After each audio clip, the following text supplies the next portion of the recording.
Woo!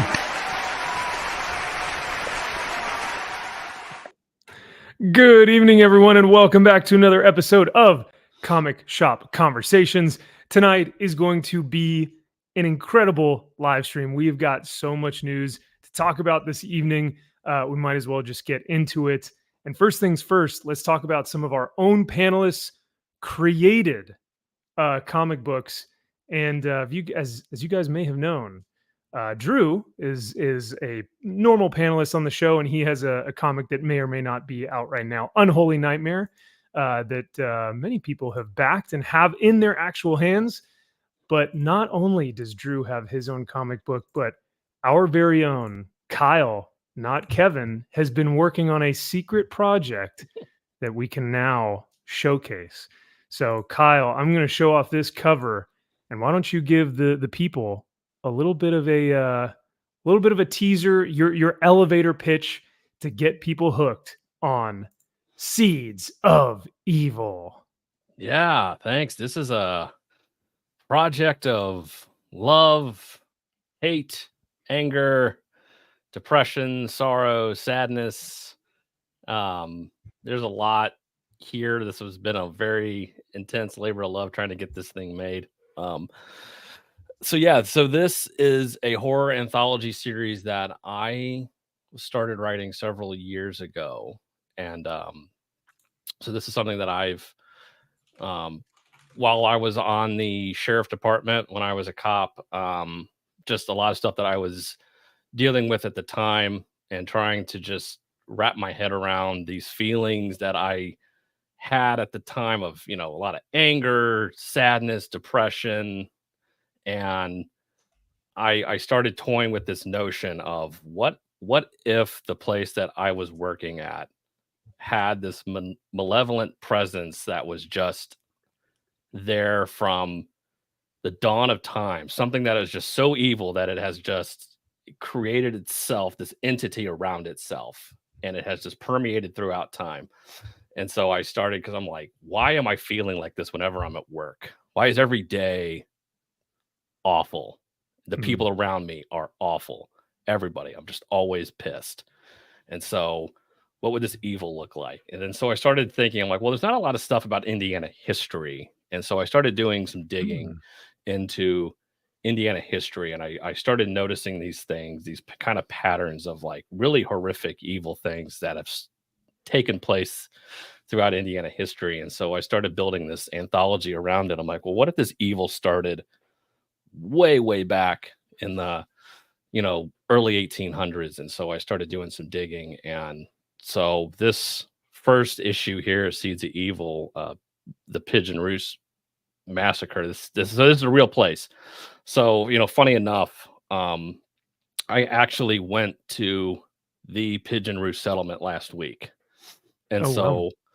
I've started getting into a little bit of photography. And I in high school, I took, I used some 35 millimeter film, and I liked kind of that process of shooting on film. And so I bought a camera from the early 50s that is shooting on old film, like 120 film. It's a giant reel of film. And so I got some old black and white photos. And so I was like, I thought it'd be really cool to go down to this Pigeon Roost settlement where it was and take some old photos. And so it was very interesting. It's very creepy. And just how in this settlement, it was completely wiped out in the span of like a few days. They had all these people here all dead.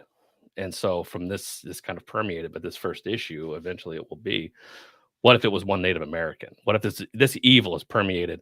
What if it is built into the very foundation that this city is now built upon through Indiana limestone? Which, if you don't know about Indiana limestone has been used to build a lot of buildings.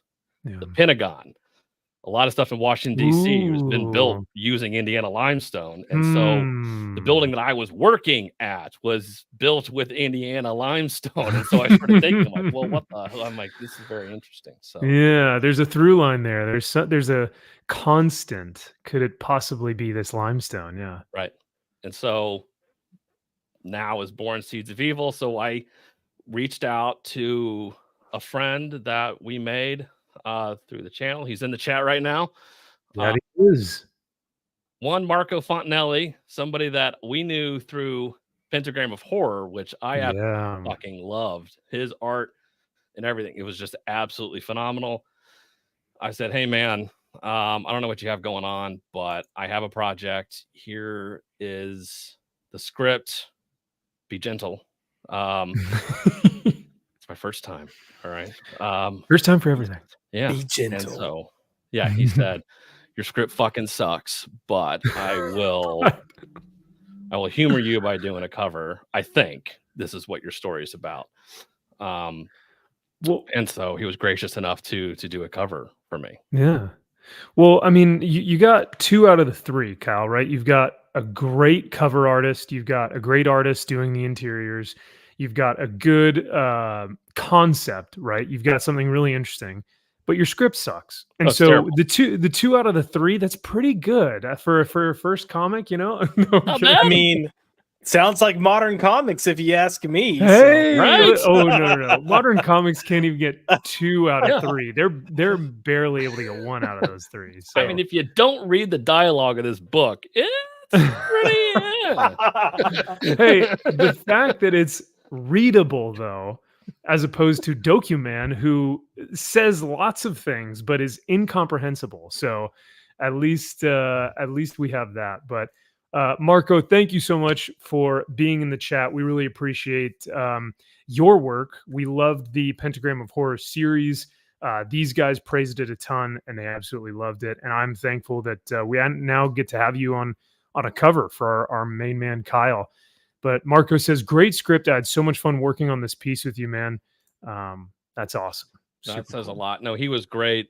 He sent me some ideas of what he thought he wanted. And honestly, this was all him. It took very little for me to be like, change this, do this. I think this. I mean, there was very little of that, if at all. He just knew exactly what I wanted and what I was going for. And he got the feel for this 100%. And yeah, I would like him on every issue going forward. I don't know. We'll see. But it's a freaking fantastic cover. And I don't know. I mean, the color pops. I don't know if he did the colors for the cover as well, but whoever keeping that red, that through line to come in the tattoo, and then the holes of the skull, like, and the eyes. Yes, I see you circling the eyes, Max. It's freaking great.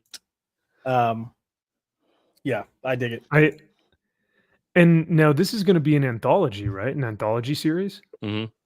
Cool. Okay, so the issue 1 will be the Massacre at Pigeon Roost, and then issue 2 will be potentially another occurrence where this evil has, like you said, permeated through this constant of either whether it's the limestone or whether it's this demonic presence, this spirit that kind of flows through maybe people, things, places, whatever it may be. Each issue will be showcasing that.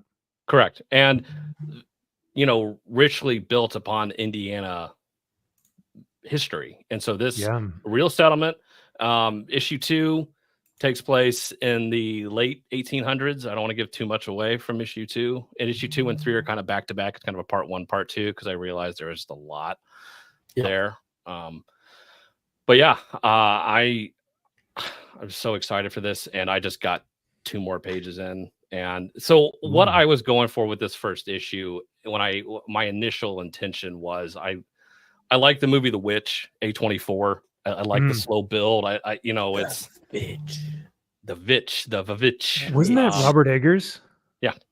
Yeah, and he's doing Nosferatu too. Exactly. That's gonna be sick. I just like the atmosphere, the feel, the slow build up. And so, with this issue, it's a slow build. It's like, all right, we're going to kind of lull you into this sort of thing. We're going to take its time, let it breathe, kind of get to know these people and the settlement. And then we're going to hit you over the fucking head by the end of this thing. It goes hard. I was about to say, y'all think you understand the depths of Kyle's mind.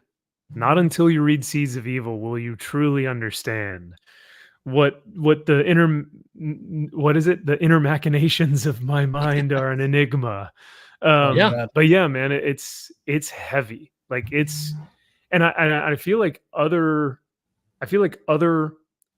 publishers potentially didn't want to take a chance on this or may not have wanted to do the art for this because of how intense this does get, and how explicit you want to be with this. Yeah. I remember you telling me about a certain scene that you want to showcase, and other people are like, I can't show that. Like, there's no way I Yeah. can do that.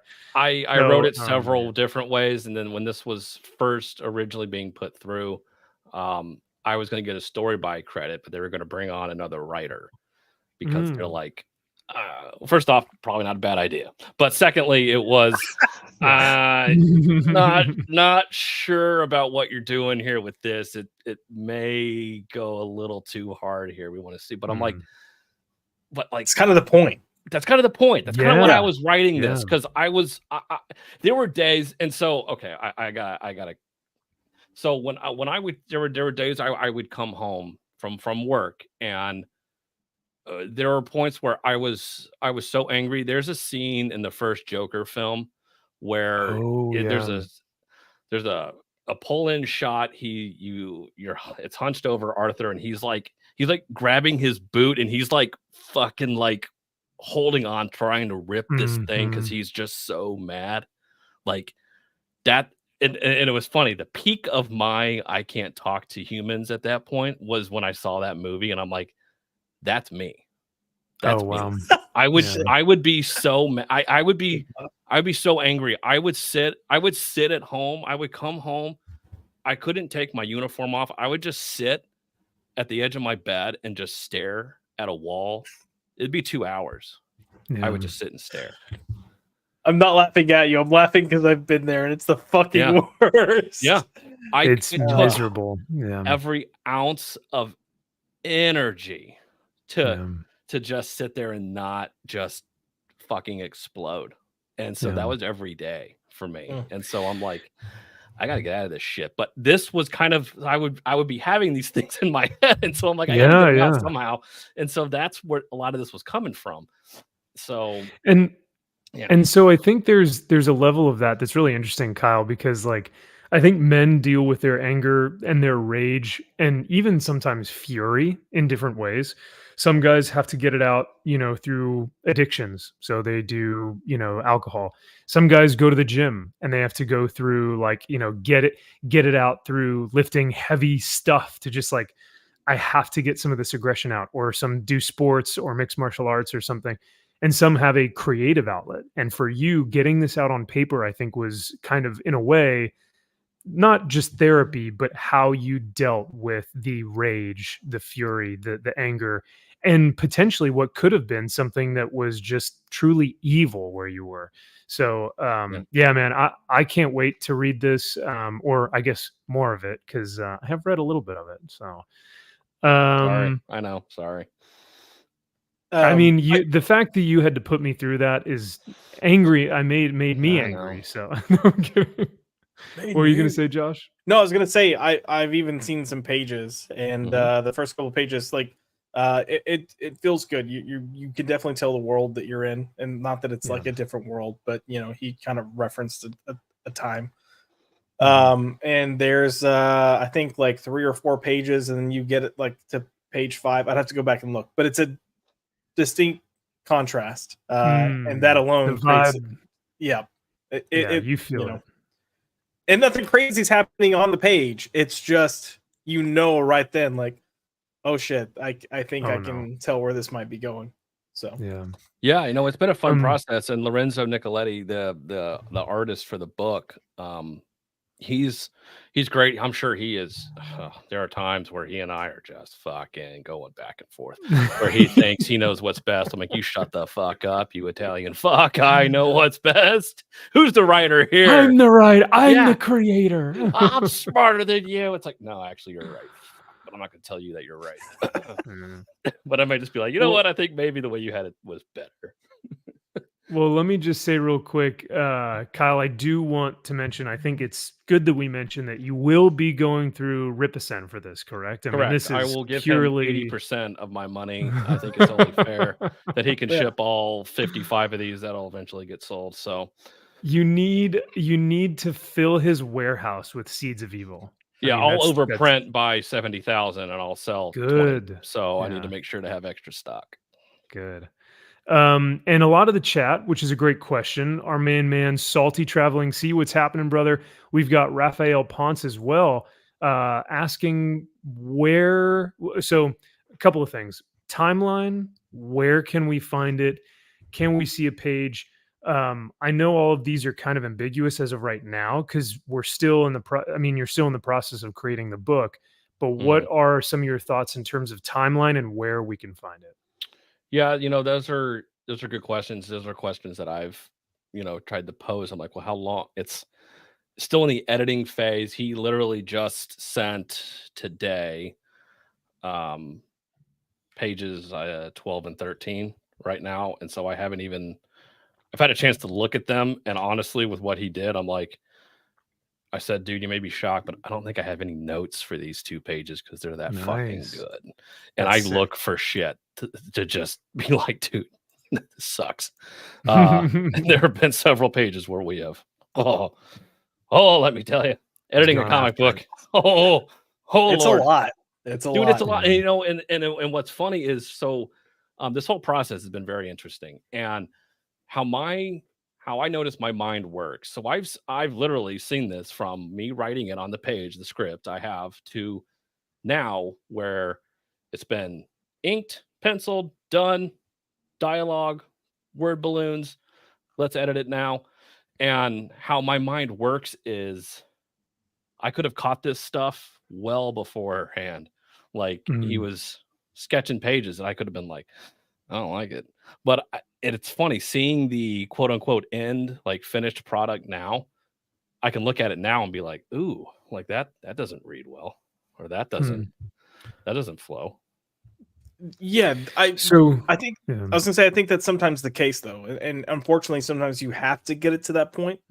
And especially with comics, like sometimes you can read a script and then when you put it with the page and the art, it does change it. It really does change it. And then you kind of have to like 100%. remodify from there. So yeah, 100%. I've looked at my stuff and I'm like, oh Jesus God, like I sound like a pretentious douchebag.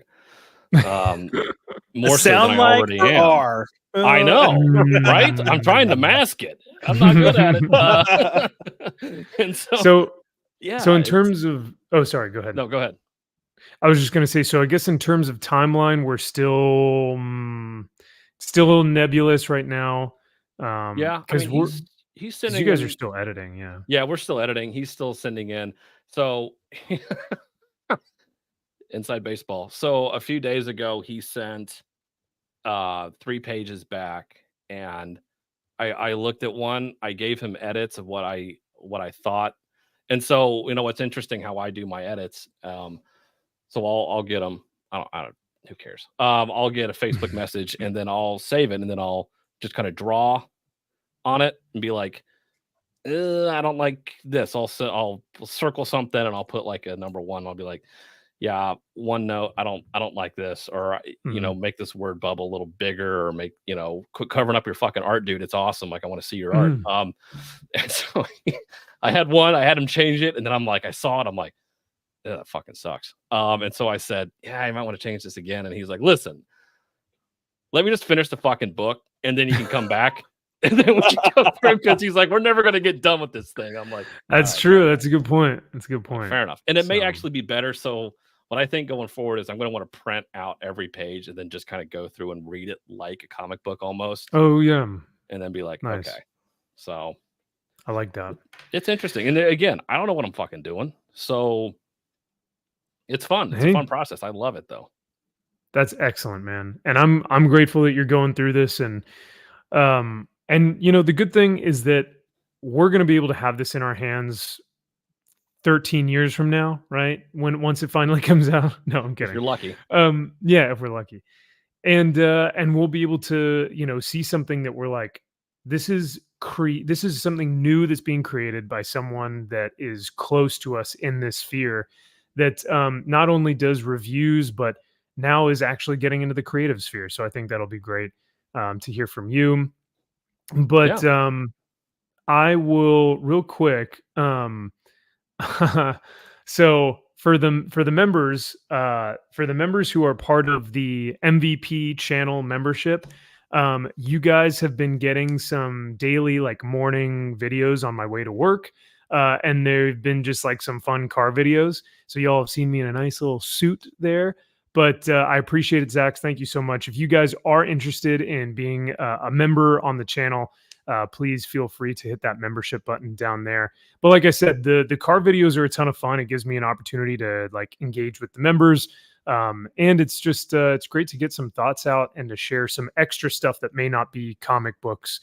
It's sometimes even culture. So I think this week I talked about like workout routines and like fitness routines and things like that. So but Salty also says, is Josh looking extra Careberry tonight? I don't know.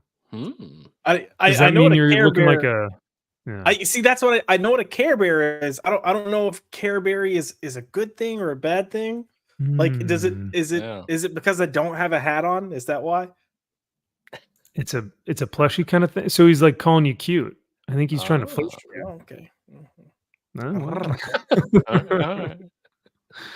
Well, I'm really excited about Seeds of Evil. I think this is going to be a really fun project, not just for you, Kyle, to create, but for us to actually see come to fruition. So chat, I know you guys have some questions about timelines and whatnot, but rest assured, we will keep you guys up to date right here on this channel and on this live show. Anything that comes out that we are able to share, because a lot of it is NDA. You know, you got to be careful about that. Oh, I signed so many NDAs. Oh yeah. You can't NDA yourself though, right? So I mean, you just got to make sure. But yeah, so with that being said, we will keep y'all up to date, chat, because I think this is going to be a really great fun journey that we're going to go on with Kyle. Mm-hmm. Speaking of other projects that are currently in the works, we're going to talk about Drew and Aaron's project that they got going on, because they are at New York Comic Con as we speak. But real quick, let me get to the chat. So Raphael says the cover art and interiors alike. I would say yes. I mean, now Marco Fontinelli he's going to have a more visceral, detailed look to his stuff. The interiors are going to be a little bit less so, but they still hold the same grittiness. I don't know, Kyle, Josh, what would you guys say about the differences between cover and interiors? I mean, they're different. The interiors, I think, are it depends, because I think there are pages where the interiors look a little cleaner. And the artist did a really good job of showing. I don't want to give any plot or anything away, but it feels very much what it needs to feel like. And then I mentioned you turn and get that one page, and it's drastically different. Now that page is more reminiscent of the cover. So it's got, even the artist, the way he draws for that page, it's got more of a textured kind of rough look to it, right? Intentionally, and it's effective and it works, and it's meant to show contrast, so it does a damn good job of doing that. So yeah, Marco understands how to do covers, and his colors are spectacular. Like Marco just understands color and how to use that. And Lorenzo, he is a color. He's good as far as color, and he wanted to go with, and what I kind of agree with, more of a muted tone for the interiors, as far as this is kind of gritty and dirty, and that's kind of what I want to do with this issue. Again, it's an anthology, and if he, I don't see why he wouldn't, but if, somebody else were to do the colors going forward, I don't see why they would. But because I told him, I'm like, dude, I want issue 2 and 3 to be completely different. And he's like, I've been working on watercolor. I'm like, that's exactly what I had in fucking mind. So we're kind of there. Very JMB watercolor, yeah. Yeah. And so that's kind of what I had in mind for issue 2. And so it'll be, and again, issue 2 will look very different from issue 1. And that's kind of the point. So, but no, Marco Fontinelli, I mean, come on now. His colors are just absolutely phenomenal. Speaking of Marco, let's give a huge shout out to Marco Fontinelli. I do want to let the chat know you guys can actually back his art book right now on Zoop, Behind the Horror and Death, Nosferatu, by Marco Fontinelli, Italian artist Marco Fontinelli's stunning illustrative exploration of the history, life, death, and legacy of the classic German expressionist film Nosferatu. For fans of horror film, the macabre, and German expressionism, Marco's haunting style will captivate with every gritty, gory page. You guys can get the book for $50, the PDF for $20, or does this look like original art? Is that what I'm seeing here for only $250? Whoa. Well, it does say original art, so Oh, dang. original art. Well, if you guys remember from 2 weeks ago when I was reading Critical Drinker's tweet, and I was like, aggressive conservative, and you're like, no, both words were wrong. Aggregator consensus. Like, no, That was the great. again. Yeah. You can't even blame dyslexia for that one. It was like, you're just flat out wrong. You're just retarded. Like, you just said wrong words. Like, Yeah. it wasn't even like something similar, just two completely Just wrong completely words. made up a sentence. All right. Yeah. It's like those videos of those like 2 and 3-year-olds that can't read and they're pointing at words saying random things. That was Max. Yep, Yep. 100%. So you expect me to read original art here? No. Sorry, my friend. I just looked at the pictures and I said, that kind of looks like original art. So, but yeah, dude, this Dracula looks sick. And for $250, no one's claimed it. Come on. That's awesome. Yeah, and this, hey, look, $250 for original art. That is Look such a at good that. deal. Yeah, that looks so rad. And I love the old school lettering. Well, yeah, too. that's what I was gonna say. Like anyone that's a horror fan, this is kind of like a must-have. So He Yeah. had, if you scroll down to stuff that sold, he did a Jason. Oh my, it looks so fucking cool. Mm. I don't know if you can Is it see ones gone? that have sold already. Can you see ones that have sold? Oh, Yeah. oh, whoa. Look at that Friday the 13th. That looks Oh so my fucking God. bad. Look at that. No way. Oh, Well, some lucky bastard picked that bad boy up. I know, and it wasn't me. Is that this, Frankenstein even looks pretty pimpin'. Is that Yeah, it does. Nightcrawler? That's cool. I like That's that. Nightcrawler. Hellboy, that Frankenstein's cool. Frankenstein. Man, these Dude, look the Mummy. amazing. Mommy one. Oh, Oh my my god. God. These are great. Oh, killer. Well, Yeah. hop on it, folks. You only got a few left. Looks like maybe 6 or 7 left. We did Marco, do seven. prints of those. Yeah, Marco, if I were Yeah. you, I would do prints and put For them on sure. here. Stretch Yeah. goal for prints for these. I'll buy them. Jack Frost wants me to show the thing. Is the thing back on up. here? Go back up. Up. Oh, There it is. This one. Yeah. Whew. Oh. Gosh dang, yeah. Look at it. That's cool. I can hear the arms like snapping and yeah, like all the and it's dripping like from the Too good. Zach's did have a question for Kyle. He wanted to know when you're releasing a live action trailer for. Oh no. For Horseman or is it Horseman? Oh, for Horseman. I got to get a hold of the Saska sisters to see if they can fly here. So they're busy, So Fun fact: I'm working on my tan at the moment, so I can play the Native American. that's You're who I had when I envisioned this Yeah. book. It was you. I mean, when people see me, they go, "Wow, that's an engine right there." And I go, Yeah. "Oh, Well, I just want to say apologies for stealing your land. So that's Oh, we forgot to you. acknowledge that at the beginning of the stream. Yeah. Dang it. Yeah. Next time. But I will say the funny thing about that is that your dialect coach will have to tell you that you're from, the Blackfoot tribe and the Navajo tribe. And you're going to have figure out how to do that dialect tone for your live action. So, and that's why the Well, Saskers are so good at their job. Yeah, really. Yeah. We've been working on that Indian dialect, you know. So I've been visiting as many 7-Elevens as possible. I knew that was coming. Perfect. Oh, you mean Vegas? Like all those casinos? Oh no, I'm sorry. The other, Yeah. the other. Why would I casino. go to Vegas for like I live in Texas? I'm going up to Oklahoma. Come on now. There we go. Now we're talking. Marco says would love to do Prince, but I live in Italy and shipping is a pain. And oh yeah, no, that's a good point. Okay. So Marco, well, I don't know the legit, but maybe there's a way that you can use like Kinko's FedEx that you send the file to have it print and ship. Ooh, There okay. are Yeah, options like that with different printers. So just something to put out there. Nice. Yeah, I would look into it because you could make a killing with some of those for sure. Now, should he color them? Because I kind of like the black and white one. And for spooky season, dude, we're getting close to Halloween. It's middle of October. If he gets these things out by Halloween, that would be like, mwah.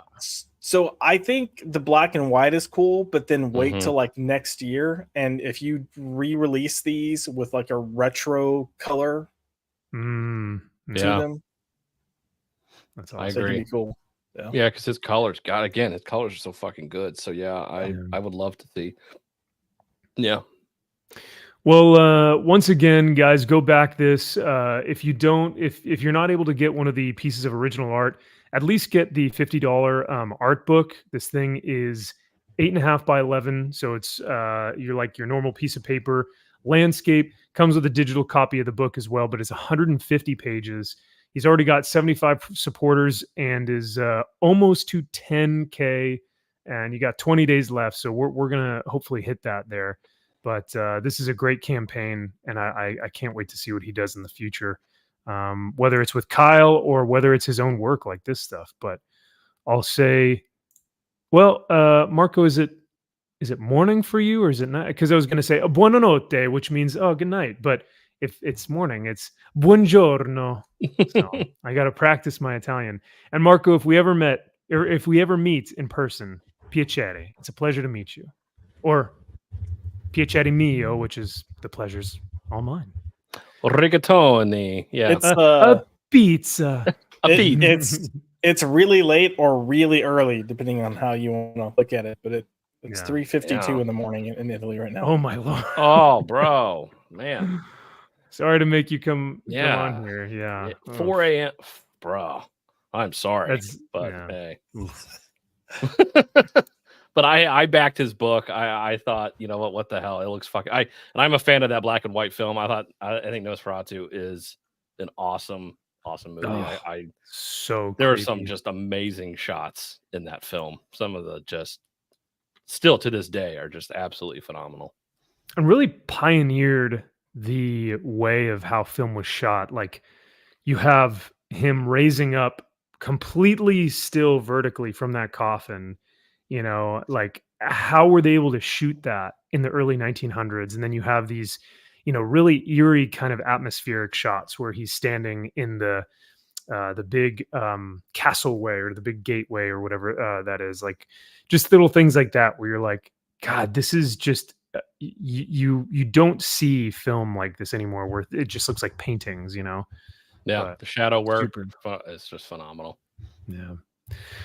Well, let me say hi to the chat here real quick before we get to our next comic we're going to showcase. Raphael Ponce, before the stream even started, he goes, I got my joint, my lemonade. My girl gets off work late today. Let's go, brother. Sounds good. Then she Raphael, gets off when she's at home. What up? Whoa. Whoa. Got him. Cajun says, evening, got my copy of Unholy Nightmare. Haven't read it yet, but I will. Glad you got your copy, Cajun. That's awesome. I know Drew will be happy to hear that. I got my shipping info for Unholy Nightmare. Nice. Michael Salo, what's happening, brother? He says, got my copy of Unholy Nightmare as well. Hell yeah. That's awesome. I'm glad you guys are getting these. Yay. And Cajun Corey,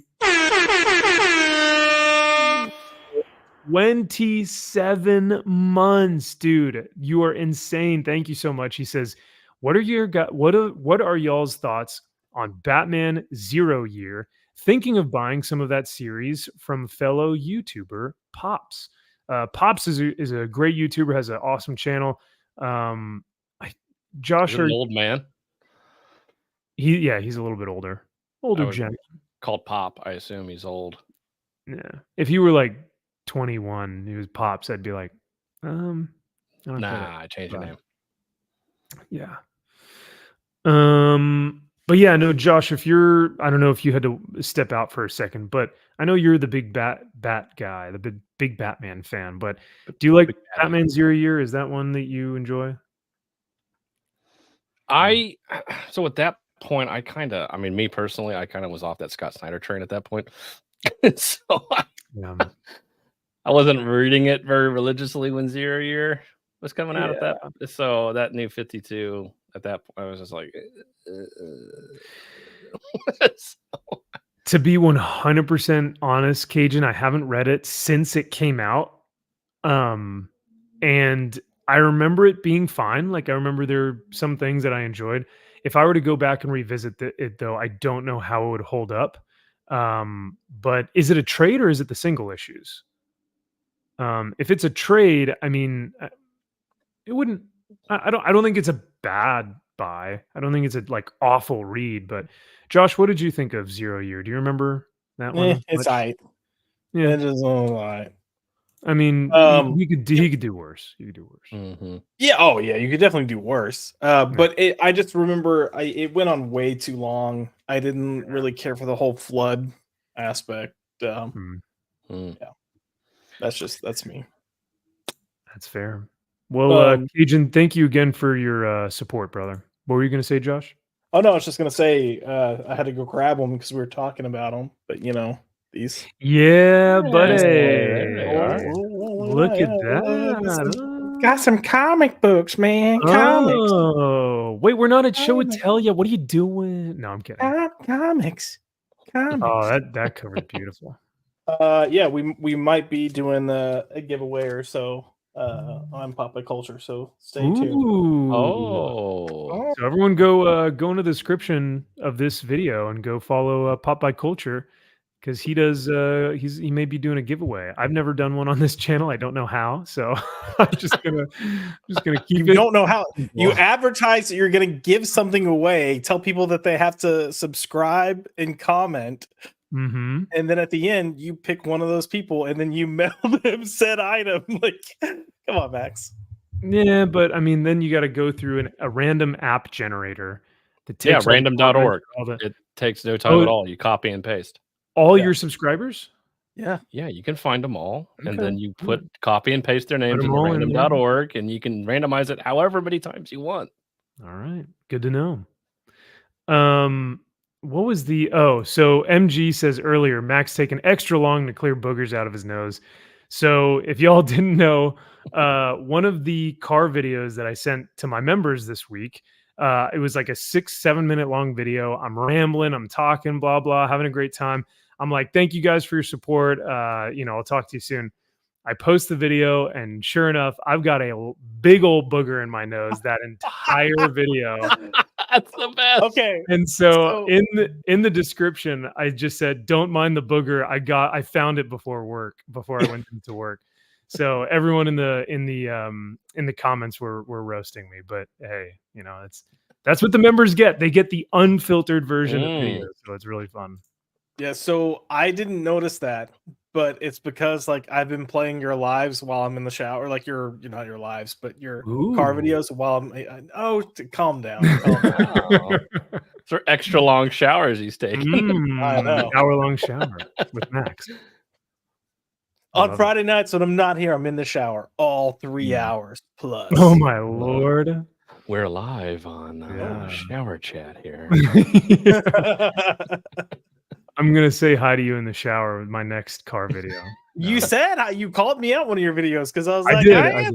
I literally went, I am listening, and I had like wet hands, so I didn't want to like grab the phone.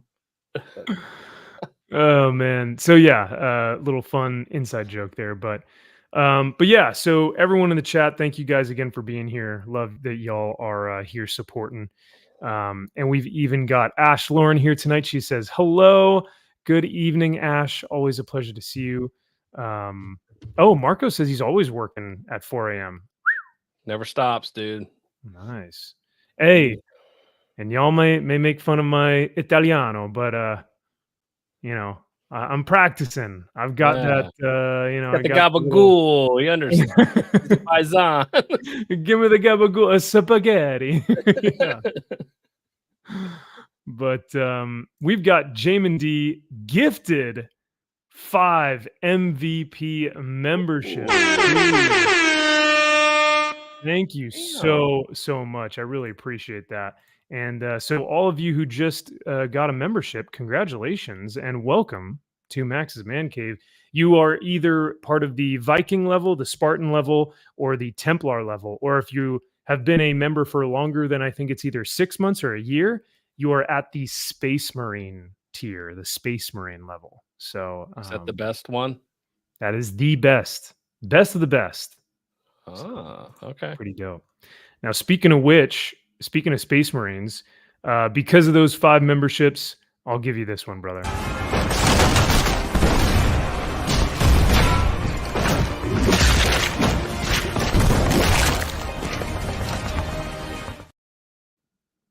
Yeah, I need to get some Space Marine 2 clips in here as well. Hell yeah. Marco says, thank you so much for sharing the campaign. I really appreciate it. Yeah, you can thank Kyle because Kyle sent that link to us and we were more than happy to share it with the chat and to also promote it for you, brother. So thank you for grazie for everything you do. Grazie. Grazie. Agavagoo. I cannot wait for him to never work with me again. Y'all are racist. That fucking American dipshit. Yeah. Yeah. Marco, we'll take you to Olive Garden. It's fine. Once you come to America. Hey, when you're there, you're family, buddy. We're family. Authentic breadsticks. Come on, you can't get any more better than that. More authentic than Olive Garden. Bunch of Hispanics in the back. Yeah, it's authentic. MG for 10 months. He says, how many young ISOM stripper pole statues did you guys order? Kyle, did you get in on this? Right there, bro. Right there. Perfect. I can't wait. I cannot wait. Josh, did you get in on? No, Josh got in on that Yaira deal for $600 for a quarter scale Yaira. Deal. That's right. Steal. For the young Rippa, instead of getting the statue, I decided I'm just gonna have a cosplay costume made. I've got a like tight fro coming in, not doing blackface because that's bad. But once the stripper pole gets installed, gonna post some pics. Yeah. Nice, man. Get that going. You gotta get the cross. You gotta get the belt cross with the cross on your junk. Of course. Perfect. Yep. Huge part of his character. I don't know why, but it's there and it's a very important part. Is his Christian heritage? Sure. Faith? I guess he's fighting vampires. He needs the cross. Sure. Vampires. Bloodruth. I think her name is Bloodruth. Right? Yeah, she's a vampire. Yeah. And the Vespis. Oh no, sorry, that's the other book. That's a different. So many good things. Just they're. I can't keep them apart. I don't know which one is which. Salty Traveling Sea, another member and mod for $5. Thank you so much, man. He says thoughts on new releases: Sumerians, The Crow, Dead Time, and Boom, Creeping Below. Some excellent horror titles out there. Salty, thank you so much. Josh, I believe you read the last show that I did with you guys. I talked about The Crow and talked about how I thought it was solid. I wish they would have just had Maleev as the artist, but because his stuff looks so good. And the other guy, it's kind of hard to make out, but it kind of adds to the chaotic nature of the story. So I'm somewhat okay with it. But when you put it next to Maleev's art, it's just like, oh. Creeping Below, I purchased. I have not read it yet, so it's sitting right over here, and I'll get to it soon. Is that a number one? I believe so. Okay, cool. I haven't heard of that. But yeah, the Crow Dead Time. I picked up Big Time Collectibles. Did a sketch variant of it. It's not a sketch, a blank. So I got the blank because at some point I was like, I want somebody to do a badass Crow on there. So I haven't got a chance to read it though. Well, there you go. I haven't read either of these, but Salty, I appreciate the 5, brother, and and I call myself a comic book reviewer. Come on. Yeah, I don't read anything. Yeah. But speaking of the Crow, this one's for you, Salty.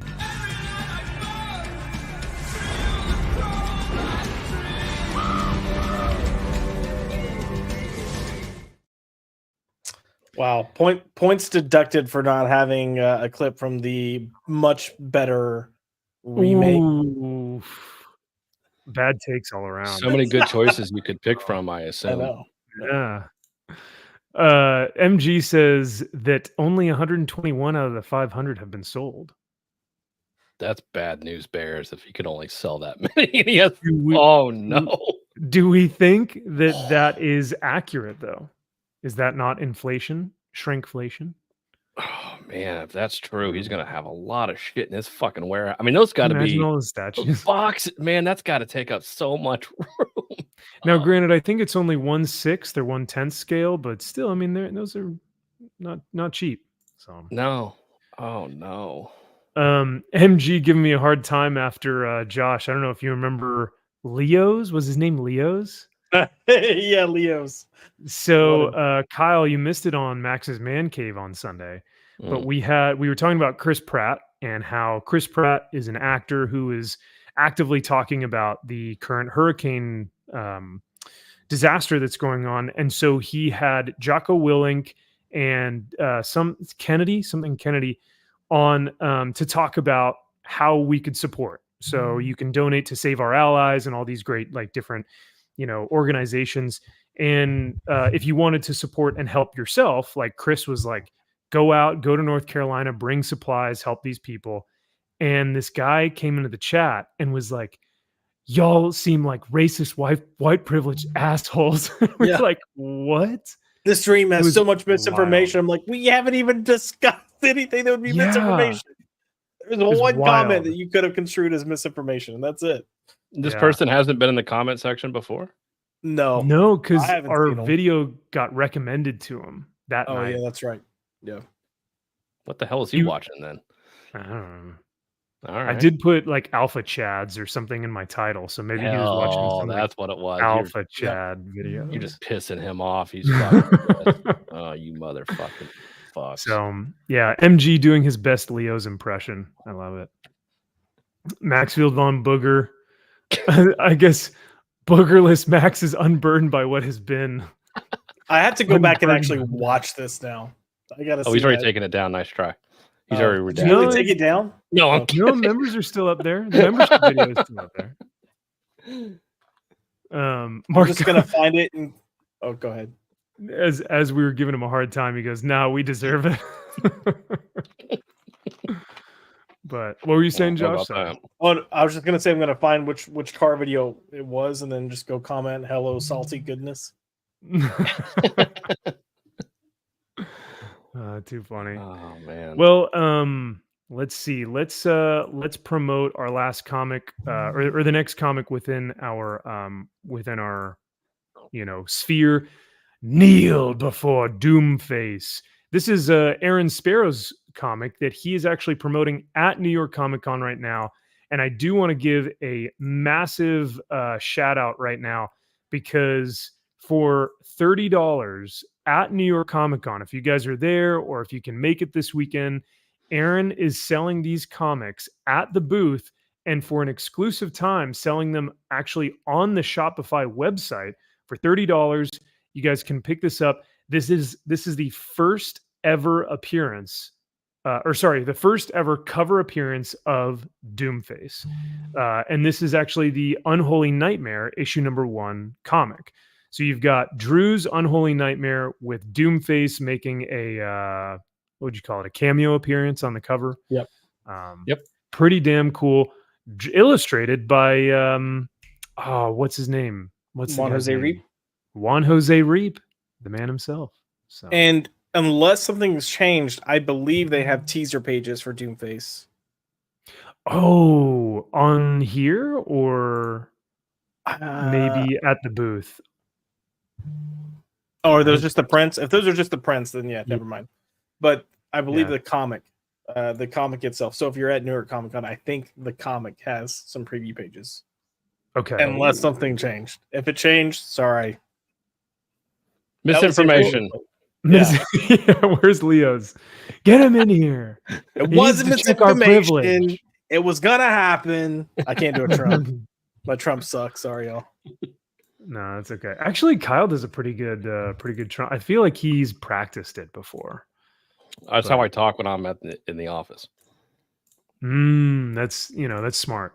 I Yeah, think it it's smart. establishes dominance, Well, you have to. I have to show these fucks that I'm here to actually work. Well, let me go ahead and share this too, because Ash says that she is at New York Comic Con and she's going to be showing up to the booth. So if you guys want, go ahead and How busy get that over- booth is, boys. Get in Look at- line. Hey, everyone's there. Oh my god, Everyone's we're there. selling Go comics. Yeah. This Look at this guy. looks like HH's booth by End of Day Saturday. Yeah, seriously. Sold out. though. Yeah. Look at this guy next to him. There's nothing on the show. There's one Nothing. thing There on you the got shelf one there. book. Dang. Wow. But this is a picture that Drew sent me before the con started. TCM Press, go check out their booth. They're hanging out there, and they're selling some Doomface stuff, some Silent Night, some Unholy Nightmare, all that good stuff. So I think that'll be a ton of fun. And JK looks like she also got Unholy Nightmare. Hell yeah. Love it. So that is the TCM Press booth. And that is also Aaron Sparrow's comic. So go check that out. You guys can go to the Shopify link. I'll try and see if I can put that in the description later. But you guys can check out Kneel Before Doomface, either the posters or the Unholy Nightmare cover. So I think that's going to be awesome for him to sell those. Now, speaking of booths and speaking of New York Comic Con, this was kind of sad, but the new comic book industry, or the new comic book like company, distillery, the best one. Yeah. They have been relegated to Artist Alley. They are not within the retailer comic book like section. They're off to the edge here in Artist Alley. So next to a banner with banned. with hysterically, it looks like they've been banned. It really does. It honestly, like, that's the vibe I'm getting from this. So probably not the best spot, but yeah, I mean, they got room for a very long line here, so they're lucky. Ooh, that's a good call. Yeah, they're gonna have Josh, it backed up. You've read some $10 magazine size distillery books. I mean, they're gonna have a line, right? Okay, so if I'm being completely serious, if they have some of their creative teams there and they announce that they have them there and that they're doing signings, then those creatives kind of get on board and announce, they might get some lines. Okay. But it's going to be people. I doubt those people are going to be bringing up the distillery books. They're going to be bringing up other things. And look, the distillery books, they're fine. Honestly, the best one I've read so far is I think it's called Life by oh shit, why can't I think of his name now? Azarello, and I'm not usually an Azarello fan. Well, it's Azarello and his little girlfriend fling, Stephanie Phillips. Mm. Yeah. Oh, interesting. Yeah, yeah, a weird couple there. But they balance each other out because they're both co-writing. So she keeps him from going too far Azarello, and he helps her write stuff that's not shit. So, good job. Look at that. A match made in heaven. Perfect. Well, hopefully they get some people over that booth then, because sure. I haven't read a single distillery book, and I just can't spend that kind of money for a book that I really don't know anything about. And the fact that they don't fit in my short boxes, it's kind of like, man, what are we doing here? So my LCS owner was really trying to push distillery because a lot of people are kind of shifting towards indie at the shop. I mean, there's still some big two things they're picking up, but they're picking them up and discussing how terrible they are. So, but for distillery, like people aren't buying it because of the size. Like that's the number one thing he hears is, dude. And he's like, I got magazine boxes for you, and they're like, yeah, I don't know. Yeah, man, really, like it's finicky, but you really like a good marketer and salesman really has to take that stuff into consideration. So yep, and the trades are magazine size as well. So oh no, damn. It has to be one of those things. It's like I know they want to do a prestige format where they're like you're buying something really special here, but you can do that with a regular size comic. But yeah, you can make it square bound, and yeah, there you go. Sucks. MG says Joker is one of my favorite books from Azzarello. That's pretty cool. I mean, it's a beautiful book. Lee Bermejo on the art. Yeah. So yeah, Bermejo's and a nice guy. Like he is such a just nice, chill guy. Yeah. Well, let's get into our next segment, show and tell. Well.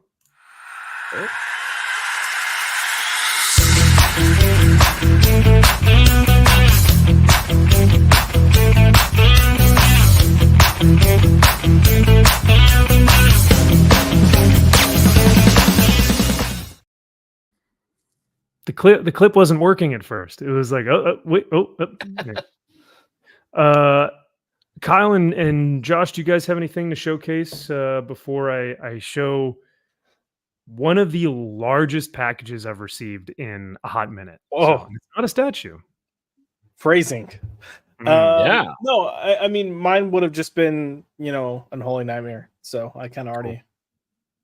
You blew your load too early, Josh. I did. Speaking of big packages, yeah. Dang. But that's pretty sweet. I'm excited that those Unholy Nightmare books are getting out to people. And then Kyle, I think you maybe had a few. Yeah, no. I have a couple things. Okay. I didn't know what I showed off and what I didn't, but they're not a lot. It's just a couple things here I wanted to pick up. But this came in the mail. Speaking of EVS, I got my Cyber Frog Trump blue variant. Oh my gosh, yes. I felt like I had to. Nice. Yeah. Oh, that's amazing. It's fight. I had to get that. And that's the new, because there have been a couple different variants of this one, but this is the blue and the fight. Right. So, yeah, this was the one he put up. Yeah. I was able to, because because he was putting them up, like the red variants and stuff. Like he would go live at like 2:00 in the morning and be like, I'm only going to put up 50 of these now. It's like, no one's watching your fucking shit at 2:00 in the morning unless I don't know who does, but I'm like the diehards, like the I'm only going to do it now. It's like, yeah, I'm not going to be up getting that shit. So I happened to be watching when I was able to pick one of those up, so I got that. And so because I was a fan of this series, I felt I had to pick them up. I pick up the Frankenstein 1 and 2. Yeah, buddy. Nice. Issues because I liked it. And I also got the San Diego Comic-Con ash can of issue 1. What? That's sick. I like that a lot. So much. So oh my god, that's cool, man. I like and the covers look beautiful on those. So. I put my money where my mouth is. If I like an issue, I like a series, I want to support it. So I was looking for so I had Drew pick up one for me, even though I actually bought one off his website. Alex Ross did a cover for Batman and Robin, the issue that came out this week. He did a New York Comic Con exclusive. I picked up one of those, and then I want to pick up another New York Comic Con exclusive of Frankenstein #1 from some company, but yeah, very nice. I like it. Were there any absolute Batman, Buttman, New York Comic Con exclusive variants? There had to be. There had to have been 1,000, I think. Yeah. Well, I did get the Jim Lee variant. I did get the foil for that. It'll be here at some point, but I did get the foil. We'll show that. Oh, we're gonna show Yeah. For the thumbnail, I was like, do I go with the Dragotta Batman or do I go with the Jim Lee holding the axe Batman? And I went with the Dragotta, but yeah, because I knew you'd be creaming looking at the Jim Lee thumbnail. So It's perfect. So yeah. Yeah. Well, I mean, Absolute Batman it's a perfect book, so nothing's wrong with it at all. It's the book of the century. So Yeah. So I it just will support- save the comic book industry single-handedly. So 100% by selling what, a few 100,000 copies. Yeah, it'll sell. Yeah. yeah, absolutely. Mhm. Well, thank you for showing those off. Yeah, those are sick. That Frankenstein series, man. Is it how many books are so far it's only been 2 issues, but Mhm. does he plan Issue to do 3, like we're gonna 4 get or something? the or what? bride. I don't know how many it's Oh, actually. that's right. I don't know how if it's limited. I don't know if it's gonna be 6. I don't know. I never actually did digging. It's limited. I want to say 5 issues. Okay. Mm. Well, we'll have to follow Yeah. this guy because whatever he does next, I want to be reading it. Me So, too. No, he's great. Yeah. Michael Walsh is the man. I love Silver Coin. Again, another inspiration for my horror anthology. Although That's theirs is right. actually good. So Except the difference is good. Yeah. So. It's only 4 issues. fuck me, really? Ooh. Yeah. It's so sad that all like the good comics are only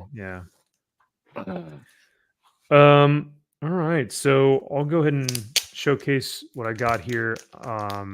So I'm pretty dang close to having a full entire run of the Punisher 4-issue miniseries, the Punisher main series with the one that Jim Lee was on for a little while, Punisher War Journal and Punisher War Zone.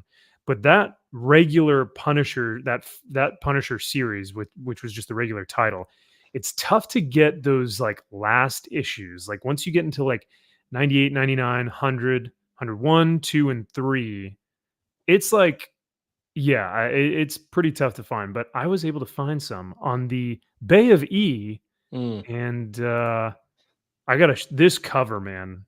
Issue 101. Ooh. So sick. Oh, It is awesome.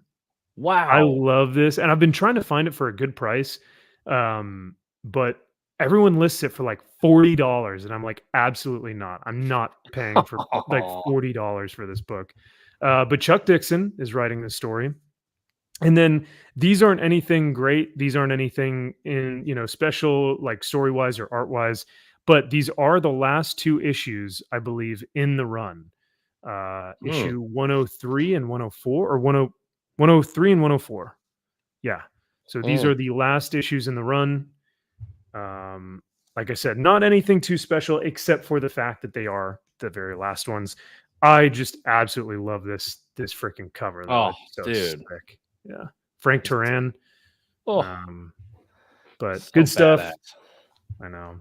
So that was about so the seller on eBay had those listed for $10 a pop, like $10-12 a pop.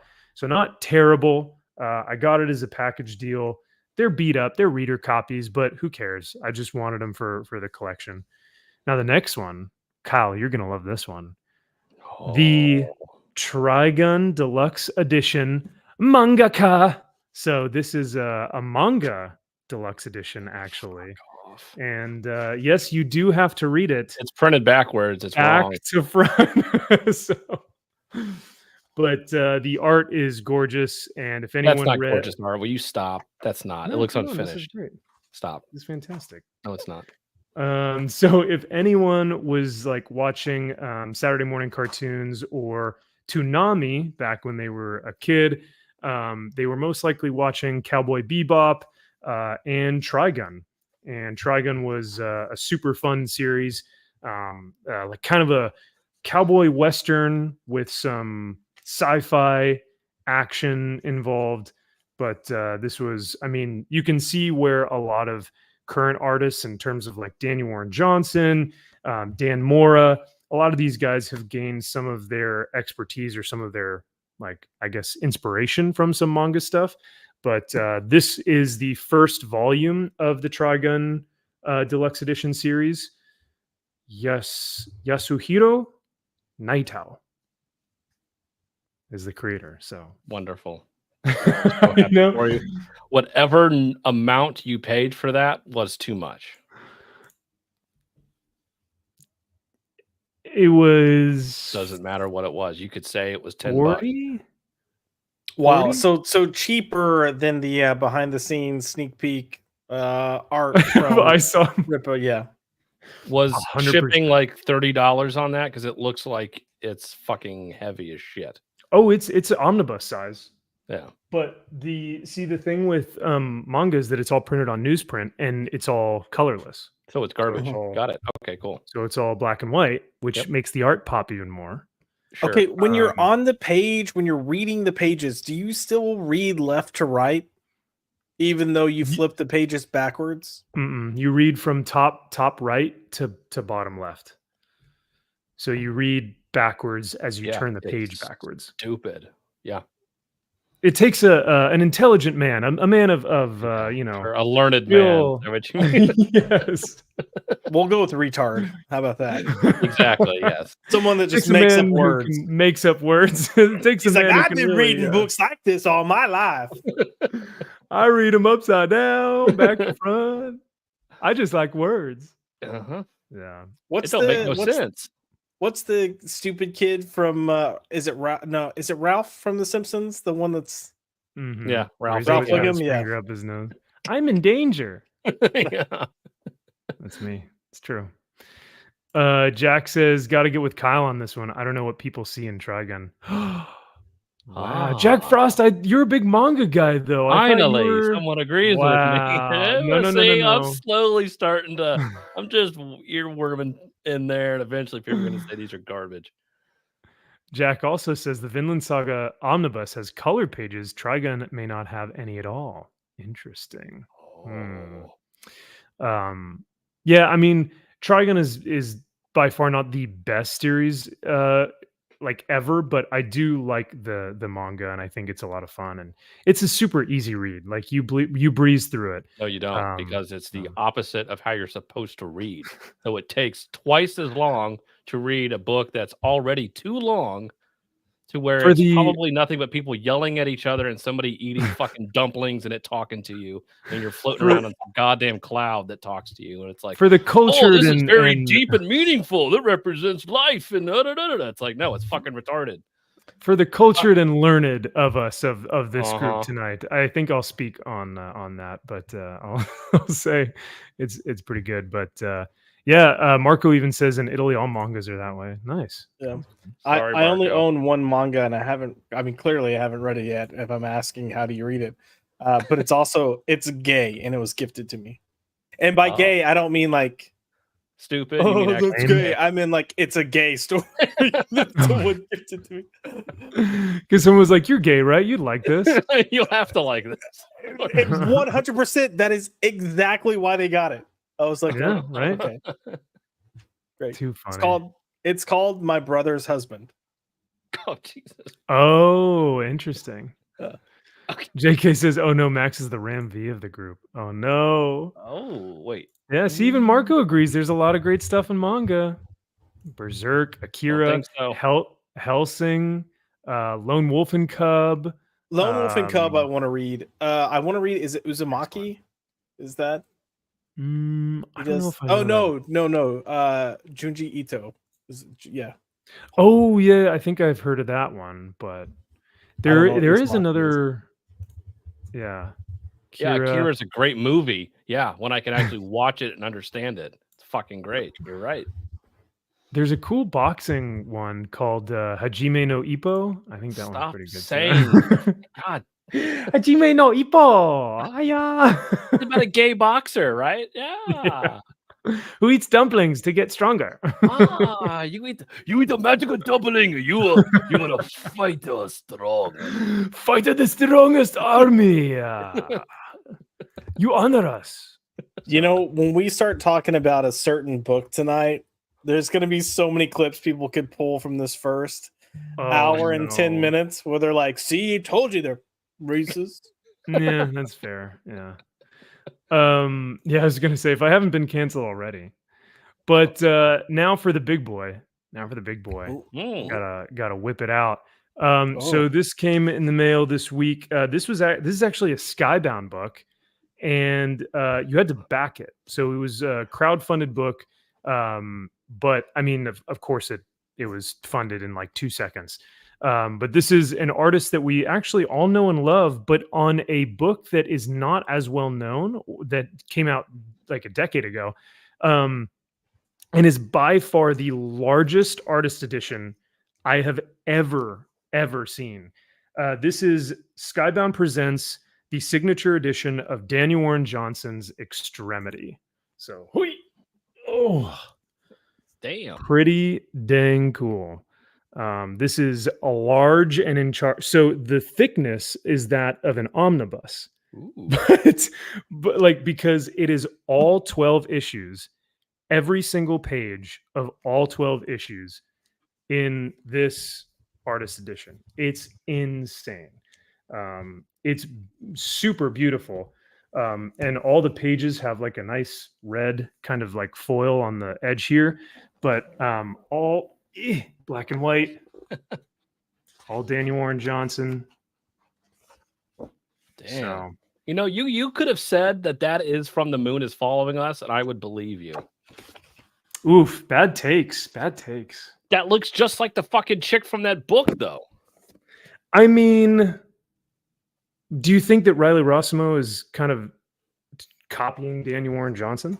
100%. Potentially. Yeah. I don't know, but I am awesome though. Good for him. Yeah, I'm super stoked. I'm grateful to have it.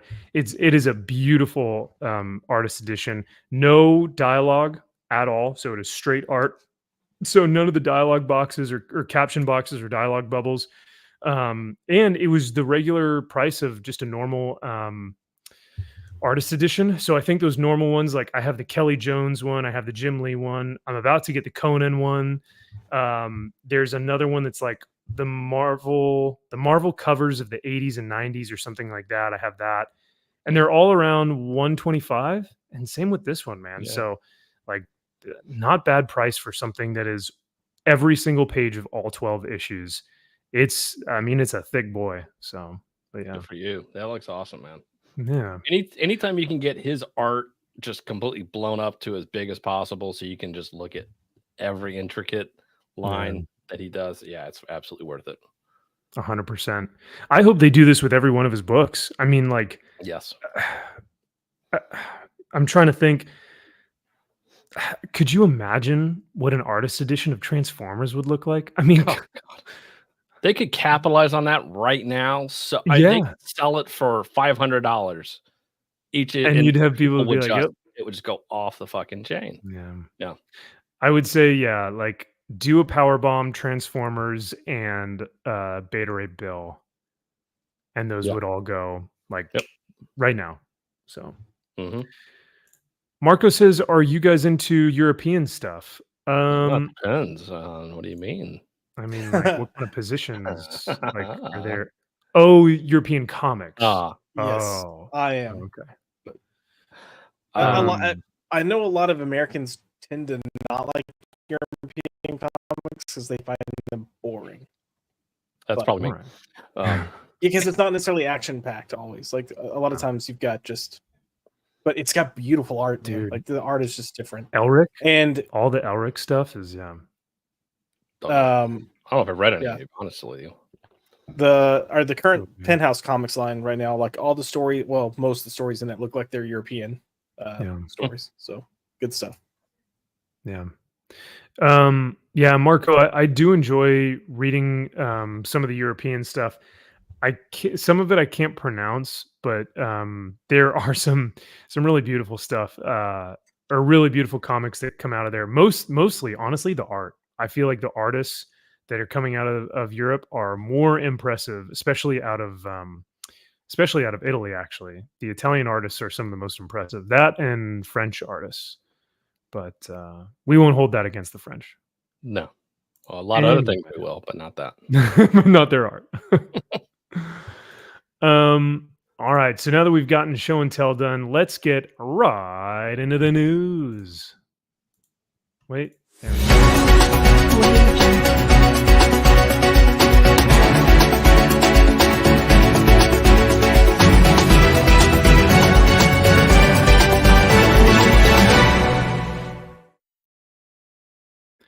My mouse is not working tonight. I don't know why my Man. mouse isn't working. So Kyle, you brought this to our attention. What the heck is this? Marvel and Whatnot unveil exclusive comic trading packs for New York Comic Con. Whoa! Yes! Yes, finally. Hell yeah. What even Genius. is this?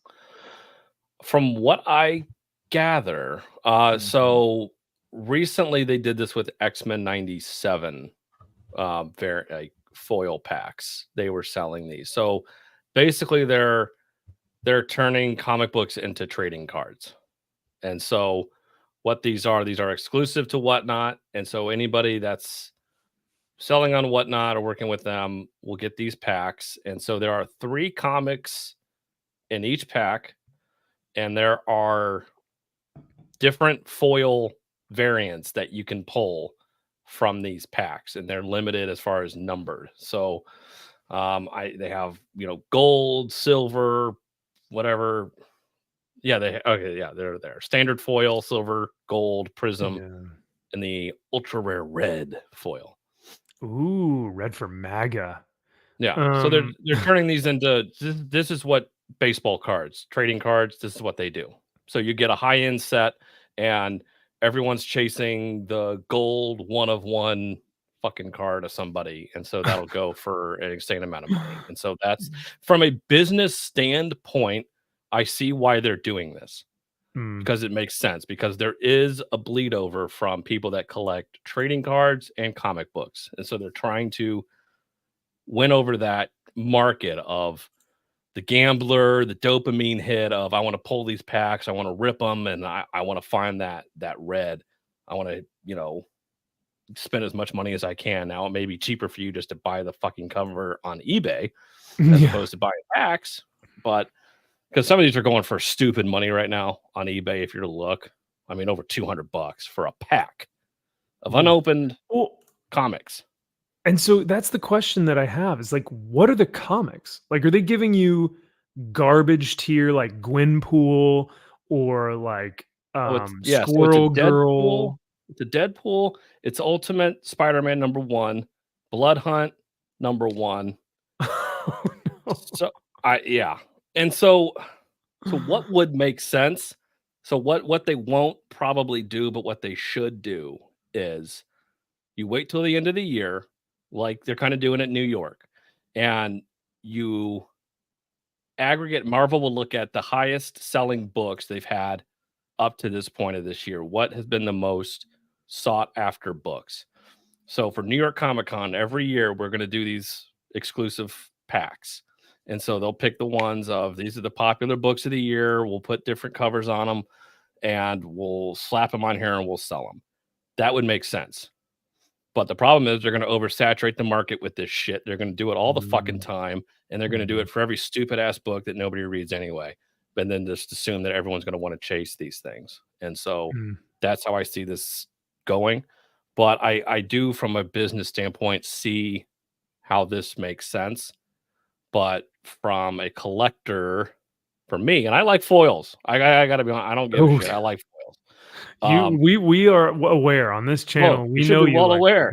I don't tell you to buy them. I think I like them. Are they stupid? 100%. You see something shiny and go, wow. Do I buy them to resell them? No.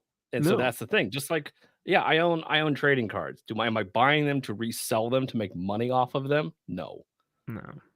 Don't buy these to make money off of them. Do not buy them because you're thinking you're somehow going to get rich off of this. If you just want foil covers for Ultimate Spider-Man, sure. Or Doom #1 was another one. At least that's a good book. That one's cool. Yeah. It's a good book. And the covers, the foil, the silver foils actually look pretty cool on that book. And so it's like, okay. But I was seeing these and what these people, I mean, they are selling a couple $100 each. And these are Whatnot exclusive. So you can't go to the Whatnot booth and pick them up. You have to buy them from the live app sale, right? Well, that I don't know, but from what I'm aware, you go on to Whatnot right now, I guarantee you there's a ton of people selling this shit. Oh yeah. Go on eBay, people are going to be over inflating these things. But it says these. Oh, sorry. Oh, go ahead. These packs will be available exclusively on Whatnot during the Beyond the Con New York Comic Con, an exciting on-app event featuring over 1,200 comic and collectible sellers, giving you the chance to snag these incredible limited edition packs along with your favorite collectibles. So yeah, they're making it exclusive, they're making it hard to get, and they're making it shiny, I guess. Yeah, that's it. Yeah. Huh. Interesting. It's for a certain market. It's for that people that want to gamble, that love the thrill of the chase, the hunt. I want to go after these things. It's like, and there are a lot that are like that. And I just, it's not for me. I personally don't give a fuck. I mean, sure. I was about to say, I get it for the people who are like FOMO, or the people who are really into like collecting cards, like you said. And hey, it might be kind of fun to have a pack of comics that you have to like rip open and be like, what, like it's like a grab bag of stuff where you like, what are those, like people do it on Twitch all the time where it's like the blind unboxings, the blind bags, like that's 100% what this is. And they're, like you said, capitalizing on that market. So good for them. Yeah. If they weren't so expensive, like if they were $50, yeah, I would probably buy one just to see. But $250, $175. No, go fuck yourself. Like unreal. You're overpaid. It's like, and you'll see on Whatnot. You will see. I mean, I was watching last night. I just wanted to kind of see what was going on, and I mean, people were starting these things off, and it was, I mean, skyrocketing in price. It's like you are all fucking stupid. Like I just want to be like, stop being stupid.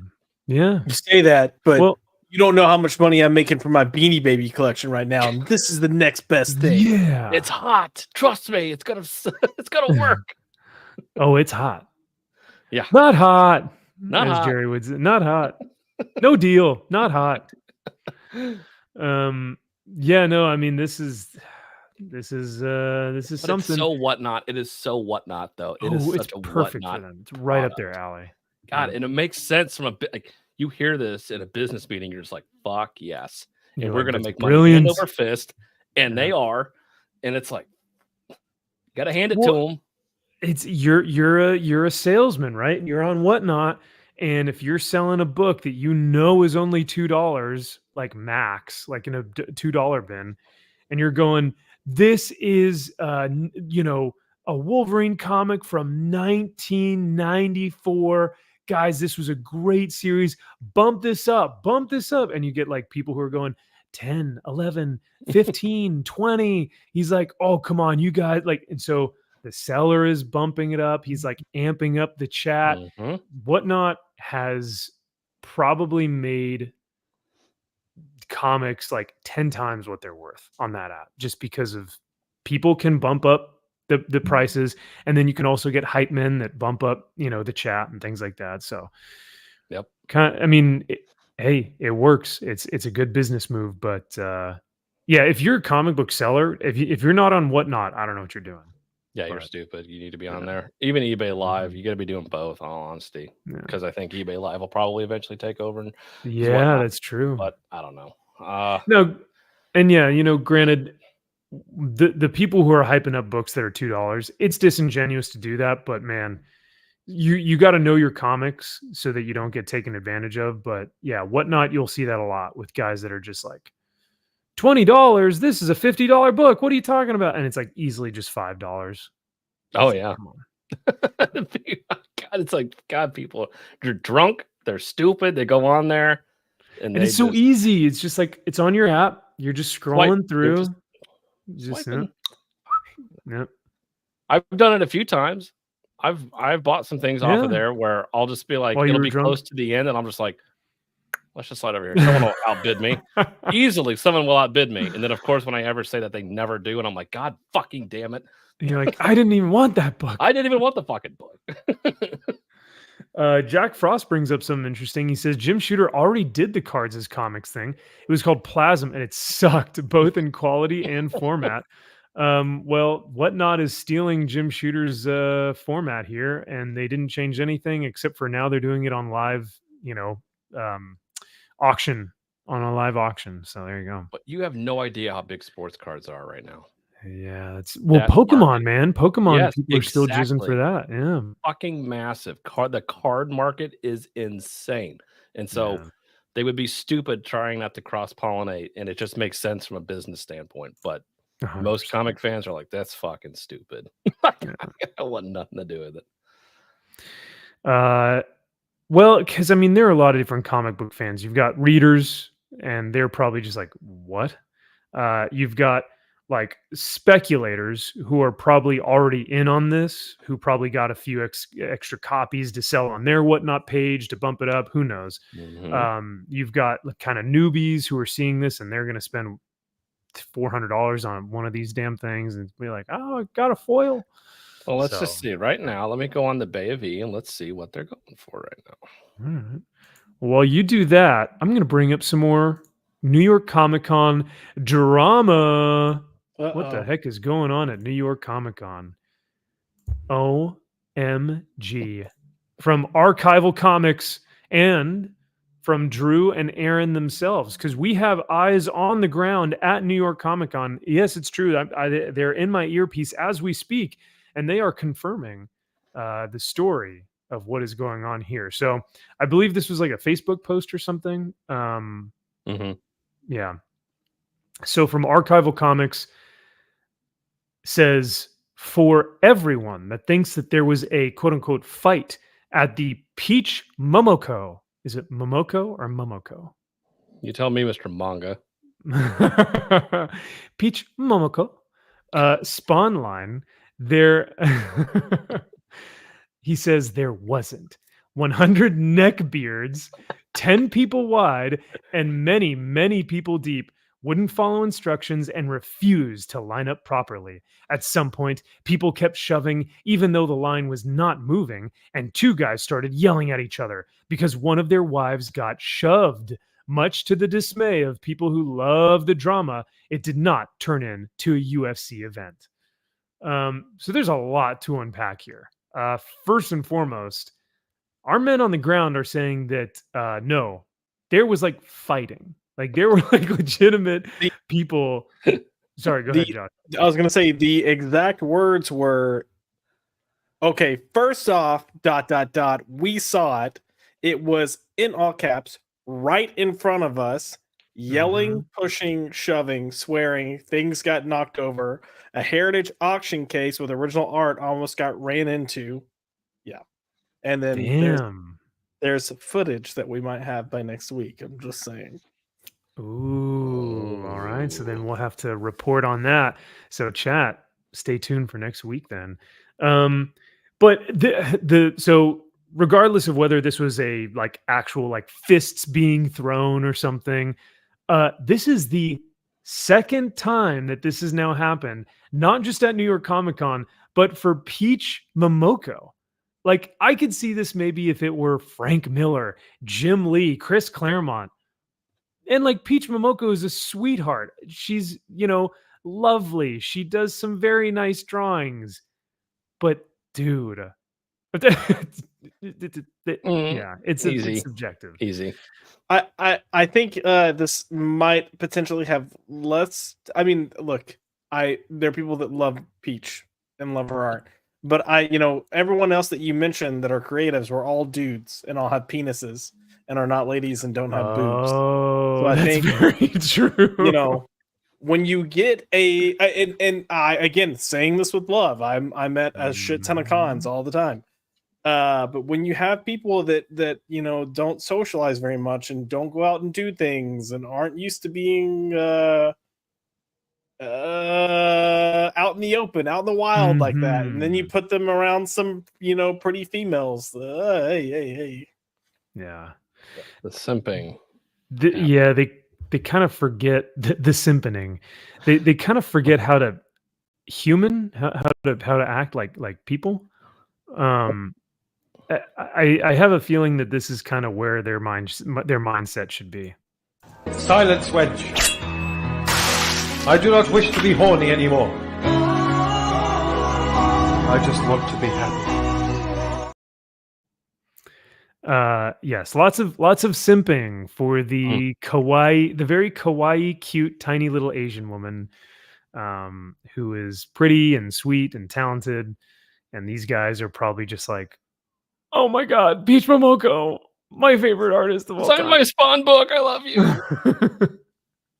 Let me, please. Can you put your perfume on my comic book, please? Sure enough, it was Yeah. Tom King. Oh, yeah.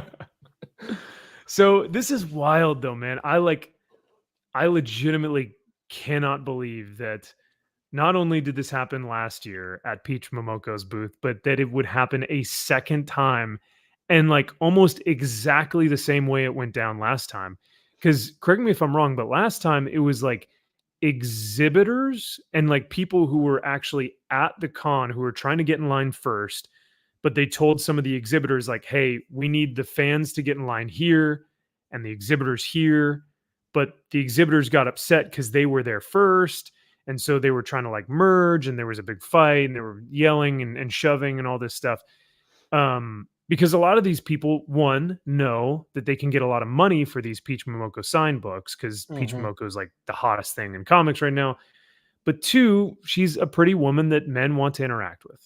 I mean, that's just kind of simple as. But yeah, and what kind of assholes think that just because they have the exhibitor badge can get in before the con opens, can try to find this artist to get something signed before Gosh, anyone dang it. like who would do that? You know, I Fucking mean, losers would do that. yeah, losers. Yeah. You know Bunch what? of For fucking those losers. people, I hope they're told that this artist is at a certain booth and they go there to look for him and then they're not at that booth and they spend the next hour and a half trying to find their booth. Yeah. You know what? I hope that those freaking nerds also try and spend hundreds, if not thousands of dollars on some original art, all to not even get it because that artist showed up late and then never actually delivered some of those pieces. So That's yeah, right. Yeah. that's right. I hope But that's I what mean, you we're get. not talking about anyone in particular or anything. No, No, it's not like fucking you know, morons. That's who. Yeah. we were smart enough not to do that in Dallas. No, we so, did definitely I do. would never do that. Only idiots and freaking losers would do that. Yeah. So, but yeah, anything else here? I mean, I'm stunned that this is like, come on, people, what are we doing? Like, Do you think she's inciting this violence on purpose? Do you think she loves, she's you think the she one- loves the attention? Like she secretly is like, oh, they like- fight over me. Oh. yeah, she's secretly like, she's got, well, because doesn't she have like bodyguards now, or like they're at least at the last convention she had like like her handlers, right? Because every artist has a handler, and she Is it a probably guy with also a giant fucking sword or Ooh, I was about to say maybe. they probably Yeah. have a sword. yeah, Some a anime looking guy. stupid anime sword or something fucking stupid from your Trigun book? They would they would have to have an interpreter as well. So your interpreter plus the handler plus maybe like someone who's dealing with the line. I don't know, man, but shoot. Stop wasting your time with Peach Momoko. Stop it. I don't get it, man. I don't understand the hype. Like I get it, she's a girl. I get she's pretty. I don't get her art. Like I don't get it. And this Spawn cover, yeah. I hate her art. It's not bad. It's pretty good as far as the Spawn cover. That's fine. Nice. It's okay. It's an okay book. Now, I'm sure they're selling for probably $200 or $300. So I looked up the those whatnot packs. You can get a 3-pack right now, depending on the seller, anywhere between $550 and Shut up, dude. $1,100 for 3 packs God. of those. That's $300 per pack. If you're paying for $1,000 for the 3 packs, that's almost $300, or that's a little bit more than $300 a pack. That's redonkulous. Good luck getting your money back on those. All right, Peach Momoko. Gosh dang it. Let's look at this Peach Momoko Spawn book. Oh wow. Okay, if this is the same one that you're talking about. Yeah, you're right. This is probably some of her better work. Yeah. I would say, yeah, like that's that's pretty cool. Good. For her, That's it looks cool. like she actually knew kind of what she was doing at that time. So I'm like, okay, cool. Oh, that's it's a virgin cover and it's limited to 1,000 copies. Like, yeah, this thing is going all over the place on eBay. People selling it 290, 450, 299, 595 for 2. Yeah, but Jeez. look at it. Wait and look and see what they're at after the weekend. Yeah, I gotta buy it It's now. I'm gonna not dip waiting. I gotta buy it hard. right now. What are you insane? Oh God. It couldn't be. It may not be there by the week. Oh yeah. Oh okay. Jeez. Oh sure. Oof. Yeah. I mean, it looks pretty dang cool. Unsigned $40, signed by McFarlane. What? Sure. $60. I know y'all are kind of hating on Peach's art, but her X-Men Demon Days book, it was good. I do like her Demon Days books. I liked her. She had 2 Ghost Rider covers that were good. Oh, that's cool. Okay. I feel like her variant covers are like, they're fine. But her, like the work that she actually does, like for either her creator owned stuff, whether it was like Demon Days or whatnot, she was doing all the interiors on those. Those weren't just covers. So, No, I know. yeah, like I said, I do think she is very talented, but man, the hype is what's killer. Because it's like, is it really, Worth it? I don't No. know. Yeah. But cool cover. Yeah. I'd pay $40. No, I wouldn't pay $40 for that. If I well- saw it, 20, sure. Yeah, because the other question would be like, what's the spawn? What's inside? Right? Like, Right. what are we getting on the inside of this bad boy? I don't know what issue of Spawn it is. I don't know.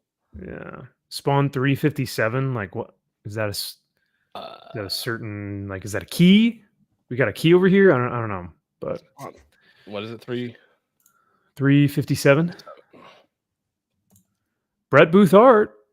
That might that helped. that perked my ears up. Yeah, I'm bricked up when I hear that. So. All right. Well, in terms of New York Comic Con, we will get some more info in terms of like if any more drama happens. But I did want to share this next little tidbit. What do you guys think of IDW's new logo? You mean Get it? NW? NW? No, I thought it was Daredevil. Isn't this like Daredevil. a D? An unfinished Daredevil. And a D with the top cut off, and then another D with the slice through the middle? Or LD, limited. Oh, no, actually, that I do see. Learning disabled. That's what it is. Ah, perfect. Oh, I should use Yeah. this logo then. That'll be perfect for me. I feel seen.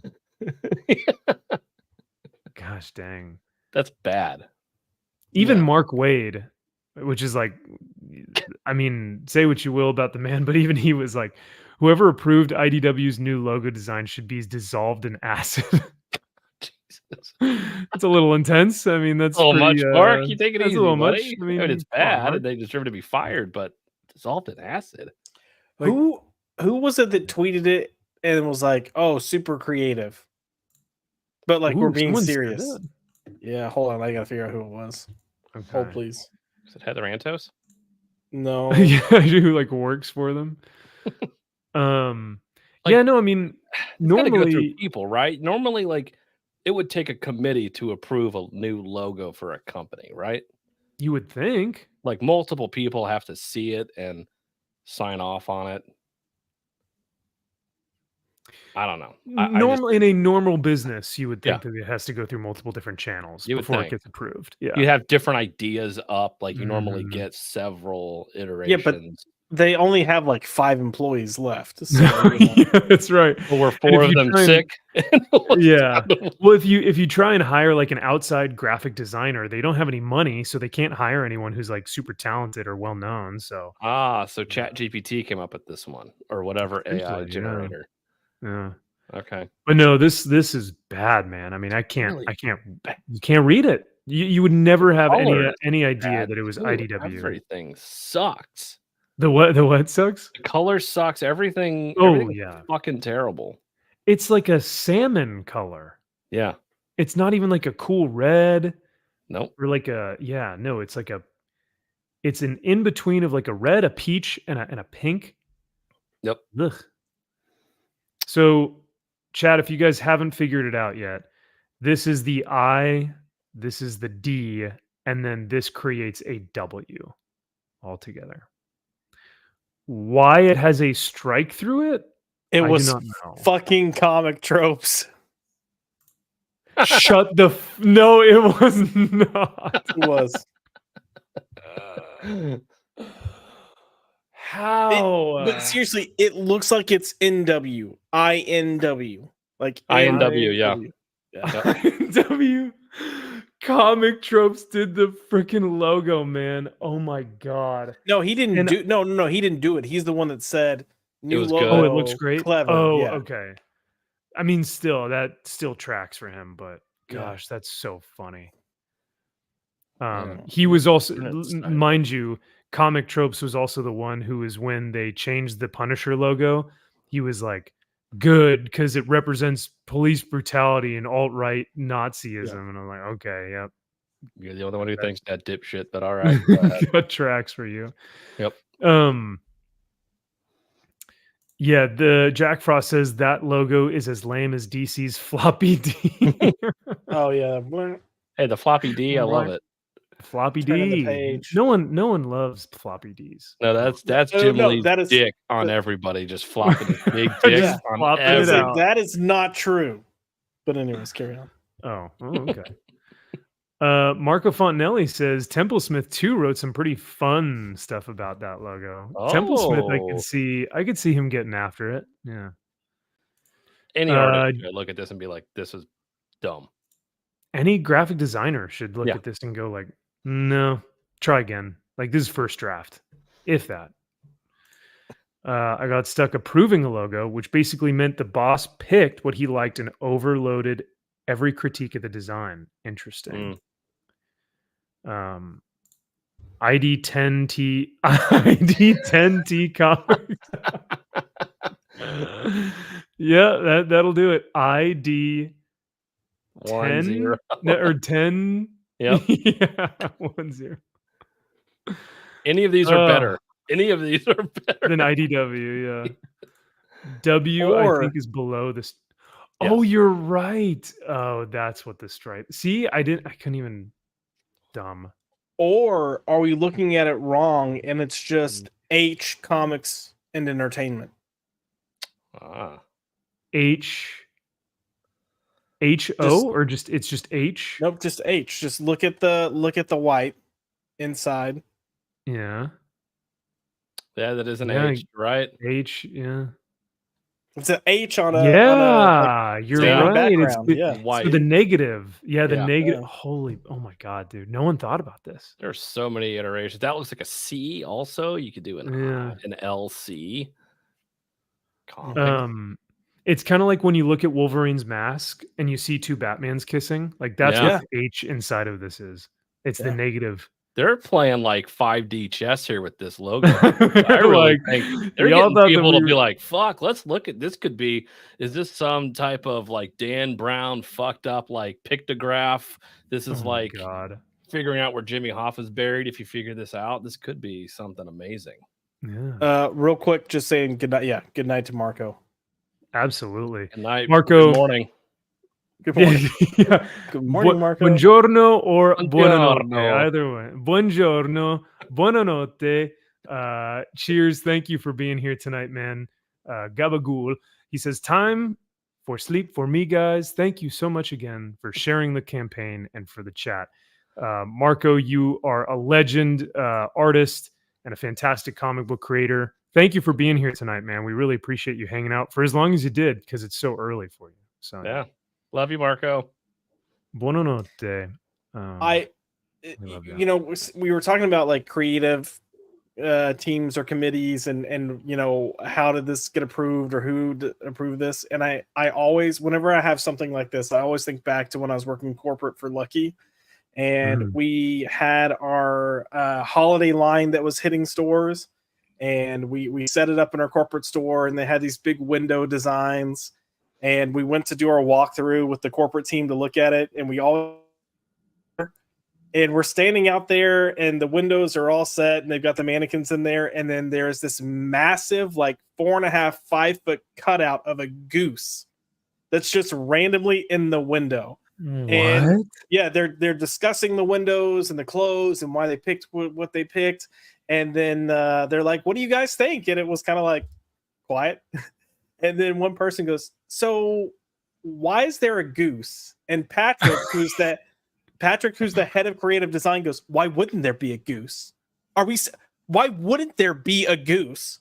And I'm like, calm down, Easy. faggot. Like, Oh my god. yeah, it was a valid That's question. intense. You've got a random goose in the window. So I mean, the first thing I think of when I think of Lucky is geese, right? geese. So Yeah. Mm. You know, makes lucky total you. sense to me. Yeah. Dude, that's Smart. so funny. And it's a great question, but I guess, yeah, your boss wasn't having it that day, eh? He wasn't my boss. He was just the creative director. Oh, okay.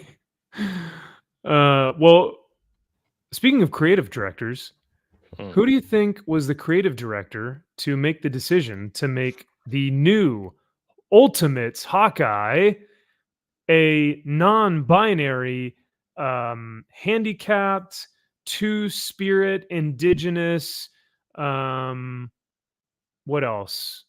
Trans That's 5 things. thing? Yeah. That's They checked, I mean, every box with this bad boy. good thing too. And it's a character and people give a shit about. So Yeah, I mean, thank God. the great thing is that, I mean, really, guys, it's about time. I mean, it really is about time. So Tis.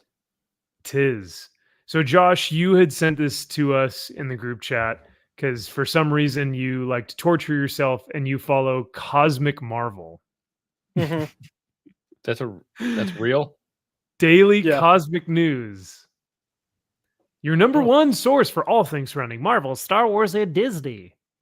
Oh, thank God. Yeah, it's fun to. I don't know if I follow them. Do I follow them? I don't know if I follow them or if someone had retweeted them.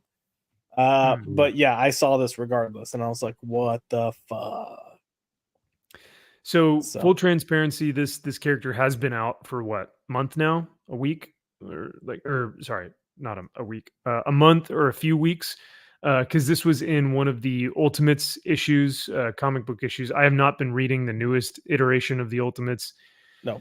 So I can't tell you what the story is. I can't tell you what what's going on or what the context of the character is. So before anyone gets on me about like, well, you don't know the context, it's like, true, I don't know the context, but I do know it's still gay. that it's a little ridiculous. It's still pretty gay. Still gay. And what does Marvel call their like online app where they put exclusive comics? Marvel now? No, not Marvel. Marvel Unlimited. Unlimited. That's right. Unlimited. Yeah. I think that's right. Yeah. So I'm willing to bet he's gonna have his own little like mini series on Marvel Unlimited before we know it. Oh, I mean, they've already got that Young Avengers book right now with like the 4 different gay characters. Like everyone's gay. Mm-hmm. Everyone. Yeah, they've got the whole getting railed Captain America on there. Oh on that no! team. Riding the rails. And, yeah. And then young Juggernaut, who's his like lover. So like, oh no! or Kid Juggernaut or something like that. I don't know. That's terrible. Is that his catchphrase? He's like, "I'm the Juggernaut, bitch." Oh, as he's railing the Captain America of the rails. I mean, some of the pages where like they tripped while in the shower at the gym, and he's like over. I'm like, oh no, and they're like, oh, I'm yeah, uncomfortable, but I kind of like this. But I'm uncomfortable, but I kind of like this. Are superheroes like fighting villains anymore? No, are they doing heroic things? Fighting injustice, and they're fighting. In case you've forgotten, they're going on dates, bickering the entire time, leaving at the date to go fight crime, then saying, "Can you guys just cut it out?" And then they all talk about their dating app thing. Yeah, which I mean, slice of life. Josh, that was the first Amazing Spider-Man issue we subjected you to that you like. I visibly saw your demeanor change. I saw you like just you were like, I give up. I can only take so much between. I think it was Dazzler, Birds of Prey. Yeah, it was something that I was. Yeah, it was bad. Good time. MG says, I'm so happy that he, she, they, we, us spend the full issue lecturing Cap. Yeah, if you guys want, watch the video that Wes did. Wes and Doc went through and actually kind of reviewed the book. And a lot of it is just this new Hawkeye telling Cap to not colonize anymore. So you have that. Good. It's about time. It's about time, right? Colonizer. Yeah. Hey, Columbus Day just happened, right? So yeah. Thank God. Indigenous Persons Day. Easy. Correct. Thank you. Yeah, you're welcome. In all honesty, that first AI generated image right there actually looks kind of cool. And AI generated. No, AI. And it's like design. Oh, sorry. Go ahead. Yeah. No, I'm like, it is kind of cool looking. And I'm like, all right, I could potentially be. And it's like, but then I already know where this is going to go. But I'm like, for a character design, I'm like, it's kind of cool. Agreed. I agree with you 100%. Go back to the other one. Yeah. Like, that's a cool looking character. Pretty cool. Yeah. This honestly looks super sick. I like the mask because it's kind of got a little bit of the gambit, like where the mask kind of comes on the side here. But the goggles don't look like the Falcon and Winter Soldier goggles. You know what I mean? The ones that look like ski goggles. That looks ridiculous. Like, these actually look pretty tactical. I like his quiver. The armor here actually looks sick. And I like the kind of, what would you call that? Like the cape or the, I don't know, whatever you want to. And he's got pouches. Who doesn't love pouches? Come on. Pouches from the 80s. Cool. When I first saw this picture before I read the actual text, I thought this was like a side character they were introducing with the Kohori character, the Native American chick from What If that they're bringing in the comics. I thought it was a side character to go with her. And then I read the message and I was like, fuck my life. I'm sending this to the boys. To the boys. To the boys. Yeah. Jack Frost. We got some Rippaverse assets in here. He says the arrow looks like a digital asset. Oh no. Actually, it is kind of floating. It's kind of layered on there. It's kind of like it's really not nestled within the fingers of our new gay them knocked Hawkeye. Accordingly. He'll knock you up though, so that's I good. hope so. Or sorry, excuse me, they will knock you up. Them. Yeah. But no, it is kind of odd because if you do think about something like this, who is non-binary and yet two-spirited, and don't those things kind of counter contradict each other? Like, if you I don't know what that means. What the fuck does that mean? What is two-spirit? What does that mean? It's one of the things that the they-thems have picked up to try to justify the fact that there are more than two genders. That and it's not just new that if you go back to Native American ancestry, there's two spirits or two-spirited people that encompass both and it's just like, oh, fuck off. Like, so they're culturally appropriating Native American. No, they're trying to use so like this. You've got this whole argument that in the past like 5 years, transgenderism has just taken over and we're going crazy, and like this is all new and it's mental illness and all this stuff, and they're coming back going, no, it's been around. You just are uneducated, and they're trying to say Native Americans have always recognized two-spirit. Sure. Yeah, agreed. Yeah, go on a reservation and tell them about that and see what they say. Yeah, they may be like, no. Yeah. But that's why I think it kind of seems like cultural appropriation, because like if you have someone who's Native American and they say two-spirit actually means like you have your human spirit and then you have like your animal spirit, right? Because I thought there was something within Native American heritage where they have that their spirit is interlocked with a certain type of animal or beast or something. That's what I thought it always was. But if now the trans community is trying to act like, no, two-spirit means it's just anything. I don't know. It just seems a little... According to this, a two-spirit Native American refers to an indigenous person who embodies both masculine and feminine spirits, signifying a traditional third gender role within their community, often taking on aspects of both male and female roles in their tribe. It's a term used by some Native Americans to describe their gender identity and spiritual connection that goes beyond the Western binary of male and female. Where are you getting this information? Yeah, who just updated that fucking definition? I know, right? Because now I'm thinking like, okay, so even thank you, Jack. We have to recognize our privilege. But even if this thing is two spirit, doesn't that mean that it can't be non-binary? Because if it represents masculine and feminine traits, then it is acknowledging that there are binaries. Agreed. I don't know. Well, who knows anymore? I don't. Gosh. I don't know. I don't know shit about fuck, but I do know one of the last arrests I ever made was from a Native American guy who we all arrested 5 times. He Oh. always said to call him Fighting Eagle. That's how we had to refer to him as. He was just a Okay. drunken asshole. But that was like one Wow. of the last arrests I made because he was beating the fuck out of somebody. And geez. so of course I had to arrest him. He's like, "Oh, I am Fighting Eagle." I'm like, "Yeah, I know who you are, Fighting Eagle. I have to arrest you. You're a drunken dipshit." Shocking. You're a Native American and you're drunk. Oh, and it's 2:00 in the afternoon. I would have had an audio like sound like ready on my phone to go that whenever he's like, "I'm Fighting Eagle," I'd have played it so it's like, you know. Yeah. I mean, Fighting Eagle sounds like my Patriot like nickname if I were going to be in the wrestling ring or something. Like, Yeah. Fighting Eagle in the right hand, in the red corner. Yeah. Yeah. But I do think it's. I mean, this is pretty insightful. MG says there are two spirits inside of you. Spirit 1 is gay.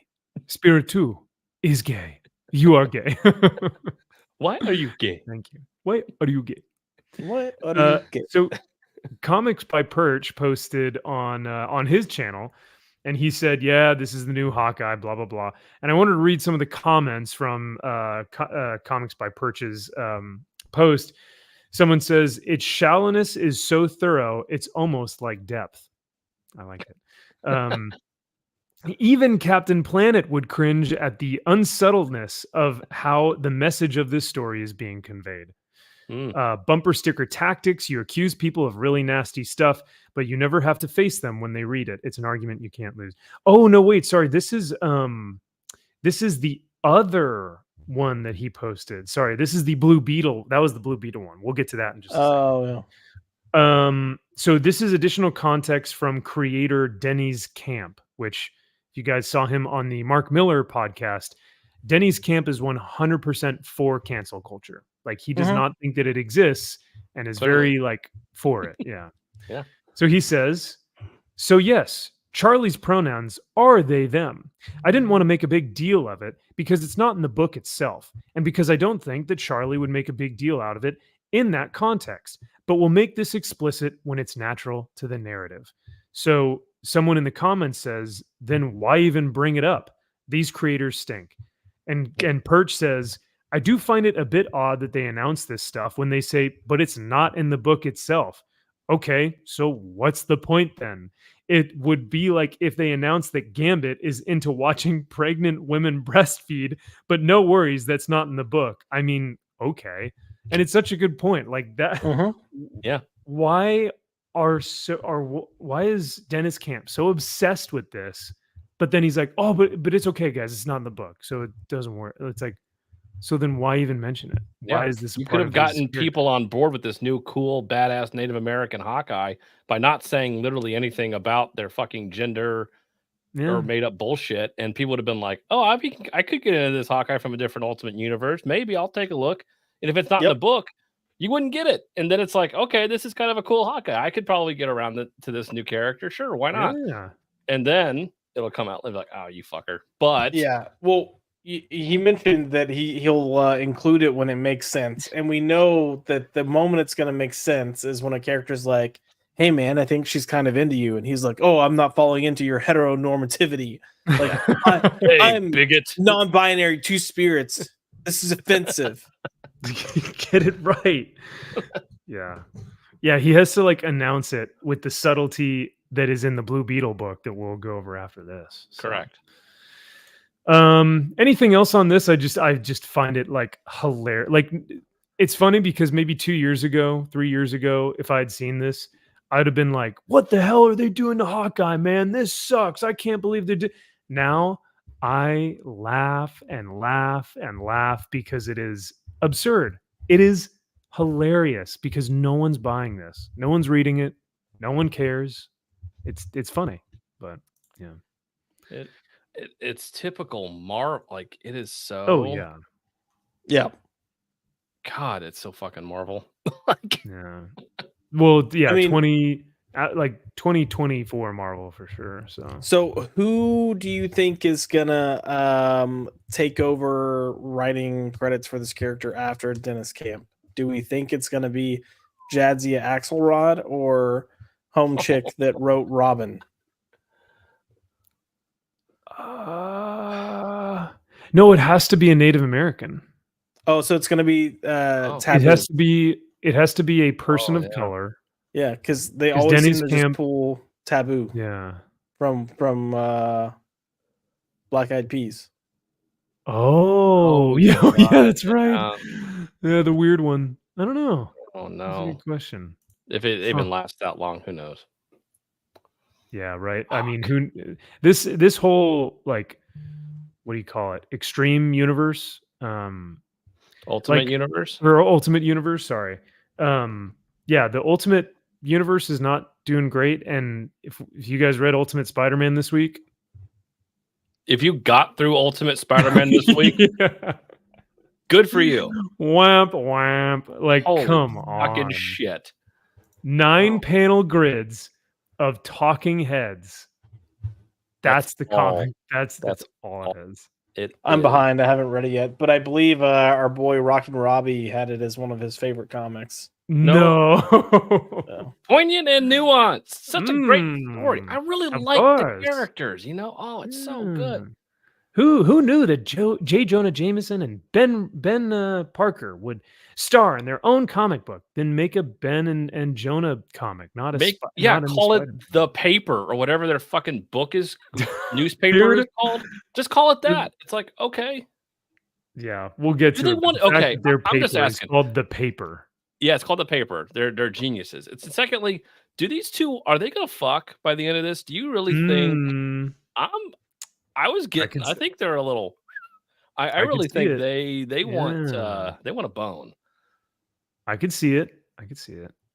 We'll see what Josh thinks if he can pick up on a little. Yeah, But he's I think getting they're some fucking gay nice. A little vibes. from it, subtlety? too. Yeah. yeah. Well, I also want to give a huge shout out to our main man, Jared from Comics League. He says, "Hey, Max, this is definitely giving Snowflake and Safe Space vibes. Absolutely." But Jared, I do want to say congratulations to you, man, on 4 years of being on YouTube. Congratulations. That is a huge accomplishment. And I think you just had a live stream. So congrats to you, man. I'll give you some, where? Oh, here we go.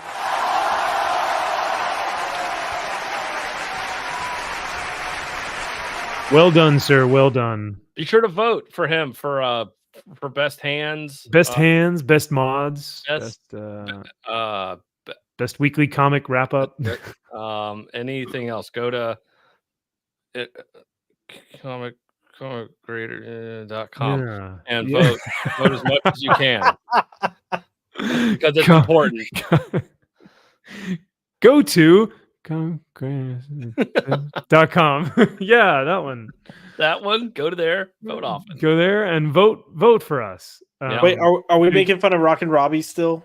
Yes, Okay, cool. That's what I thought. because he's the only one Yeah. who can talk about that because he has to be validated by a bunch of fucking morons to watch his shit. My favorite is the one where he's like, I'm not asking you to vote, but if you can go vote, That would be awesome. Please, all of you vote for me.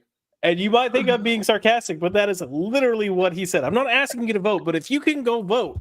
And I'm like, Yeah. you just I asked need us it. to- I have so little in my life. I must have the best hands in comics. I need the best hands. The best hands. Yeah. And scene. Yeah. Scene. Well, I think that's all the news fit to print. So we covered Hawkeye, the variant packs, IDW's new logo, Distillery, and the Peach Momoko drama. There are a few other things that we could probably look at later, but let's start getting into the comics for last week and this week. But first, I wanted to, because Absolute Batman is such a hot topic, I wanted to showcase this. What do you guys think about the Frank Miller Absolute Batman variant cover? He's Frank back, Miller's- baby. Frank Miller's covers have looked like shit for the past 15 years. Yeah, What? Like, yes, He's back. What are you talking about? Look at this. This is prime. he's back, baby. He's back. He looks like a turtle. That's Like what I thought he was. Like a turtle shell, right? Is he not a turtle? Oh, Oh, he's not. Oh, okay. I thought he was one of the Ninja Turtles. Yeah. Oh well. Shoot. No, this is really bad. Like this is really, really bad. It's brutal, man. It's brutal. He couldn't even bother to do a background, which I find hysterical. He's like, "Yeah, I did this doodle of Batman, and that's all you get." I don't think he's done a background for his covers in like a hot minute. Yeah, he's like, I don't care. Yeah, the Wolverine one was just a black background, right? Correct. Yep. Yeah. So there you It's go. really bad. Is that a New York Comic Con exclusive? I believe it is. It has to be I one believe- in 5,000, or a foil in the whatnot pack. So Oh, it's got to be a come foil on. in the whatnot pack. You got to go in, Mm. get the DC whatnot foil pack.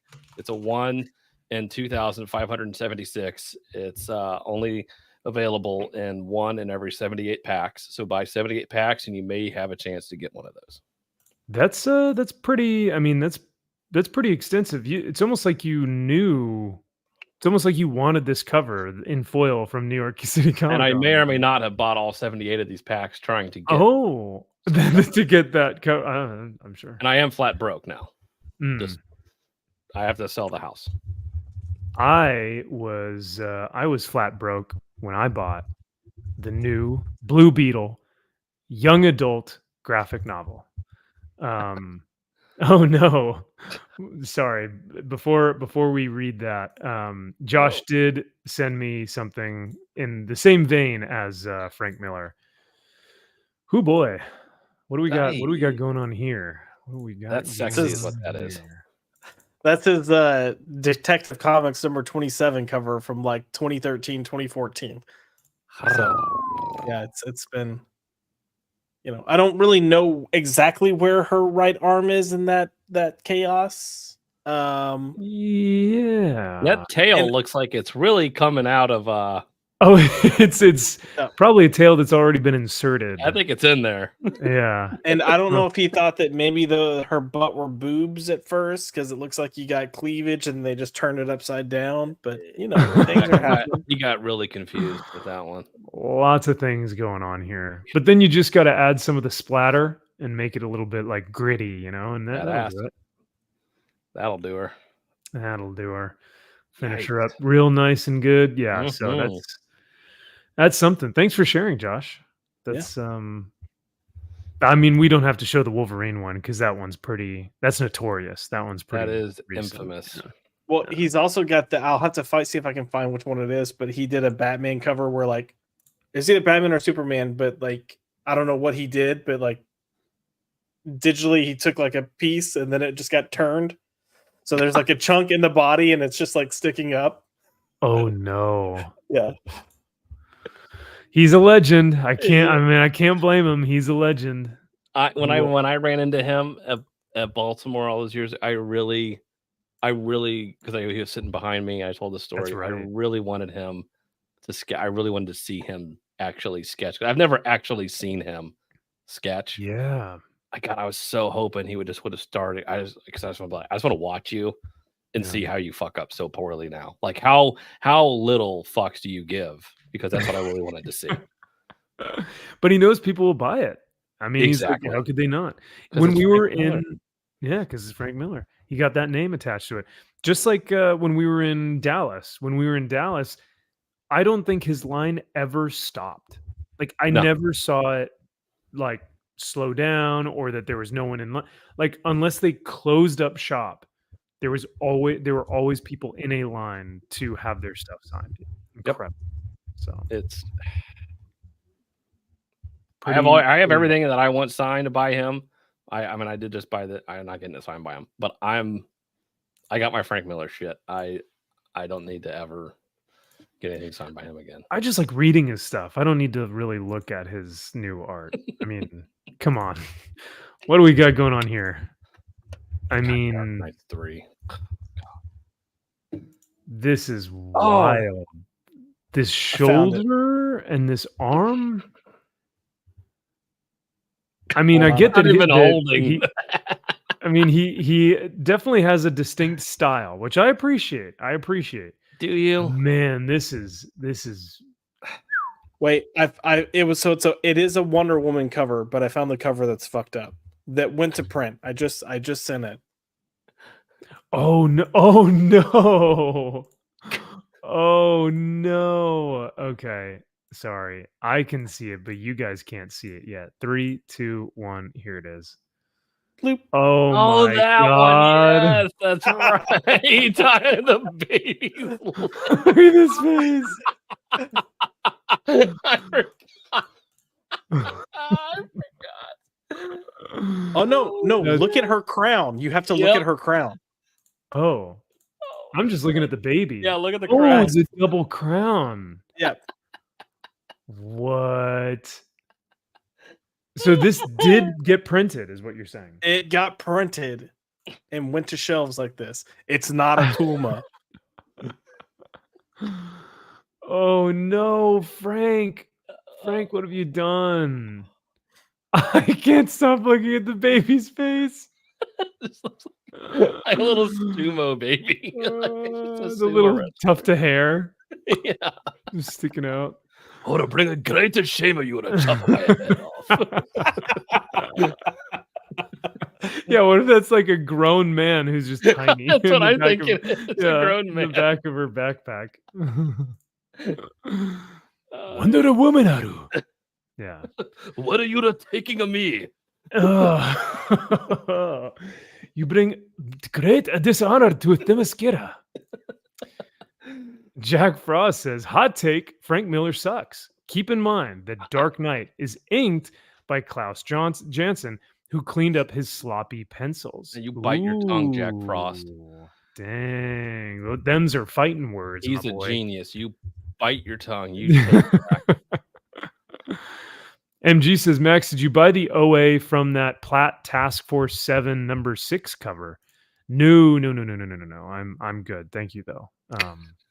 I mean, No, I no, love thank you, Platt. no. I mean, we all love Platt, but for the same price, I got Roberto De La Torre, who's maybe the number 2 or 3 top Conan artist of all time, like all time. Or number So, 1.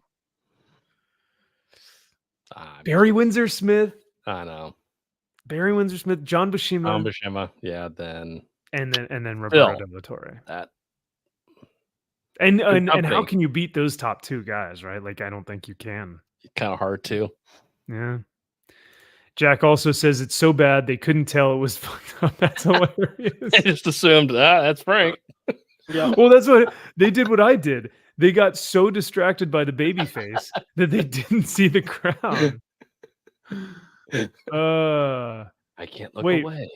Josh, why did you send us a post from DC Comics Circle Jerk? I wonder if it's trying to tell us What? something. Oh, Whoa. The post is from a okay. guy who's Time out. Whoa. Time out. Hey. Oh. All I did was when I saw when I posted the first Wonder Woman cover, that's when I remembered, oh, it's a Wonder Woman cover and her crown's fucked up. So all I did was Google Frank Miller DK3 Wonder Woman crown. And then this came up and I just grabbed the first picture. I didn't look at where it came from. It's Google's fault, guys. And whoever this is, this avatar has a rainbow in their background. So Oh, interesting. fucking A. Sounds about Hey, right. click He on them and says- see what all they have on their page. Don't. Oh. Oh no, don't. No. Oh no. There could potentially be some penises on there. Yeah. only So he's hope. got, is that Brian Michael Bendis on the Superman? And then, Tom King on the Batman. oh, gross. God, even that picture. God, what a fucking cover. Yeah, look, it's perfect. I can't zoom in, or I mean, maybe I can zoom. Let me see. No, it's. Oh, that's Talos or whatever his name is from Woke trash. The worst Batman ever. Absolute woke man. I mean, I wouldn't call it He's not woke. woke. What are you talking about? It's not woke. It's just not the best comic book ever. Yeah. So, Tom King, the Batman who weeps. Yeah, pretty much. Don't you want to know what makes Batman cry? What makes Batman cry? Yeah. Don't you want to know that? I do. I want to know who Batman has sex with. That's Oh, that's yeah. what's most important. That's I mean, what there's a long list. It's easy to find. It's not that okay. hard. Mm. So we'll cover that on Trash Sunday. Man. Yeah, we'll Trash talk about Man. that on Sunday. So. It's not Trash Man. It's Trashman. Okay? Freshman. It's it's Trash Man. Look at the amateurs. Oh man, God, get it right, guys. It's amateur hour. Feel like I'm taking crazy pills. Speaking of crazy pills, let's finally get to the maybe the worst comic book of 2024. I mean, this is showing up on my 2024 list, boys. I'm just going to tell you this right now. Like, it may be my number one worst. If it's not my number one worst, it's still on the list. Like, it's got to be. You're including this YA novel? Is it a YA novel? What is this considered? It It's is a a YA YA graphic novel. So you're including that for comic? I mean, we don't read these. I guarantee you we could probably find 20 of them that that's are a just good point. shitty. Yeah. Ugh. No, I guess that's a good point then. I guess we can't add I mean, if it were to be added to because we just do floppies from the main publishers for our best Normally. and worst, right? Mhm. Yeah. Like, Yeah. yeah. I guess we can't add this. Shoot. It totally would have been there though. Hey, it's your list, your show, your YouTube channel. You can do whatever the fuck you want. It's your life. Maybe we'll do an honorable mention for it. There you go. It's So got to be brought yeah, up, right? yeah, of course, it has to be at least be mentioned in the cavalcade of awful comic books that come out every single week. But this is written by Julio Anta, and this is a young adult graphic novel that is titled "This Land Is Our Land." And by our, we mean the Latinx, the Latinox, the Latinx. okay. Not me, basically, not me. Correct. This is not our land. This is our land, like their land, right? So 10-4. Got it. All right. So if I'm a white young man who's reading this, I can't actually say this land is my land. Got it. Okay. This land is your land. Okay, cool. Correct. Yeah. Got it. But people may ask, "What, Max? Why are you so upset about a young adult graphic novel? Why are you even reading young adult graphic novels?" Well, it's because Julio Anta is pushing probably some of the most divisive, gaslighting, almost hilarious in a way, propaganda I have maybe ever seen in my comic reading career. It's pretty ridiculous. So it follows what's his name? Jamie? I want to say Jaime. It's Mulva. No, Mulva, it's yeah. I think it is Jamie, I believe. Sure. And his exploits or his story. Yeah. Jamie? Jaime. Jamie. Yeah. Jaime. And his kind of struggle as a young teen going through high school.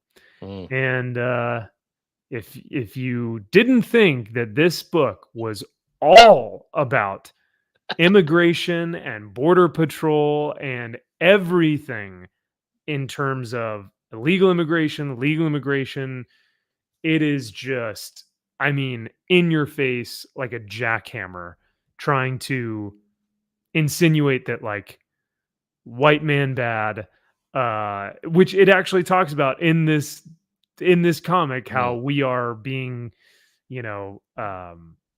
indoctrinated by YouTube channels. Anti-immigrant activist Mike Beam praised the government's effort to deter immigrants from coming to the country. This is the third shutdown in just under 4 years. Yeah, Kyle, you read this bad boy. Oh, this classroom scene, my God. Oh my, What were Jesus. your thoughts on this? A lot. Oh well, I had a lot. Yeah. There's so much bullshit in here. Yep. Purely one-sided garbage. Ooh, yeah. Oh, yeah. And the whole time I'm sitting here, I'm like, this is a Blue Beetle book. I'm like, is he gonna fight something? He's Blue Beetle. He's a superhero. Like it's like it's going to be like Jeff Goldblum. Like there is a Blue Beetle in your Blue Beetle comic. Yes. Hello. Like, I just like, what are we doing? We're setting That's up such a good point. that this white guy is going to be a Nazi. Like, and how easy it is to just dismiss. And this fucking bitch or they them in this fucking scene, like if this was a real person, she deserves to be smacked in the fucking mouth. Like, look at this monologue, my dude. Yeah. it's just shut up. Like, first off, you're wrong, and secondly, you need to be hit. Like, you need to be hit. Like, you just that's what happens. There are consequences for your actions, especially when you say this garbage. It's like, you're gonna call me a racist for the like. All right, you're gonna get hit. Like, it's astonishing that the writer it reads like the writer has never actually encountered anyone other than Twitter liberals. It is like he has the emotional intelligence of a 14-year-old who's read nothing but like TikTok and Twitter. That's it.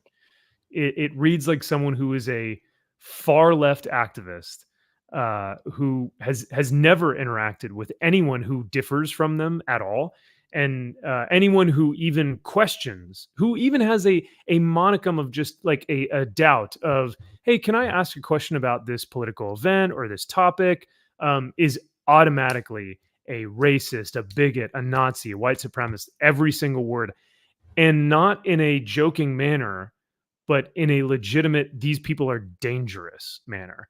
right. And you'll see how these the art people is. that are and how yelling are supposed to be the heroes. Like this they, them, she, whatever the fuck, is yelling at this kid, calling him a racist in class, inciting what you could be seen as what they claim as hate speech, because he's not. She clearly is. And so you're trying to incite violence. But yet you're the hero. We're supposed to be on your side. I don't understand. It's like, great. Okay, sure. Try to win me over with your hate speech, as you so lovingly like to call it. Yeah. It's pretty wild. I think I'll read it just for our audio listeners out there. So the teacher says, let's discuss current events. What's on your minds today? She says, Riley? The best part. We have 5 minutes of class left. Let's talk about current events. Sure, we have 5 minutes. Let's just kill some time. Let's talk about something really divisive. All right, go. Let's kill some time and talk about one of the most divisive, controversial. He might as well have just said abortion. And abortion, exactly. 5 minutes. That's perfect, right? Sure, let's talk about a high school kid. Sure. Yeah. So this white gentleman says, how about the border invasion? Right? Like that's a pretty, he's questioning and rightfully like being like, hey, could we talk about this? Like he's just inquiring about what's going on, right? He hasn't said anything out of the ordinary. And this they them says, here we go again. While Jamie is reading like Reddit about space and exploration and space cast and all this cool stuff. So she goes, what are your opening thoughts? And he says, I hear that if this border stuff goes on much longer, there won't be any real Americans left here. So the teacher says, okay, how about a different perspective? Brenda, what's your take? Why would you ask her? She's the fucking actor. It's like, oh, we all know what your opinion is. Yeah, let's get the communist activist to weigh in on this situation. So she says, what makes you think more immigrants means fewer Americans? Sounds pretty racist to me. And so the teacher says, Brenda, please try responding to Riley without resorting to name calling. She goes, fine. Here we go. Let's put aside the fact that borders are man-made and most of the migrants coming here have seen their homes and jobs destroyed by climate disasters. When you Ding. talk about real oh yeah, let's just check off all the little buzzwords, right? Climate change.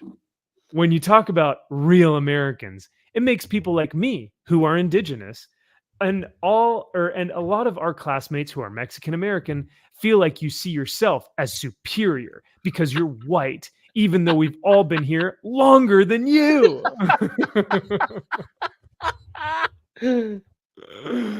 Brilliant writing. Oh man, I mean, I don't get it at all. I don't know what she's trying to say. No, I it's couldn't tell. I mean, Dear indigenous people, you are not from here. At some point, you crossed the Bering Strait. Correct. So, thanks. You nailed it. Yeah. good But at no, that. Josh, they've been here longer than all of us, right? Yeah. Which entitles Cool. them to something. Which entitles them to say that we are not real Americans, and that by wondering about, hey, our culture, hey, what about our the things that we value? What about the American way of life, right? That makes us very racist. That we enjoy our heritage, that we enjoy our nationality. That makes us racist, right? So she says, makes people like me who are indigenous. And mind you, this young lad, the only words that have come out of his mouth was this. I hear that if this border stuff goes on much longer, there won't be any real Americans left here. That sounds like he's confused about what he's hearing, and maybe a teacher would do a good job of presenting both sides. Well, that's an interesting point you make. Let's take a look at some things. This is what one side is saying on the topic. Here's why people may believe that there are going to be no real Americans left. On the other hand, you have a group of people here who think blah, blah, blah, blah. It's like, that's a good... Now, you have 5 minutes left of class. You're not going to be talking about anything like this. You're a fucking idiot to be bringing this stuff up. But anyway, it's like, sure, whatever. You're not going to solve the immigration crisis in 5 minutes at a high school. Yeah. Nor are you going to change his mind, nor are you going to change her mind. But you may be able to present some topics. Just like, here are some websites, and here are some things. Here are some books you may be able to read or pick up. Things that you may be able to enlighten you on what current events are doing. I would advise you to look at both sides of a topic. There are certain things out there you can watch one side or the other. Find out where you line up. That's how normal people talk. That's how a teacher would present. A normal teacher would present it. You would think, and you would think, and you would hope, right? You would hope that someone has the balls and honestly just the emotional intelligence and the wisdom as a teacher to say, like you said, here are both sides of the argument. But I would encourage you to do your own research, right? To do research on your own. It sounds like, when she goes, hey, Riley, that's a great question. It sounds like you have a ton of, it sounds like you've been thinking about this a lot. I would recommend checking out these resources and looking at the lists of how many immigrants have come over from this administration, or to see how the immigration process is dealt with a lot, and look at different policies and things. 100%, like you said, Kyle. So, but instead she chooses the communist, 14-year-old girl who knows nothing about America, by the way. The only thing that this woman, this little girl, has experienced in her life is whatever, her other activist friends have told her. So, being indoctrinated just as much as you claim he is. You're spouting off the same garbage from one side of the conversation. You're not willing to hear anybody else's side. So then Riley, the young kid, he goes, I was just joking, Brenda. You can relax. Wow. So misogynist and just passive. Ugh, I love it. Hate white men. Yeah, it's mean. Yeah. She goes, it's always a joke with you. What about those racist flyers? People, everything's racist to her, right? Racist, yeah. Been throwing up around town. Is that one of your jokes too? All these jokes are why I'm organizing a march. Of course you are, high school kid. Have fun with your fucking march. Yeah. I love how she equates him now to these racist flyers that she quotes are going up. It's like, oh, so you lump me in with that now. Like you Yeah. assume that because I have a legit question about a topic, you now assume that I'm racist. And not only that, you are now labeling me a racist and that I am a part of a racist organization that is putting out flyers now. So now you're saying it's okay for me to be attacked or for me to have violence brought upon me because you have now labeled me a racist. Oh yeah. Yeah, by claiming that just by, this kid's words, that he is now a racist, and by ostracizing him and demonizing him and completely like disassociating, right? He is now going to feel isolated. He's going to feel like he's not part of a group or that he's not welcome. And what's going to happen? They are creating their own villains in this story because Riley ends up becoming the quote unquote villain. And you'll see exactly why. But it's because of her that he probably feels this way because she has equated him with racist attacks and slurs and flyers just because he has a question about, hey, I heard something about the border crisis. Could you tell me a little bit more about it? Right. Yeah, sounds kind of crazy. And I don't know. I am wearing my red manga hat and fuck everybody else that isn't white. But anyway. No, Kyle. See, sorry, go ahead. Go back. Because I think this is part of the problem right here. So Jaime is pretty much like, I think everyone's entitled to their opinions and we should respect them. And then Brenda, this bitch, go down. Right here has the kind of mocking him. It's important to respect everyone's opinions. What the hell was that, Jaime? So it's like, no. And this is where that cancel culture gets in, where it's like, you can't let anyone say anything if we don't agree with it. I'm like, right, because they're racist. They're inciting violence. They're racist. Is he wearing a dark side face? Is that dark side on his shirt? I thought it was like a messed up thing. Oh. Yeah, but it's a DC Comics. Yeah, no, that's true. Yeah, it's probably dark side. They don't know their continuity. They assume it's a Marvel book. So Jaime decides that he wants to go see this like asteroid or this like whatever. He's like, oh, meteor. So he's like, this is a really cool meteor. I want to go see. It's going to fly over here. And she goes, you're bailing on the march for our rights. And he's like, yeah, bitch. Fucking lame. He's like, I'm going to go do my awesome hobbies while you like go do a march that will do nothing for your insane ideology. She goes, you do this every time I organize anything political, Jaime. What's with you? And he's like, yeah, no, like, of course. He goes, politics aren't my thing. Ugh. As it should be for any high school kid. You're too fucking young to understand how anything works. Shut the fuck up. You don't know anything about politics. Stop. You don't know anything about anything. Correct. You don't know, you're just lost in the sauce. Yep. And here we go, racist again. She goes, keep your head in the stars and enjoy respecting everyone's racist opinions. It's like, if that teacher's still in the class, it's like, will you shut the fuck up? Like, she should be sent to the principal's office. Yeah. No shit. Untuck your shirt, you fucking dumbass. And secondly, get out of here. And why can't we have a normal teacher like all the other teachers that we have today that's like, hey kids, there's 5 minutes left in class. Who wants to get up here and fight so I can post it to TikTok? Yeah, exactly. That's real. There you go. Yep. So Jaime's friend Paco shows up. Oh my god, these names are great.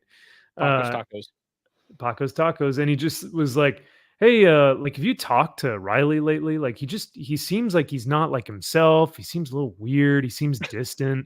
Like people are beating him up and calling him racist in class, and the teachers let him. Yeah, and like he seems like really like like a loner, and like, I don't know, weird. It may be that people have been calling him racist for the past couple weeks. I don't know.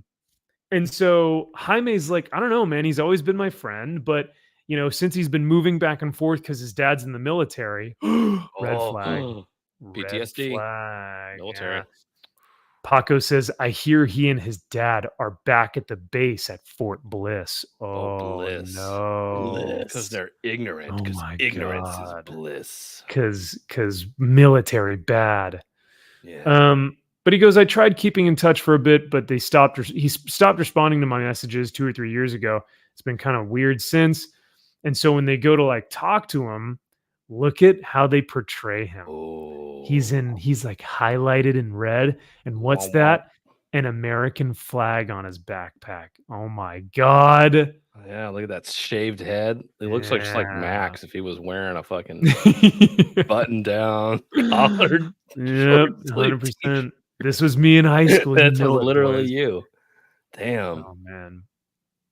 So but yeah, it goes between the military at the border, those flyers around town, and now Riley saying all this stuff. It's kind of getting to be a lot, you know? And Jaime says, it'll pass though. It always does. And he goes, I hope so. So already they're they're implying essentially that Riley is like, oh, between the military and flyers and race, like it's just everything that he does because he's white, right? Yep. And she equated him to having the flyer. Oh yeah, I heard flyers, I heard Riley, I heard military. Mm-hmm. So obviously, have we even seen the flyers in this book? No, I don't think so. They keep bringing up flyers, and we haven't seen them. Yeah, so we don't even know what they say. Yeah, it's like okay. But Jaime tries to speak to him, and he's like, "What? Who are you? Like, why do I care about you or your media?" Like, he's just an awful person, and he's like, "You got the wrong guy." And Jaime's all sad because he's like, "I thought we were friends."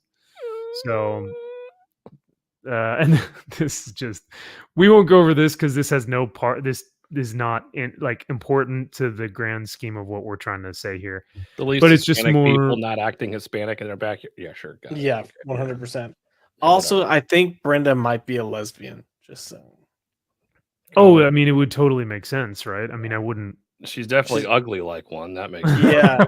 She seems to be angry like one too. They're so angry. Oh no. So Paco finds a tweet and he says, so I don't mean to break up this moment, but look at what Riley just posted online. Oh no. Riley says, using this next time I debate someone at school, we need to make sure America stays American. Immigrant birth rate now officially higher than that of American citizens. It's like, okay, good for you. Riley's doing his research, you know? Yeah. He went back home and he said, damn, I don't know anything about this immigration thing. Maybe I should do some research. And he found that, wow, immigrant birth rate now officially higher than that of American citizens. That's a little concerning. So he's like, yeah, this is my thing now. Yeah. What is wrong with this kid? First in the comments in class, now he's straight up sharing racist propaganda online. Racist again. Racist again. All right. This is so bad. And then Jaime thinks that he's trolling. He's not the same kid who used to be our best friend all those years ago. I can't believe we used to hang out with him. Wow, he's like so weird, S.A. Yeah. So this is, done with all the subtlety of a jackhammer, like I've said before. Oh, hey, it's a Blue Beetle book. Remember that? Oh, this is a Blue Beetle. Oh my gosh, this is a kid's superhero book. Oh, yeah, there's a Blue Beetle. Look at that. Hello, my name is Jeff. I thought that was the Thicc. My name is Jeff. My name is Jeff. That's the best Channing Tatum, performance we've ever gotten. Of course. So Paco ends up at Jaime's house, and this is the last bit that we're going to talk about. This is where the comic peaks. How is that not creepy? Some fucking kids just I was going to say, like, passed out. How would you feel if I just like randomly walked into your house and walked into your room and was like, "Hey, Maxie." Yeah, and he's like stood there like fucking Michael Myers. Like, are you gonna fucking stab me to death, you psycho? Like, what are you doing? Yeah, like how did he get in? Does he? Yeah, this is just weird. Like, I don't think the writer knows how like human interactions work. So. Yeah. But he says, I'm sorry, man, I couldn't wait. We've got to talk. Remember Riley's post last night? Well, I stayed up all night creeping his social media accounts, cross-referenced them with other people he was talking to. I infiltrated some private chat servers. It's like, okay, dude. time out, psycho. Like, I'm Yeah, more like, worried about you wait a than second. him. Easy. Yeah. Like, Paco, you're my friend, dude. What? Like, leave Riley alone. Like, Yeah. leave him alone, He dude. hasn't Like, done anything. yeah.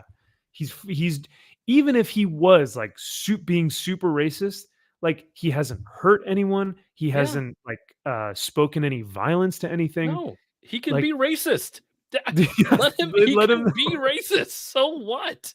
It Jesus. is not a crime. Like it sucks, No. and that he's an asshole if he's racist. Right. But like that doesn't mean that he's. You're just yeah. as big of an asshole calling him a racist and saying all these fucking things that you're trying to incite violence on him. Exactly. He never once said, I want to kick all these fucking people out of here. Fuck Yeah. you. We're starting with you, you fucking lesbian bitch.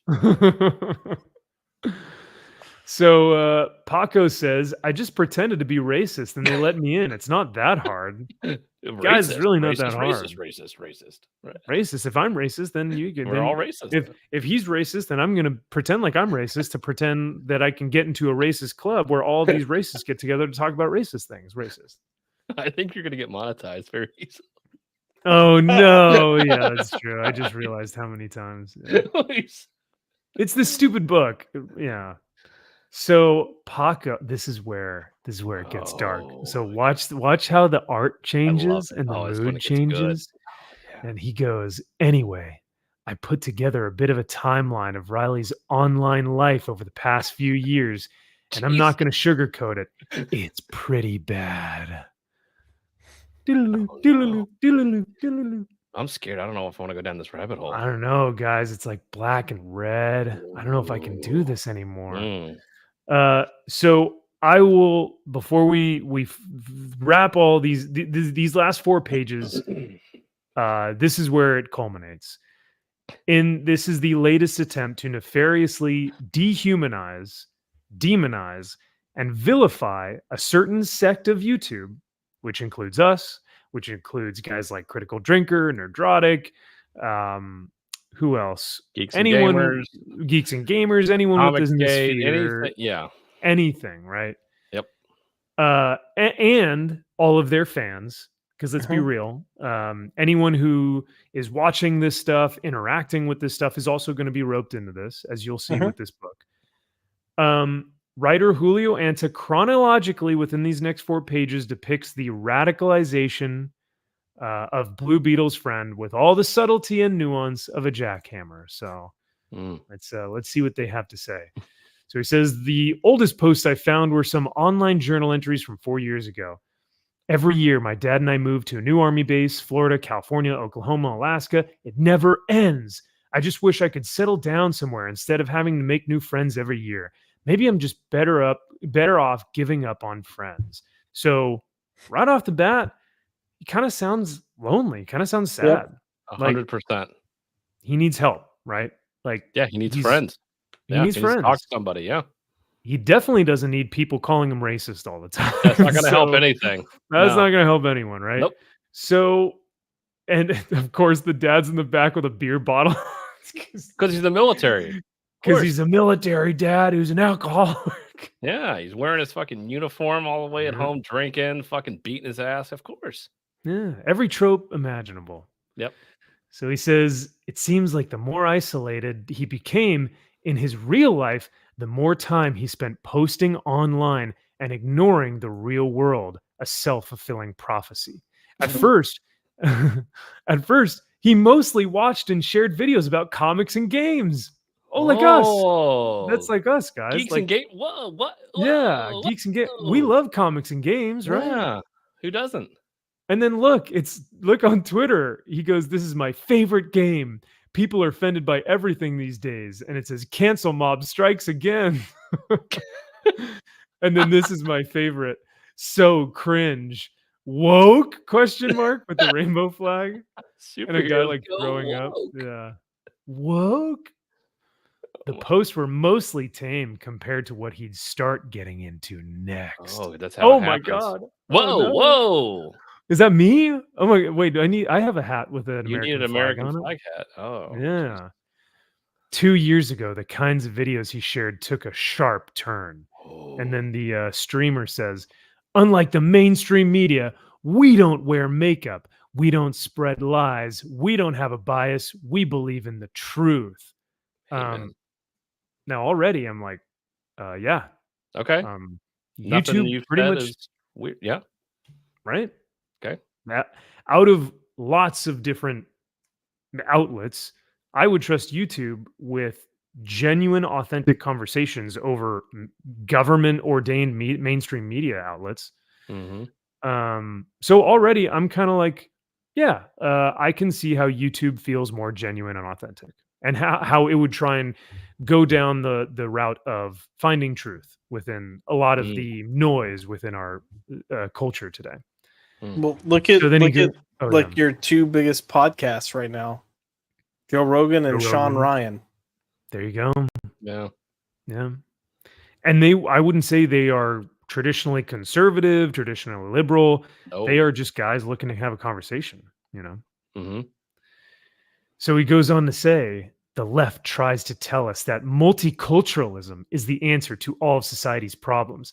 Yet they criticize us for being men, for being white, for being straight. They want to emasculate Jesus, you. look at that fucking face. Look at the face, dude. Goddamn devil. This is terrible. This looks like a horror comic. It does. This That looks like white man's the something- yeah. devil. That just the devil.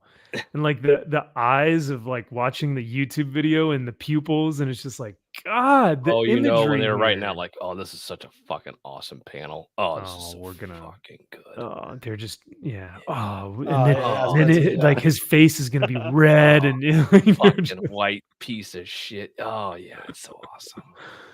But what's wild is that the writer here, Julio Anta, like I said, why would he be writing this if he didn't genuinely believe that the people who are on YouTube or the people that disagree with him actually think this way, or actually are portrayed as like demonic villains?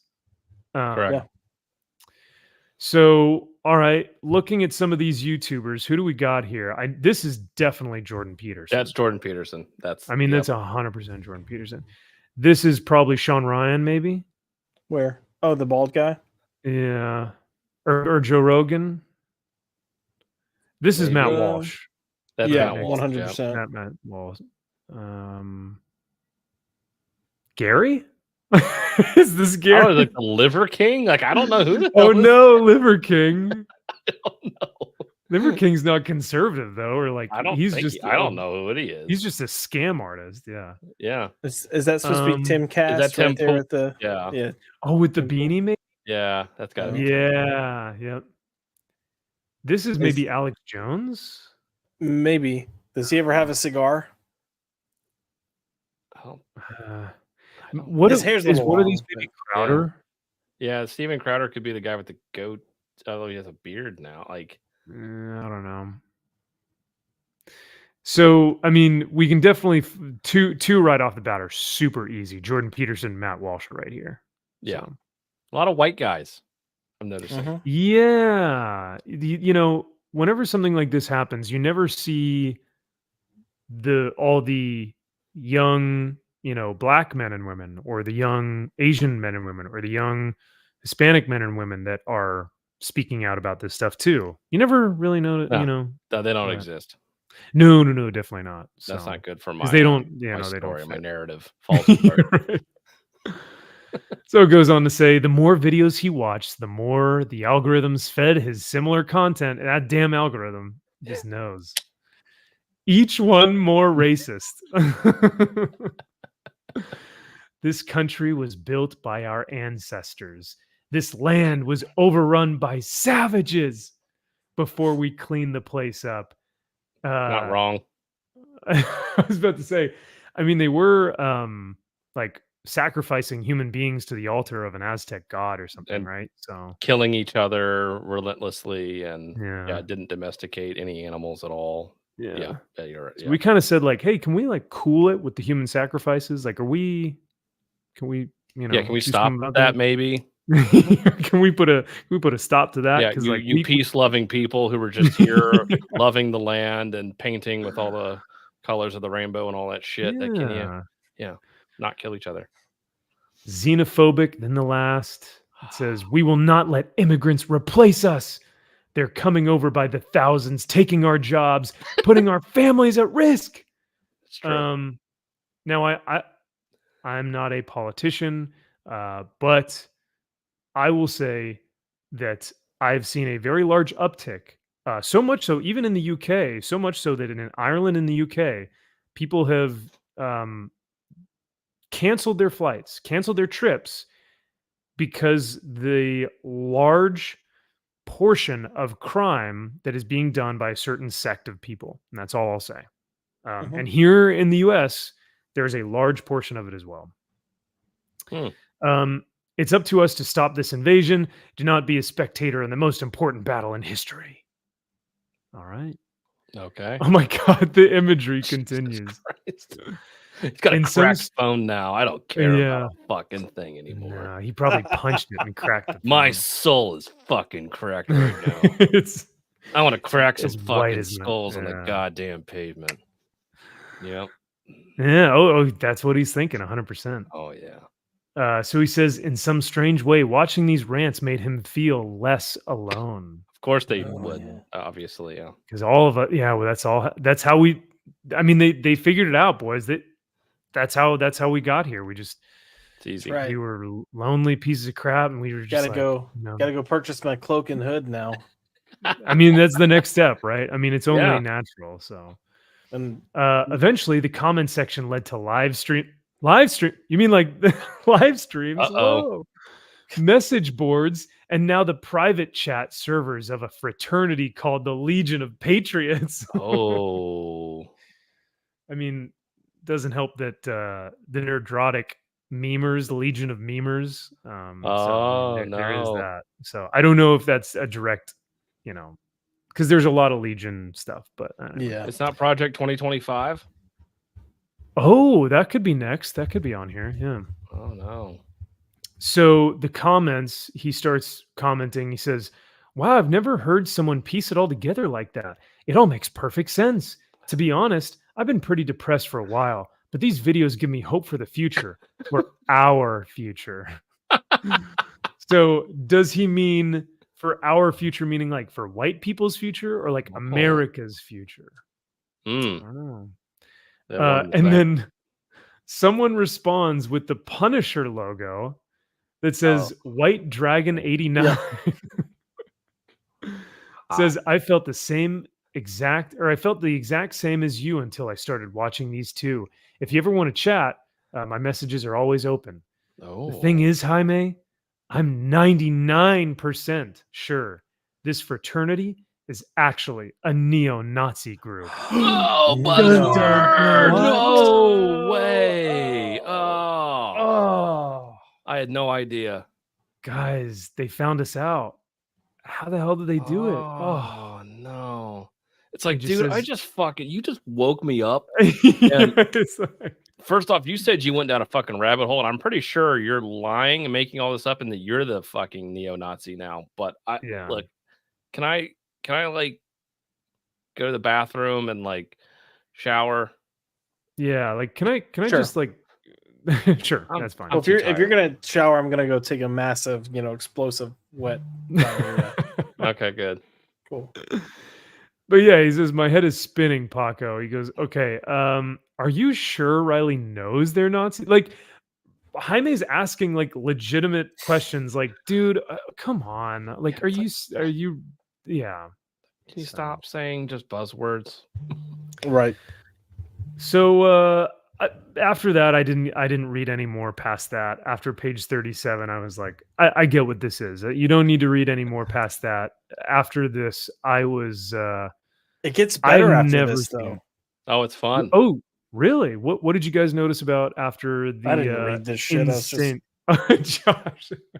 No, they go and confront this Legion of Heroes or whatever they're called, and like blow up a fucking truck out in front of one of these guys' houses, and like No way. start a fucking war, basically. And Did Oh my they draw God. Dennis Camp in this book? Oh, no. that Tell might me be that does him, not look like him. Oh, yeah. I Well, this part's mean, great. They talk about the history of organizing hate groups and what they are and how we combat them, and the history of how we went after no. the KKK. It's like, oh, it's really important work that we're doing. It's KKK parade straight through the heart of downtown El Paso. And Why doesn't then anybody talk about Jaime this? says, "Yeah, why Because doesn't it was the anybody-" shit. Because they weren't like funded by the Democrats or something. I don't know. Yeah, and they have the right to march, just like you have the right to put on your gay ass fucking protest that no one goes to. High school chick, why don't you Just shut like- the fuck up? Just like they have the right to as Josh has seen before on Twitter, fist each other in the streets at gay pride Mhm. parades. So Yeah. It's disgusting, but they had a right to It do it. is. I guess. Sure, well, Maybe not. I don't know. do they have a I right mean, to? Well, isn't I that don't know public about that. indecency? I I think don't know. that might So- be.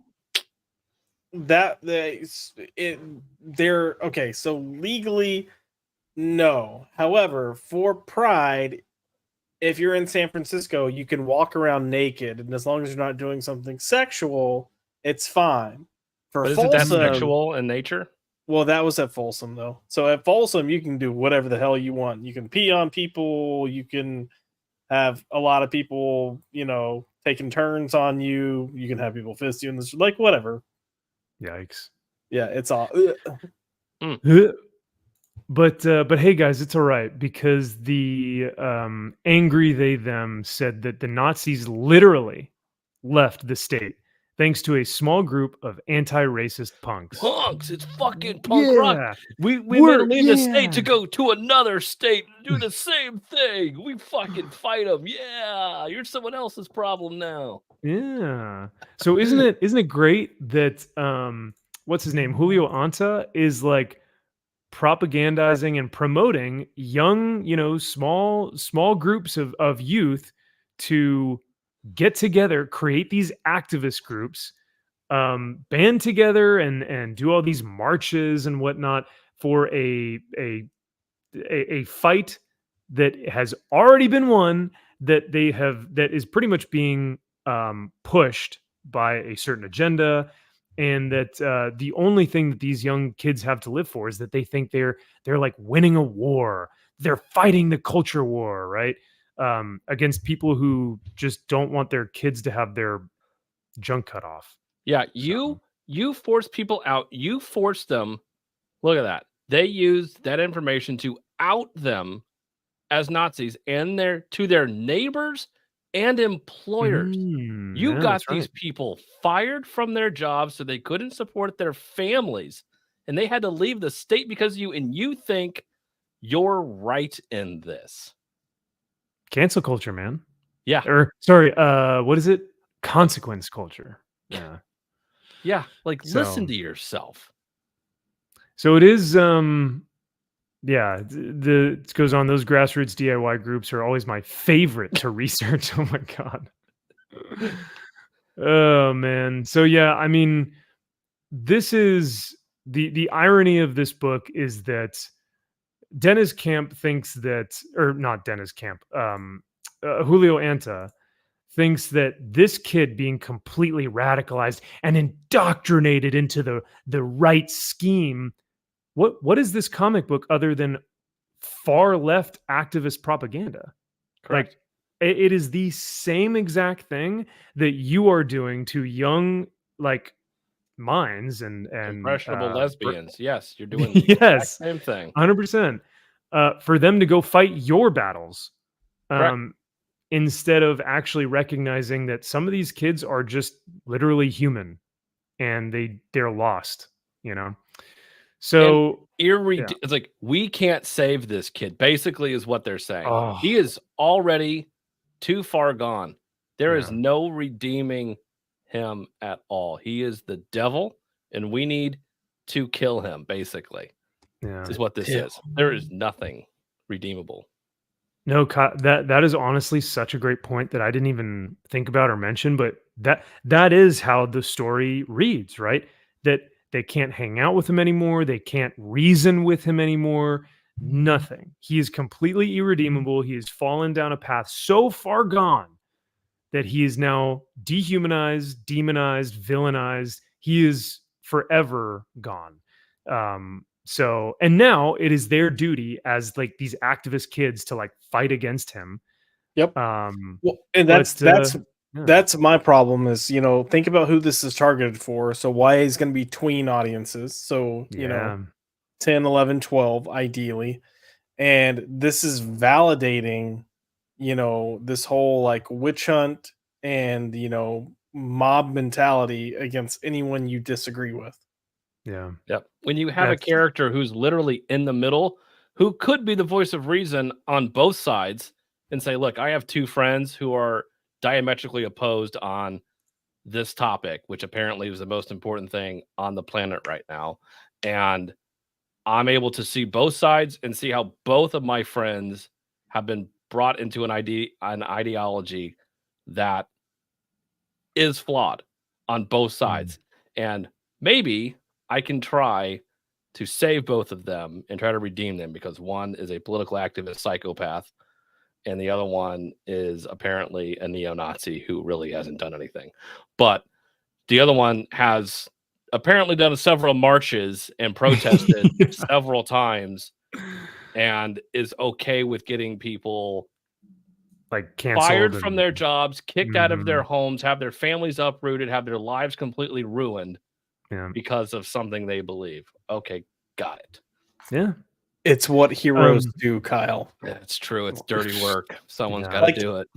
When we are better people than the people over there, like, we have to make sure they can't succeed in society because we're better people. We're better than them. They're bad people. Yeah, that is true. She is punk rock. That is. They think that they are the rebel. They think that they're the rebels. They think they're punk rock, right? But all of their narrative, all of this rhetoric that's being portrayed in this book, this is all what mainstream media talks about. This is what our government constantly portrays. This is what is currently in right now. This is the popular thing. Like, conservatism is not popular right now. It is the antagonistic viewpoint. So the fact that no, you don't think so? I mean, I think if you look at media, if you look at the people that have the loudest voices, it's not popular. But, I think other things are saying otherwise. You had Barack Obama come out and be like, hey, if you're black and you're not voting for Kamala, you should be ashamed of yourself. And TikTok and Twitter went nuts with black people being like, listen, you Uncle Tom. Da, da, da, da. Oh, no. Don't tell me how to be black. Yeah, we're too stupid. We don't know how to vote because we're black. Yeah. It's like, oh, hey, you guys don't need IDs because you don't know how to get an ID, right? Nah, no, you guys are stupid. No, you don't know. Yeah, so that's not us saying that, So nope. Oh well. And those of you who do, it's suspended. Oh. By the way, I actually checked locally here in California where I could vote, because I wanted to vote early. And sure enough, the law was passed and went into effect that you, in fact, do not need an ID to vote for this presidential election here in California. So okay, so I thought they were joking. Yeah. So what do you do when you go to your voting place? Like, what are your steps? Like, what do you do? So I don't know, because I've always just had the mail-in ballot. So this will be the first year that I'm going in physically to cast my vote, because I don't trust the mail-in ballot. So I'm going to go in physically. So this will be the first year. So do I bring my ID? I don't need it. I don't know, because since I could vote, I've always needed an ID. And so anytime I walk into any voting place, if I early vote or whatever, I walk in and they're like, okay, you're here to vote. Okay, cool. Where's your ID? Let me see it. They scan it. And then they're like, is this you? Yep. Check, make sure your address, everything's okay. You sign, and then you do your ballot. That's all I've never known. Ever. Well, not here in California. So wow. Oh well. I'm just curious. Like, if you don't show an ID, you're just like, I'm here to vote. You and they're like, walk here in, you go. and they just go, yeah, there you go. Like, what's your name? How do they I don't know what the fuck that? you care what my name is? So when I was voting in California, you had your location that you went to. There wasn't anything that they scanned with your ID, but they had a list, and then you would have to say your name. They'd find you to make sure you're at the right polling place. And then they would ask to see your ID to make sure your name matches. Now, Okay. I had a really weird issue. Gosh, it would have been 2012, 2011, 2012, whatever. Where when we went to vote, it showed that I had chosen to have a mail-in ballot, and I did not. Ooh, Yeah. interesting. Wow. I was like, yeah, no, Yikes. I've never done that, never selected that. Or Dang. I had a friend here in California who, when he went to the actual, like, to cast his vote in person, when he went to the machine, it said that he had already voted and he never did. Oh So yeah, that's fuck that another one mess. that was like, bro, Damn. that ain't it. That's That some ain't it, shady homie. shit. Yeah. I've always I've really voted for such a long time now. As far as me actually voting on election day, I haven't done it in so long. But like, I'm always just like, if you early vote, I'm like, does anybody give a shit? Like, where do these fucking go? And I'm just Where are always these votes like, going? Like, what would literally stop anybody from just taking these and throwing them away? Like, yeah, and nothing. if It would the stop it. deep Nothing. yeah, and honestly, if the deep state really just wanted to win the elect, they just would. Yeah. Like, right? So like, are we actually voting? Like, is our vote actually going towards something? I don't know. I don't know. Who knows? Who knows where those votes I go? would love to know. I really would, but Anyone know. can just take a vote. But Yeah, what really makes it a vote, anyone can just take one. You gotta hold You the gotta vote. hold the vote. Yeah. Jerry Seinfeld had it right. Yeah. So, There needs to be one central location in the entire United States where everybody votes. like Mecca. Yeah. I do think voting times, every poll needs to close at the exact same goddamn time. Like, Yeah, fuck this that makes bullshit sense. of, no, we don't close until 9 p.m. We don't close till, no, fuck off. Crazy.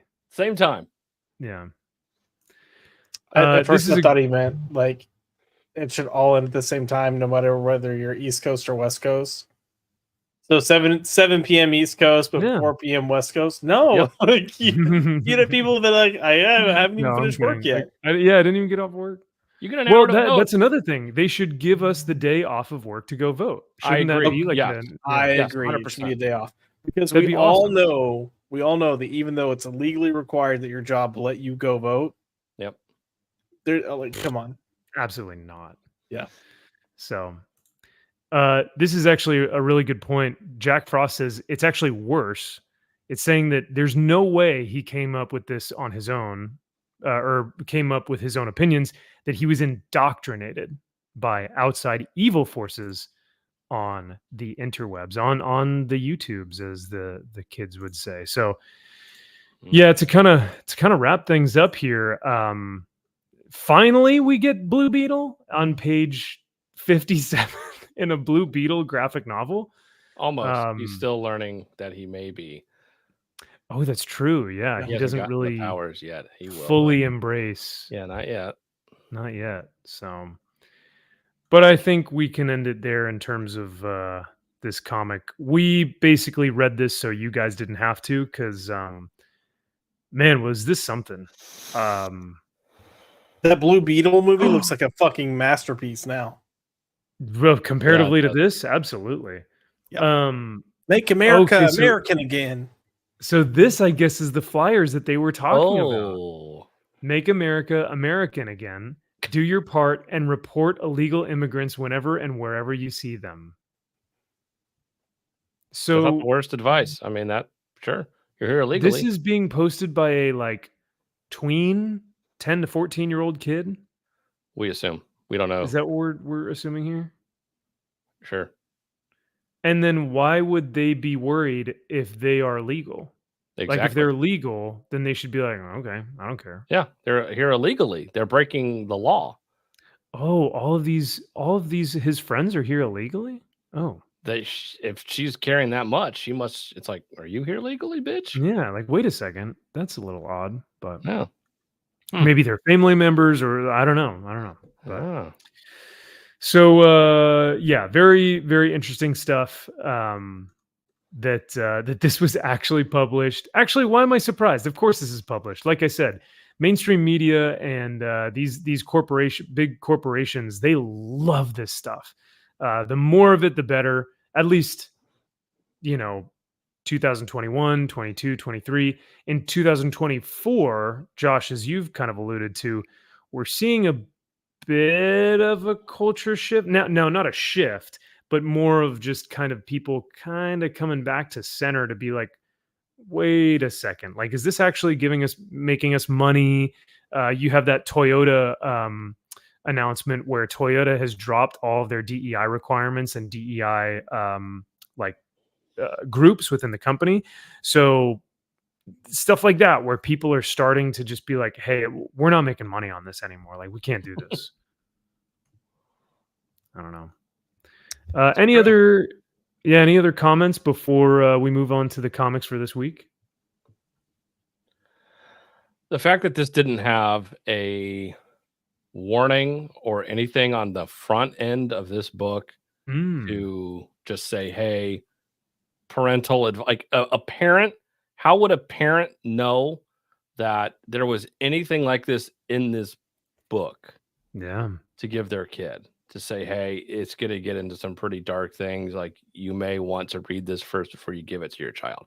They're the biggest fucking Blue Beetle fan in the you got bigger problems with that kid, but it's like, if you just want to pick up a book and say, hey, they may like this, there should be something in the front of this saying, hey, this tackles a pretty, adult issue that, may not be suitable for children or kids or whatever.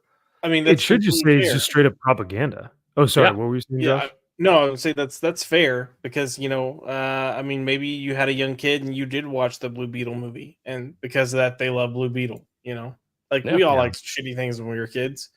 Or maybe you read the Raven Beast Boy, YA, and you're like, oh, well, now it's Blue Beetle. Yeah, I'll get this for my kid.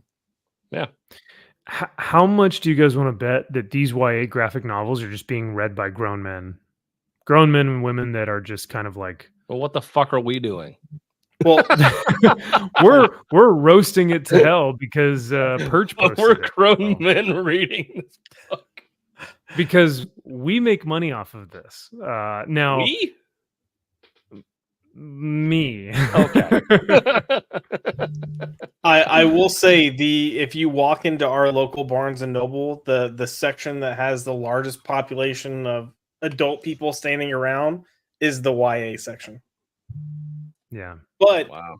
when you have the national average of high school graduates graduating with a reading level, I think 8th grade is the average. 8th grade. Oh no. Jesus. Yeah.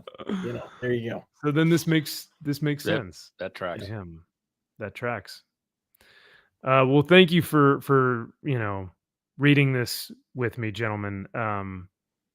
Kyle, I'm surprised you got past this page. Honestly, I couldn't venture that journey with you. It was making me mad. I wanted to know what illegal shit he did, and he brought over illegal goods from Mexico over the border to give to his dad. So I thought that was great. Interesting. So he is a real American hero. Yeah. Sounds like it. Yeah. So, well, there you have it, folks. Maybe one of the most, like I said, dehumanizing, divisive comics of the year. But yeah, writer Julio Anta, he nailed it. I mean, he figured out how we got here. He solved the problems. Bunch of racist loners that were watching too many Matt Walsh and Jordan Peterson videos, I guess. Yeah, they do that. Yeah, well, that's how they get you. You see, because you watch Jordan Peterson, and he says, "Hey, you know what? You should probably clean up your room, Bucko." And then we go, "Yeah, you know what? I probably should clean my room." It's kind of. And then dirty. he goes, "Yeah, it is kind of dirty." And then he goes, "Hey, Bucko, I think you should probably pet a cat across the street when you see it," which is another chapter from what is it? 12 Rules or 12 Rules for Life. Yeah. Yeah. Yeah, those aren't too bad. Those seem pretty tame. Normal. Yeah. Yeah. And he may know what he's talking about. He does. That's whatever. I mean, he was a professor at like a prestigious school for decades and Harvard. He did. The Harvard. Oh, I didn't know that. Harvard. Yeah. The Harvard. The Harvard. Mm-hmm. Yeah, no, that's pretty wild. Yeah. So We have talked about Blue Beetle. We've talked about New York Comic Con. But now, gentlemen, I think it's about time that we give our thoughts and opinions on Absolute Buttman, because nothing would make me happier than to talk about this thick boy. Look at this thick boy. Look at that. Yeah. Oh, wrap me up in those arms. Oh my Damn. goodness. Look at these thighs. Mm. Just I'd love yeah. Anyway, Josh, you have had some run-ins with Scott Snyder before. Just a and few. just a few in some of his Bat books. What was your take on Absolute Batman? Look, it's fine. It's fine. It's a Elseworld Batman. They're gonna do things that are different. They're gonna try to be edgy, but he's also like doing very much his Scott Snyder thing of, like Scott Snyder has a certain way of trying to subvert expectations, and it's all just fully out here, in the open for you. Like I don't know, it wasn't god awful. He can tell a competent story, but it wasn't great. And a lot of what I disliked about this was how hard he tried to make people different. So even Alfred, like, I mean, yeah, cool, whatever. Like Alfred's a badass, but they've tried doing this a couple of times. I hate this whole one of the things that I hate that Scott Snyder always does is how small he makes Gotham, of like everyone just knows everyone. Everyone works for Wayne Enterprises. Like Bruce Wayne is now friends with all the villains, but are they villains or not? We don't really know. Like, yeah, like Croc's Gym. Like, come on. And he's walking around crocodile. As he's walking around with a fucking crocodile and a python, and then they're talking about like Selena and Harvey and all these. No. Yeah, like. I don't know, like, Martha's still alive. Oh, yay! And oh my god, wow, yeah, Black Mask. And the attempt to try to be edgy with the Black Mask stuff was annoying. Turn off the music. Okay, turn the music back up. Great. So what was the worst part about the book for you, Josh, and what was the best part about the book? Best part, I actually liked Nick Dragotta's art more than I thought I would. Oh, cool. Okay. And I hate this version of Bruce Wayne. Like, I hate it. Oh, really? Yeah. How so? What makes him? I mean, it's like and I'm not joking, it's like the 5th or 6th time within the past 7 years that they've done like, oh, Bruce Wayne is poor now and he doesn't actually have money. And but yeah, just like because this whole like, even at the kind of earlier when he's at the gym and that one dude's using the punching bag and he walks up and he's like, move, like, oh yeah, I just this isn't Bruce Wayne, this isn't Batman. I don't like it. I also didn't really care for the intro where he's like, "Oh, hi Gotham, been a while since I've seen you," or been a while. Like Alfred, that was very clearly Scott Snyder thinking he's being like clever, being like, I mean, it's Alfred saying it, but I mean, it's really me talking to the fans. And I'm like, yeah, no shit, Sherlock. So it's like super nuanced, Josh. Yeah. You also, wouldn't get Joker, it if you didn't. I hate. Oh god, yeah. He couldn't help himself. Yeah. That was my worst part. That was the part I hated the most. So much of this is he couldn't help himself, but that's kind of what his trend has been. That's an awful panel. I hate it. Go back up. Go back up. You didn't like this one? Worse. Oh, panel. So yeah. This was a choice. That's a choice right there. A guy that big being able to do that, sure. Do the splits. Yeah, I'd buy that for $1. I'd buy that for $1. Whew. Okay. Kyle, let me get your general thoughts first, and then I'll get your best part and your worst part.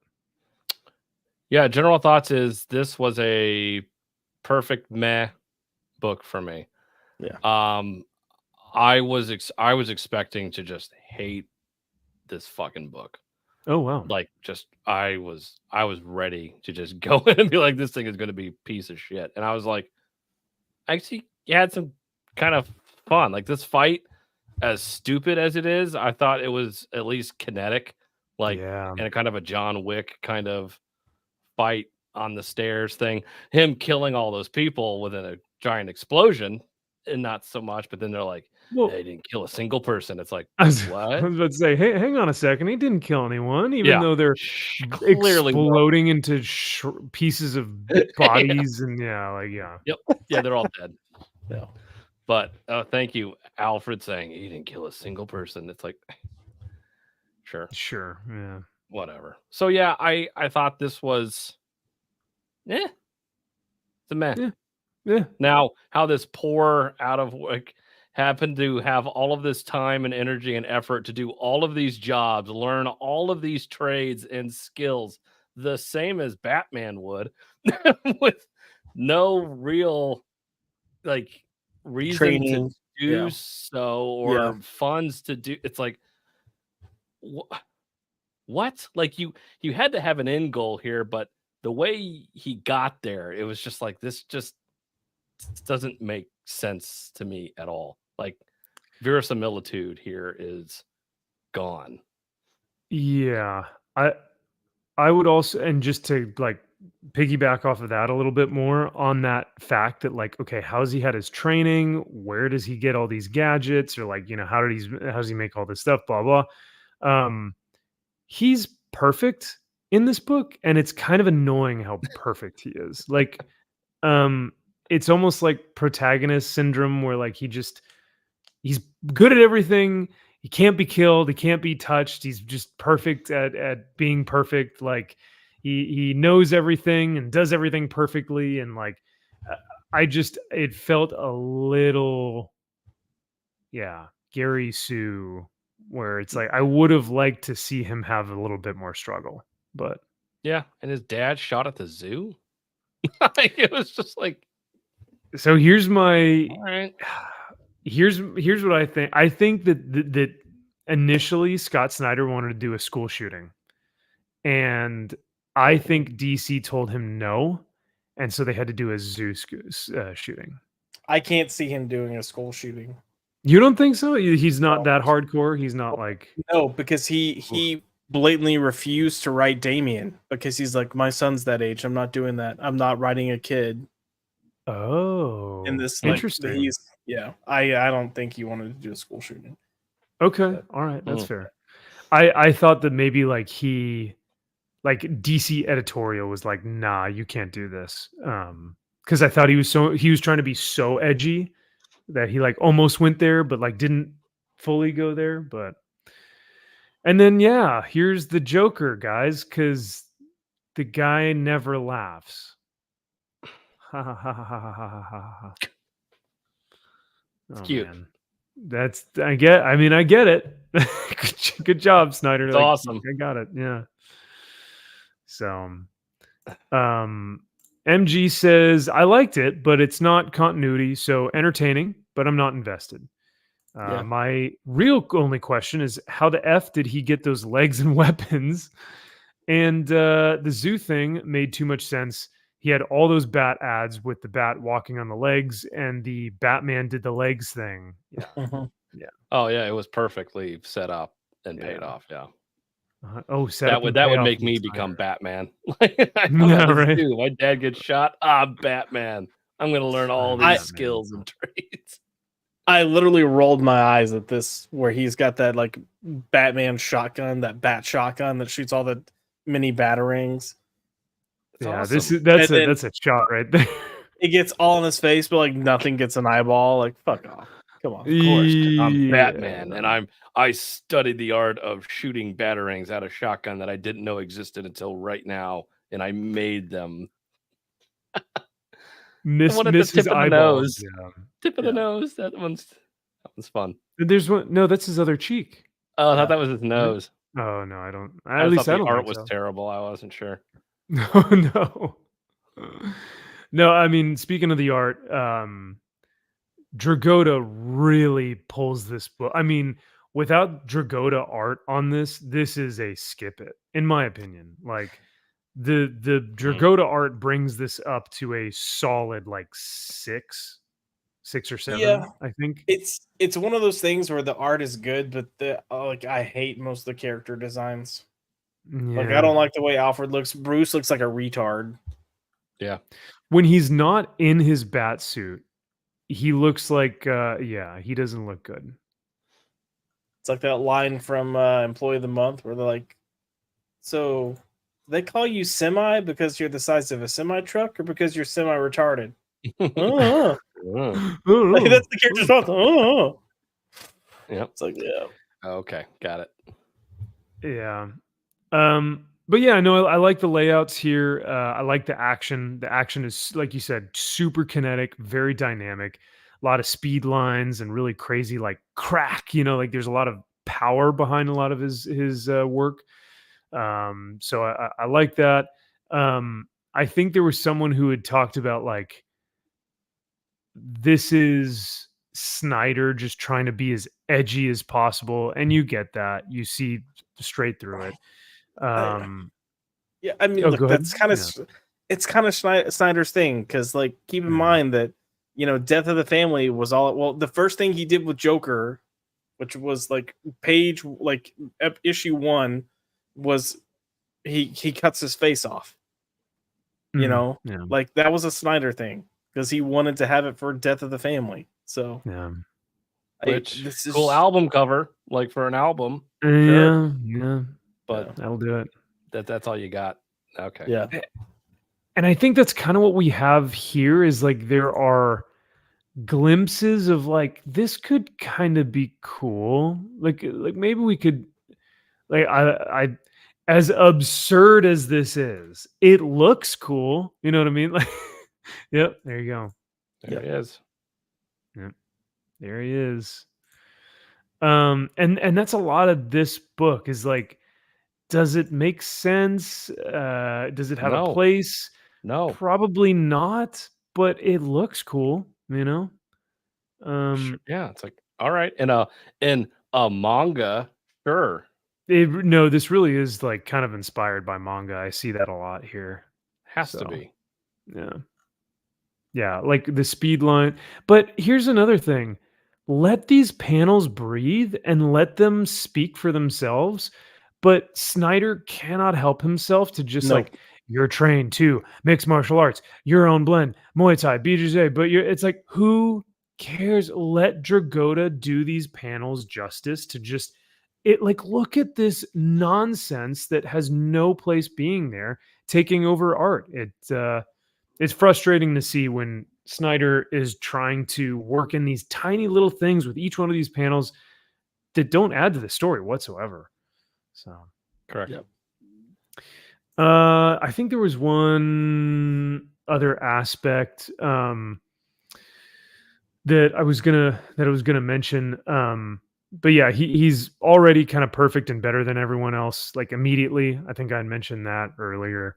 But one of the things that I'm fascinated by is how much people love this book. Like it's not just man, this book was great. I really enjoyed it. They are like, this is the best book I've ever written from Scott Snyder. It is the best Batman book I've ever written, and it will save the comic book industry single-handedly. Like, if we go to League, oh god, I don't even. Yeah, because it's a bunch of retards that are reading comics. And look, they always get like this because even when his arcs were coming out, they're like, "Oh, this is the best arc. Oh, this is his best arc. Oh, this is his best arc." And he gets to Justice League, and they're like, "Oh, this is the best thing he's ever done." But he's also that same person. He's like, "Guys, like I really hope people get behind this because this is like I think this is the best thing I've ever written, and it's really important." Like, oh, so he hypes it up that way too, yeah. Yeah. He's also one of those that's guilty of telling you things that aren't in the book. So how we were talking about Hawkeye earlier, he's got all these ideas and side things that happen that if you ever go to a panel and listen to him talk about it, he's talking about all these things that aren't actually in the book. Interesting. Yep. So this is the cover that you got though, Kyle, right? Correct. Gay. Oh, the best foil? Foil? Of course. Oh, okay. Jack says that book Josh just showed has the floppy D on it. Does have floppy D. The The helicopter. battle axe thing, like, how does that work if he reaches across his body? Hey, He it also looks uses, cool. like, Shut those. up. He uses Yeah. like tongs to get it too. Like, Yeah, he's got Oh yeah, that's pliers. right. He like clicks the tongs in. Yeah. yeah. You know how they have like multi-purpose Barbie, like where she's like, oh, it's this Barbie, but it's also this Barbie. It's like, that's how you got Batman. It's crime fighting Batman, but also the griller at your barbecue, you know? Yeah, Yeah, he there carries you this go. giant metal thing on his fucking chest. which Yeah. makes perfect sense. That's crazy. Because yeah, if he goes to like punch someone, like your chest, you're not gonna be able to like move your arm Move across your chest because anything. like yeah, Yeah. just no. But no, this is it's pretty funny. Now, what do you guys think about the knife ears? You know, the little Again, looks cool. It's a cool idea. Now, the fact that he was slicing and dicing people and you had to have Alfred say, he missed every major artery. First off, you're Oh my assessing God, yeah. everybody's injuries. And secondly, as if somehow they still won't die from bleeding out. Yeah. Do we like Alfred? I mean, so this is why I kind of hate myself a little bit, because the 14-year-old, you know, hot topic kid who read Batman in high school loves this Alfred. But like the me who has read actual comic books and like knows better than to fall for that trap is kind of like no, it's not really Alfred. So for chat, if you haven't read the new Absolute Batman, Alfred is essentially kind of like a man for hire. He's like a hitman, and he is getting called by this this unknown source to engage with the Batman that we see only if he shows up to the source of these crimes, which are being committed by this this terrorist gang called the Party Animals or Party Boys or something like that. Party And party animals, I think. yeah, Party Animals. So Alfred can only engage if he shows up to interfere with the Party Animals. But other than that, yeah, Alfred's kind of like Punisher almost. Like he has a whole arsenal in his like secret hideout. I don't know, Josh. You're more of an Alfred fan than I am, and you know more about this. But like, what were your thoughts on it? I mean, you've kind of had this slow kind of shift towards this over time. I think Grant Morrison was the first one who kind of really implemented like Alfred's military background, but he never went to this limit. And I think he works best when you acknowledge like, yes, he's had a past in the like in his military. Grant Morrison established that he was a medic, which makes perfect sense for why and how he helps Batman. But having him so that he's capable because he knows how to do things, but not be like as good as Batman. I think that's when Alfred works best. Like he can step in, he can handle his own with normal people, but once you get to supervillains, it's out of his range. And then you had Jeff Johns' Batman Earth 1, where they tried to go super hard and harsh and grit with Alfred, where he's kind of training Bruce, and you know he's like a total dick to Bruce. Even Scott tried to do a thing with Alfred, being like Scott wrote a whole story, a whole arc where Alfred had pretty much. The only word coming to mind is groomed, and I don't want to say groomed, but he groomed another superhero vigilante before he ever did it with Batman. Like. Enough, like we get it. Okay, so yeah, that story is called The First Ally. Jack Frost says Morrison's run sucked, and I'm a Grant Morrison fan. No, are you kidding me? Okay, so if you don't like Grant Morrison's earlier Batman stuff, I get it, but man, like once he got rid of Bruce, like he was killing it. Oh wow. Yeah, Batman and Robin, his Batman and Robin run is Yeah. one of the best Batman runs, period. That's awesome. I've never really read a lot of Batman stuff, so when I get to hear like you and Joe Corallo talk about Batman stuff, I'm always so intrigued because I'm like, man, there's so many stories out there that I haven't even really gotten into because I was reading Wolverine. So I was reading Wolverine. Yeah, I agree. Like I there's a lot of Grant Morrison Batman stuff that when he was doing it with Bruce, I wasn't crazy about. because it's Grant Morrison. He does some weird shit. But he did more to progress Batman and the Batman universe forward and really kind of reshape, like, here's the core characters and here's the villains and here's the things we can do, more than anyone else that I can think of in recent memory. That's cool. I like that. The last thing I'll say about this book, yes, the Dragotta art is fantastic. Yes, I think it is, way better than a lot of stuff we're getting here within the mainstream, the two like mainstream big two. But one of the things I found hilarious is I don't know if he's trying to make an allegory here or if he's trying to have some sort of subtext or what. But in this town hall, you've got Gordon talking to the people of Gotham saying like, hey, we know that the party animals are, and if you read the dialogue that Scott Snyder has here, the party animals are some of the most evil, awful people in Gotham. They're burning people alive, and not just people, like kindergartens and like orphanages. Like they're just slaughtering people just for the fun of it, like just because they can, type of thing. And Gordon is trying to please everyone at this town hall, and he's like, we're going to get these people, we're going to get this awful gang. And all these people are like, what are you going to do about it, right? And they blame, like, Gordon and the city hall blame the people, and they're like, you need to do more about it. And they're like, we can't, like, you have they say something that like the cops can't do a thing because you've like what is it, you have taken away their funding, you defunded the police, type of thing. I don't know, it just seemed like. And then you've got Bullock here, and he's like, easy, Bullock. It was just so. What are you gonna do? Start beating people in the town hall? Like, you're that unhinged? Like, oh, okay, of course you are, because you're a cop. Got it. I was just gonna say it's Bullock, not that he's a cop. But yeah, it's just Bullock. But oh no, it's an alternate universe. That's right, it's different. Bullock's completely different in this universe. I'd be the person in the back that's like, beat him. Yeah, make him shut up. Because this chick is like, Jim Gordon has served this city honorably, blah, blah. It's not just up to him or Commissioner Bullock. It's up to all of us to stop these killers. It's like, what? That is not my job to stop terrorists. Like, I didn't sign up for for law enforcement. You want me to stop these killers? Okay. Like, so it's okay. So I can get a gun and start shooting these people out in the street. Exactly. Okay. That's they're like, no, we need you all to be vigilantes.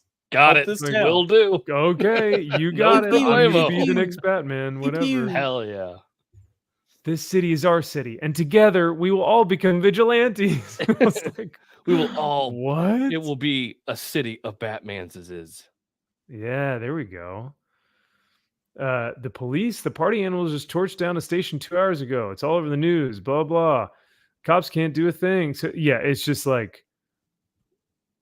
I found it fascinating that these people want to rise up and become vigilantes because the cops can't do anything. And I don't know. I was just like, story wise, it doesn't make much sense. But hey, cool Batman. No hope.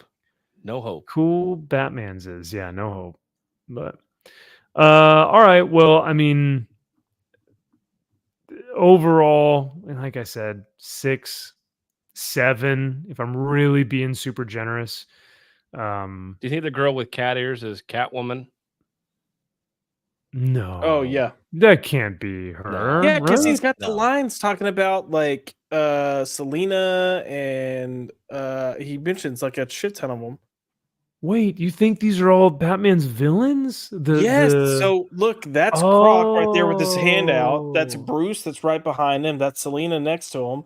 They talk about Harvey, so Harvey's one of these. Yeah. Go back up. Mm-hmm. Just no up. Hold on. Slow down. Go. Okay, so yeah, they're talking about Ozzy here. So Penguin. Go down just a little bit. Oh yeah. Go down just a little bit. How they rags, which boy? Yeah, so right here, this you haven't come to poker in months, man. Everyone's everyone's in this week. Eddie, Harvey, Oz. I'm even trying to get Selena to dial. So all That's those people funny. are in this kid picture. That's what I was saying. Scott has this thing that he does where he makes Gotham so small. Like all these people know each Yeah. other, they're friends. He does it in his main run. Like he had Bruce and Harvey. They were friends when they were kids, and they were both in like Oh wow. the mental hospital together as kids. And Harvey's always known Bruce as Batman, but he didn't say it because they're really just friends. And even when he was Two-Face, like Harvey had enough control that he wouldn't let like it just does weird shit. Because in his Batman run, like everyone and their fucking dog worked for Wayne Enterprises. Poison Ivy, the Riddler. Like I hate that shit. I hate it. Yeah. Makes everything so small. It's smart. Yeah. Condensed. It's smart. It's smart. Oh man. Jamin asks, was Morrison's JLA good? I've never read the Justice League, unfortunately.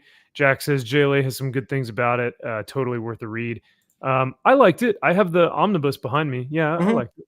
It's a lot of kind of just like quick. I mean, in a lot of ways, it kind of tried to harken back to like classic 60s like comics in terms of letting there be individual stories, and there was like a slow arc between certain things. All right, gentlemen. So final grade. Kyle, what would you give Absolute Buttman? It's a meh. Perfect meh. Perfect meh. All right. Josh, what would you give Absolute Buttman? But meh. But meh. But meh. It's a perfect but meh. But meh. And yeah, with my grade of like a 6, that's right around like 4 to 6, I think is right around meh territory. So we're gonna have to give it a meh. Meh.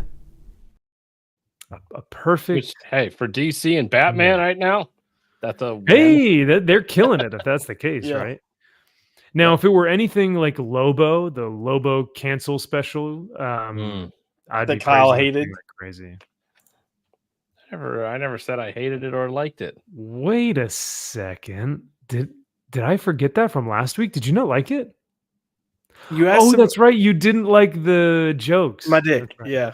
Oh yeah, Oh, that yeah. fucking childish bullshit. It's like, You Yeah, didn't see like the that. my dick jokes.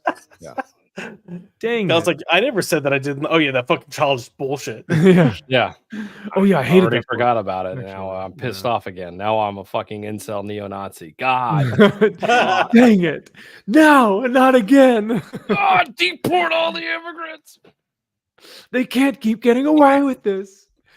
Make America American again. Taking away all of our good comic books, Oh no. even the bad ones. They're taking all of Even them. the bad ones.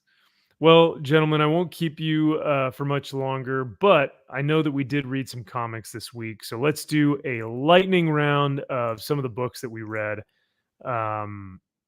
We kind of spoke about Ultimate Spider-Man earlier. Skip it. I do not know why this people keep book. buying this thing, man. Yeah. Kyle, what did you think about this? I fucking hated this book. 99. I fucking hate it. There has been, I think, 2 issues of Ultimate Spider-Man that have been pretty good. The rest of this, I just find so fucking stupid and boring, and they are focusing on the wrong characters. This feels like Ram V is writing this. It is just decompressed and so fucking long and convoluted. It's like, just get to the fucking point here. And anybody that says this story is good and this series is good is just stupid. They're wrong. They are wrong. This book is not good. It is boring. It's not a Spider-Man book. I don't know what it is. That's the key. It's not a Spider-Man book at all. I keep reading it and I keep trying to figure out, okay, like there's got to be something here that make people absolutely just love this book. But I think it might be a case of like what's happening with Absolute Batman right now. Because if you've read Amazing Spider-Man, this was atrocious. I mean, look at this cover. This doesn't even resemble JRJR. Look at this face. It's like, yeah, it's abysmal. So with how bad Amazing Spider-Man is, I'm assuming that Ultimate Spider-Man is like the only thing that these people have left in their lives. I don't know. They're trying. Yeah. The other one that I had to talk about is our favorite. Oh no, wait. Oh, you know what? I don't think it's on this week's, but nothing but Nightwing. Get it, guys? No. Get it? Yeah, Nothing they but Nightwing. Oh, Ah. my LCS did not have this, so they sold out think- that fast, eh? I don't think. Dang. I think Dave was smart enough that he just didn't order it. Oh No, I think it's a digital book. Oh, is it? Okay. well, Yeah, because like how I read 7. it on. Yeah. 7. Oh yeah. So this may in fact be the lowest scored comic I have ever seen on League of Comic Geeks. A couple days ago, it was at a 6. Please This is tell me the you have some of the worst. interior pages for this. I can show them, yes. Yeah. So only the good ones. nothing. I'll show nothing but the butt. Pages It's here. also nothing but Nightwing, and there's a peach behind the title. If you didn't notice, Oh, Mm. don't you worry, Josh, because there are plenty of peaches in this Oh. book. Like right off the bat. Here, let's see if we can Right off the butt. enhance. Ah, Right off the oh butt. my god! Yep, Get it? told you. First page. Got him. subtle. Those look I've more never like really test thought tubes. about. Yeah, they do kind of look like. One hangs a little bit lower. That's what I thought they were. I thought One's they a were little balls. bit bigger. Yeah. Notice never the- really thought the- about the what- erect wood tree. Yeah. Yeah. Oh, yeah. Actually, that's yeah. Yeah. May explain the collar on my old Nightwing costume. Yeesh. These days, I prioritize utility over making any sort of statement. I don't know. Despite the spandex, I've never considered myself flashy. For tonight, that's going to have to change. Oh, where are they at? Oh, they're at a fashion show. Okay. Ooh. And these two fashionistas have their designers wearing blood diamonds. Uh-oh. So Is this Poison Ivy? this is no. This is Poison Ivy's what's her name? The sidekick. So this is, let me find her name. Person. Honeysuckle. Yep. Get it? Yep. So Poison Ivy's sidekick Honeysuckle does not like the fact that they're using blood diamonds so in their showcase. Mm. But guess who is a model for this woman's fashion show? See, look at all the blood diamonds. Woo, Nightwing, of course. Wow. Night Queen? Night Queen strutting his stuff. It's almost your turn. How you feeling? Peachy. Got him. I love it. it. He looks like he has He Down looks- syndrome. Is he a little? His face is kind of smushed, but his head He's is like- still really big. Yeah. But he's got the blood diamonds, so he's looking good. And Oh. nothing but Nightwing. Episode 1, Out of Runway. Ah, I usually spend my nights chasing after the world's deadliest villains. How hard could this yeah, be? he does. Oh, wow. Well, you can Wow. get hard. the eye Oh, it's shadow. getting real hard, buddy. I'm bricked up over here, boys. Oh my Ooh. god! What is this? Yes. He's wearing like the Speedo that goes up on the ass cheek a little bit more than, and they've got like they're like filming it live, and this phone's zooming Yeah. in. Ooh. So, hey, Nightwing fans, how y'all feeling right now? Like, do you guys still like Nightwing? Is he? Peachy. I I mean- feel real peachy. I feel peachy. But just in case you guys were wondering, did Nightwing do this of his own volition? No, in fact, he was assigned this by none other than Mr. Wayne himself. See, this is Oh. why you shouldn't have fucking gay retards writing this shit. This is like this Reddit fan fiction from some Yeah. faggot that like doesn't know anything other than RuPaul's Drag Race. I thought that was real. That's real life, right? Yeah, isn't that like It what is they real all? life. Yeah. She goes, "Is that Dick Grayson? I didn't approve him. He'll steal attention from my babies." And then her like personal assistant goes, "The request came from Mr. Wayne himself." Oh man. Nepo baby. Nepo off. baby. Strut, Grayson, strut. He Look at looks his like face, dude. I was gonna Oh say my he looks God. like those like hoes that have done like way too many drugs and plastic surgery over the Yeah. years Yeah. that they're just Mhm. fucked up. He looks like he's gotten that. What's the cheek fat that gets removed from your face? But like buckle, something like that. Yeah, it looks like he had that done. Hmm. Oh my god, so funny. This is like it's too much. So Honeysuckle fights him, and then he goes, "Oh, this is punny, and you're punny," and then they have a few puns, and they crash together, and she's like, "No, blood diamonds," and all this stuff. And then Nightwing goes back to his apartment. Well, actually, before that, the gentleman who is like, "Strut that stuff," he accosts Nightwing, and he goes, "Hey, I can make you great, kid. Oh. You know, I'm the real deal, right? I'm gonna represent you. I've had models. I've had 4 models in the last 2 months disappear on me, so I could use some new talent. Cut the grin. Your makeup is patchy, your turn clunky, and you smiled entirely too much. But I can fix you." Oh yeah. So Nightwing finally goes home to Barbara, and she goes, "It's over." She breaks up with him because she says, like, You're gay.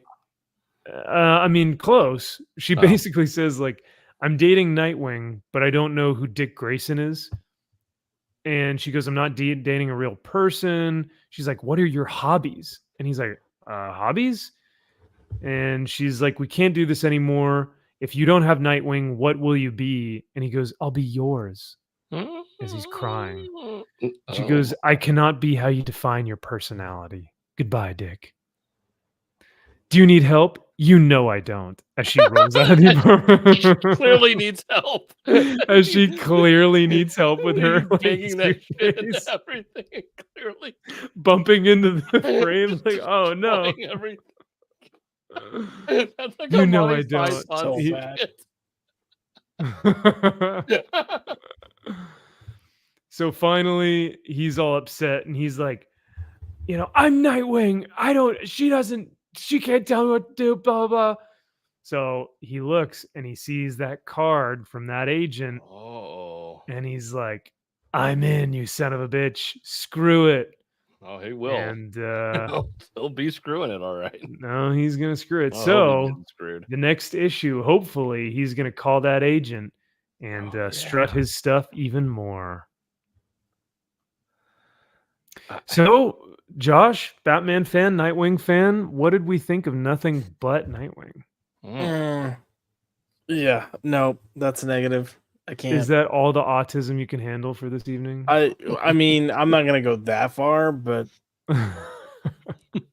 seeing Nightwing on the runway with all like blue eyeliner reminds me of Courtney Stodden, and I don't know if y'all remember Courtney Stodden, but she was like the 16-year-old that married the like 50-something-year-old actor from Lost, and they had her on all those like Dr. Phil and Dr. Drew and all this stuff, but she seemed like she was high half the time, so she's like Oh my. no! the whole time in interviews. I'm like, oh, okay. I mean, he does look like that. So Yes, he does.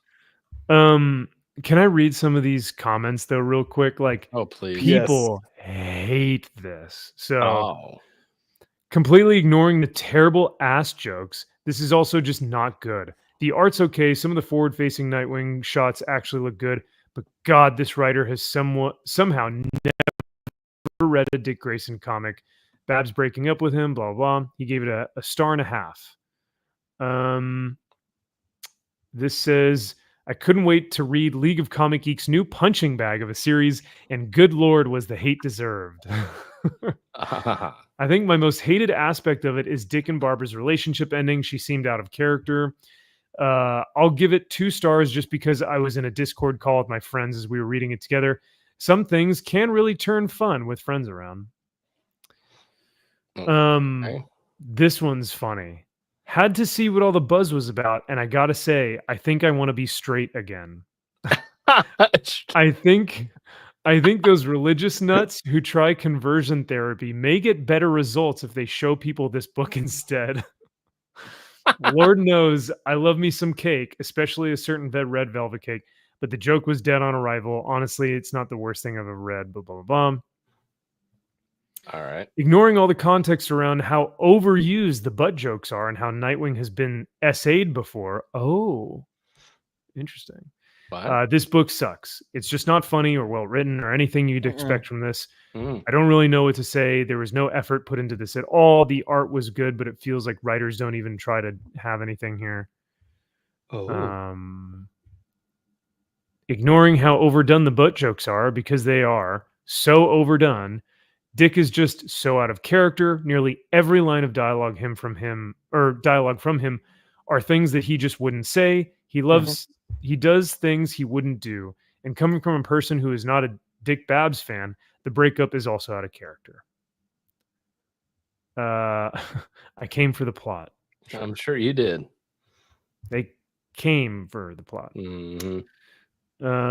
Whoever came up with this is getting thrown in the pit. Whoa. Hey, hell. Ayo. I hate being a Nightwing fan. I hate it. I hate it. I hate it. I hate it.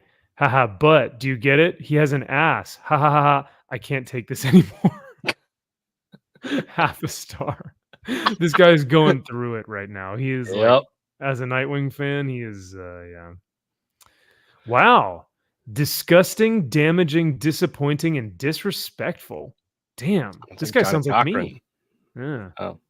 That too. When will DC stop sexualizing Nightwing? When he has made it clear that it makes him extremely uncomfortable and he hates it. Interesting. I usually don't leave reviews for things like this, but this is an exception. This was awful, even as someone who isn't the biggest Nightwing fan. Damn. How about literally we stop being so divisive?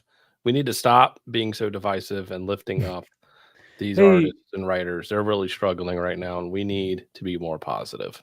Guys, we should be positive about this book. Like, yeah, stop all the hate. Yeah, this is a digital Nightwing book. I mean, that's great. That's going to get in the hands of young readers, and that's fantastic that they have that opportunity. Yeah, how many jobs do you want gone because of this? Like, how evil and horrible do you think you have to be? Jeez, we shouldn't be so negative all the time. No, we need to find more about us, like what makes us us, and bring us together. That's what we need. We need unity. We need to not be supporting all this hate. Like this guy Clark, he just says kill me. Wow. How dare Clark? Half a star and 17 people like it. 70 people want him to kill himself because he read this book. Ploopy Head says absolute brain rot. Wow. Dear God, I will now burn my eyes out. Guys, this is so negative. Can we stop doing this? Can we stop being so mean? Yeah. This is just so mean. It's like they're just being so homophobic with this. Like, I can't even. Yeah. I don't understand all the hate. Yeah. This shit was ass. Save your sanity and don't read this. I had a painful physical reaction to the entire time I was reading. Yeah, we don't need this type of rhetoric. Yeah, this rhetoric is so dangerous, you know? It's really toxic. Wow, look at this guy. This is call to action. This is like violence. He says 0 stars ain't enough. I need to burn DC down. Wow. Oh. God, so violent. These people are horrendous. Yeah. Wow. Get a grip. Terrible. Yeah. Jeez. Well, I think that pretty much does it for this evening. You didn't read Wonder Woman? Yeah, that was Rockin' Robbie's pick of the week. Oh, no, it was not, dude. Christ. I think it was. I know. I'm pretty sure that I think it was. This piece of shit. I mean, the fact that it got 65 is brilliant. I'm glad that people are finally coming to the conclusion that this series is just awful. Nothing is happening. But did you guys like the title of this story? What was it titled? Wonder Woman? Steve Trevor's Last Stand and the Birth of a Hero. I don't know what's the title. Yeah, what's the the title? Let me pull it up here real quick. Is it The Birth of a Hero? Close. The Birth of a Nation? Oh, no. It is. What is the point of Steve Trevor? That's a very good question. That is a Well, very Tom good King, question there at is this no point. But Yeah, see? What is the point of Steve Trevor? Jesus fucking Christ. That's a good point. I don't know. What is the point of Steve Trevor? So For Tom King? Also, Tom King, why do you write nonsensically from day 50 to day 12 and then back to day 3 and then back to day 19 and then to day 20? What are we doing This is here? non-linear. This is his whole shtick that he got into with. I mean, he did it a couple times, but he really started leaning into this with Batman, Catwoman, and it's so bad. It is unreadable. It is incomprehensible. Like every time you like start to follow the story a little bit more, it jumps to like day 28 and you're like, dude, you like have to start over and you're just like, I can't do this. It's so I ignored those. Yeah, he has to do this because linearly,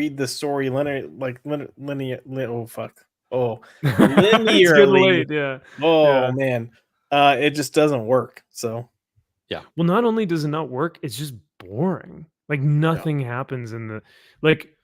I'll sum it up this way: Wonder Woman tells Steve Trevor not to go talk to the what's his name, the Sovereign, I think.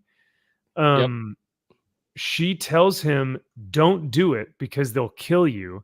Steve Trevor goes, "I'm gonna go do it." He goes and does it. He gets shot. He dies. Wonder Woman goes and chases after him in the underworld. Yep. Right, let's load some pages. She tries to find him in the underworld by going down and then going up and then through the underworld. And when she finds him, he says, "You can't take me back, Wonder Woman. But you know what you can do? You can create a little sand baby. And instead of calling the sand baby like Elizabeth Trevor, like Steve Trevor, but Elizabeth Trevor, he goes, name her after my grandmother, Elizabeth Marsden Prince." Yeah, it's like, so his name is not here. Steve Trevor's name is not anywhere in this baby's heritage. Well, the Marsden simp would do that. Yeah, the Marsden's thrown in because of the freaking creator of Wonder Woman. Like, fuck off. This is the other thing Tom King does that he thinks he's so clever. He writes in creators and writers and artists and everything. Oh yeah. But he does it so much that it's obnoxious. Yeah. And people think it's like, oh my God, it's so groundbreaking and brilliant. Like, because I know that name. And so that name I recognize. And that's the name that was first with Wonder Woman. So, like, I'm going to clap for that. Like, y'all, if you're not reading Wonder Woman, I don't know what to tell you. This book is just absolutely amazing. I was blown away. Pop and Polly jump in here? Yeah. Dude, this was... Now, granted, this was not the worst issue I've ever read of Wonder Woman. Certainly not the best, though. Yeah, but of course Tom King would be the one that kills Steve Trevor. Like, of course. Like a he bitch. Can't have a man in his story, yeah. Look at that. Is that like, you fucking pussy? Like, I love that he tells him. Hold me. I love that he's like, Danielson Perry, I want you to draw Wonder Woman like a couple inches taller than him, you know? I mean, look, she's an Amazon. I'm okay that she's taller than him, but that's fair. You know, it just looks funny. I don't know. No, it does. Draw her more manly than him. Yeah. But yeah, I mean, this was something really. This didn't enhance the story. This didn't enhance the character. The only thing that this did is now Steve Trevor is not in the picture. That's it. Yeah. Yep. Like, Okay. By the way, issue 1, aren't we still trying to deport Amazonians from America? Is that still going on? I hope so. What happened with that? Like that plot line has been kicked to the curb since like issue 2. And wasn't the U.S. military just like made to look like a bunch of fucking pussies? Oh yeah, that's And right. she Wonder started Woman killed a war bunch against of the them. United States. So Yeah. Yeah, she don't need no man. It's all right. So not anymore. She doesn't. not anymore I because have a sand baby.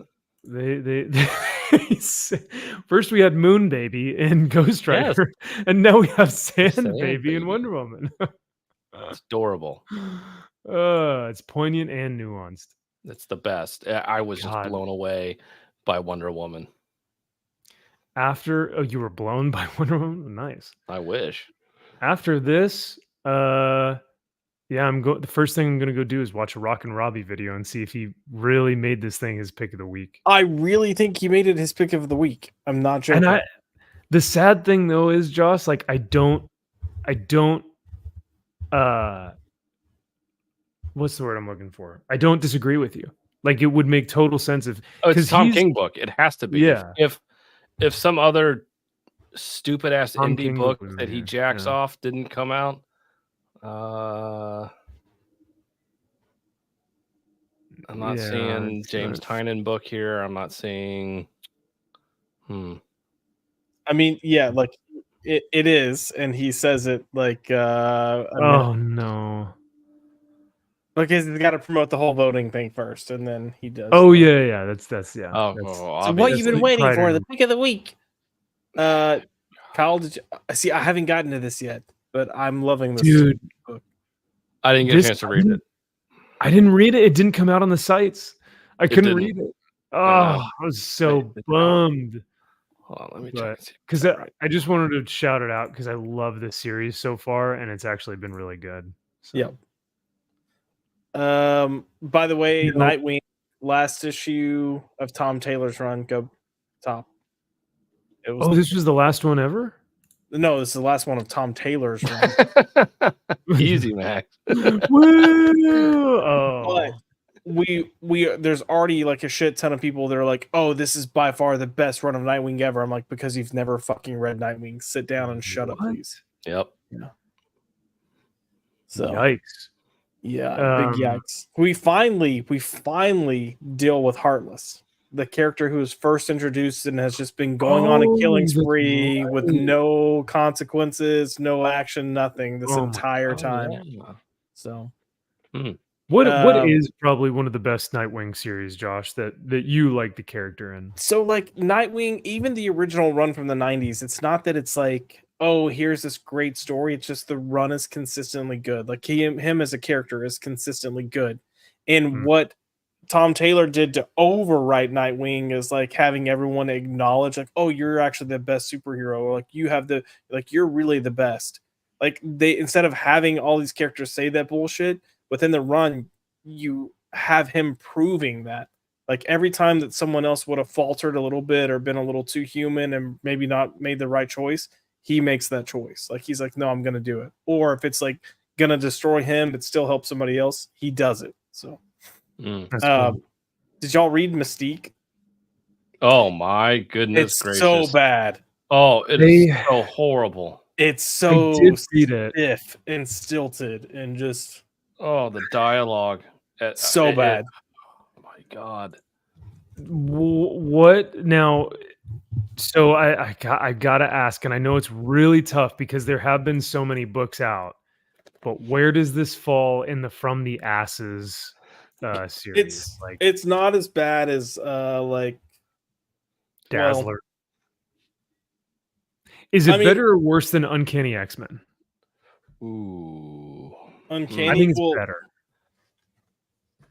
The art in this is really bad. Like yeah. You've got weird shit like Fury, Fury. Hold on.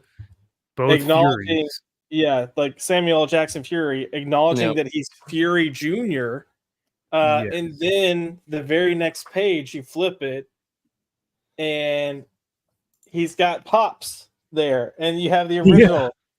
Like, what the fuck are we doing? Yeah, he's clearly a black man. Now, I mean, Nick Fury Sr. could have been with a black woman, but like, And what? Yeah, but hold on. He walks up, and Samuel L. Jackson, Nick Fury, says, yeah, "Whoa, that's what he is. Let's be real." yeah, Pops. Can't say I was expecting to see Nick Fury Sr. of all people today. Why? Because you're a black dude and your dad walked out on you? Okay. Oh my gosh! Disavow. Yeah. God, the beginning of the book with Maverick and all of that shit. Oh, it is so stupid. It drug on. It just was dragging. Yeah. Now, what's funny is if you guys read the reviews, everyone in this book are like, "Who is that stupid guy with the mask on at the beginning? I don't even know what this book is." And I'm like, "Oh no. Oh no." Like, now granted, Maverick is a fairly, like, I don't know, obscure character, but if you've ever read a Wolverine book or X-Men book, you would know, you've seen him before, like from the Weapon X programs and stuff like that. So to have him in here is not too weird. No, and I love that character. When I was a kid, because I obviously born in the 80s, grew up in the 90s, I fucking loved Maverick as a kid. That character design to a kid, it's fucking cool. Awesome. Love that kid. Had the action figure. I love Maverick. Yeah. But here, he does not act like Maverick. No, and at least at one point purposefully. But then the art was so stupidly bad that the only reason he gets found out is because there's a cut on his arm. And in previous panels, there is no cut on the arm. And then it just shows up. It's like, what? Yep. I'm not too familiar with Declan Shalvey's work. I haven't read a lot of it, so this is the first thing that I knowingly knew I was reading. But it was bad enough that I was like, "Fuck this! I'm not reading it." Oh wow! So you actually got the Terminator book, yeah, and you're not even gonna open it. I mean, I might skim through it, but yeah, wow. I mean, at least maybe just to look at the art. It's just like it doesn't flow well. Like, so they're supposed to be cut on the right arm, then it just shows up. It's like, are we led to believe right here? Yeah. Right here. Got a healing factor. You don't have a healing factor. Who are you? You're somebody else. You're different. Oh no, you're different. Like, oh, Mystique. Oh, who's Mystique? Who isn't Mystique? Let's just keep. Oh, and then she's game. No, I'm Sabretooth, right? And he's like, "Stop playing the game."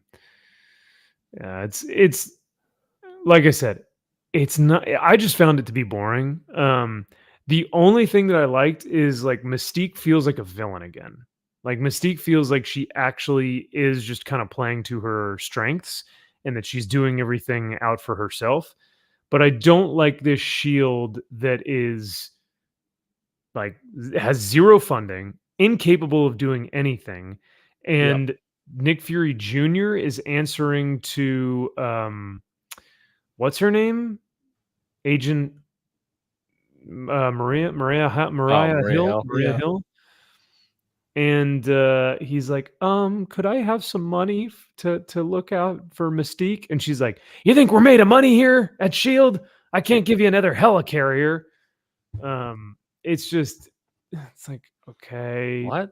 That's not all right. You see Mystique like hijacking a boat and pretending to be someone different, and then she hijacks a car, pretends to be someone different.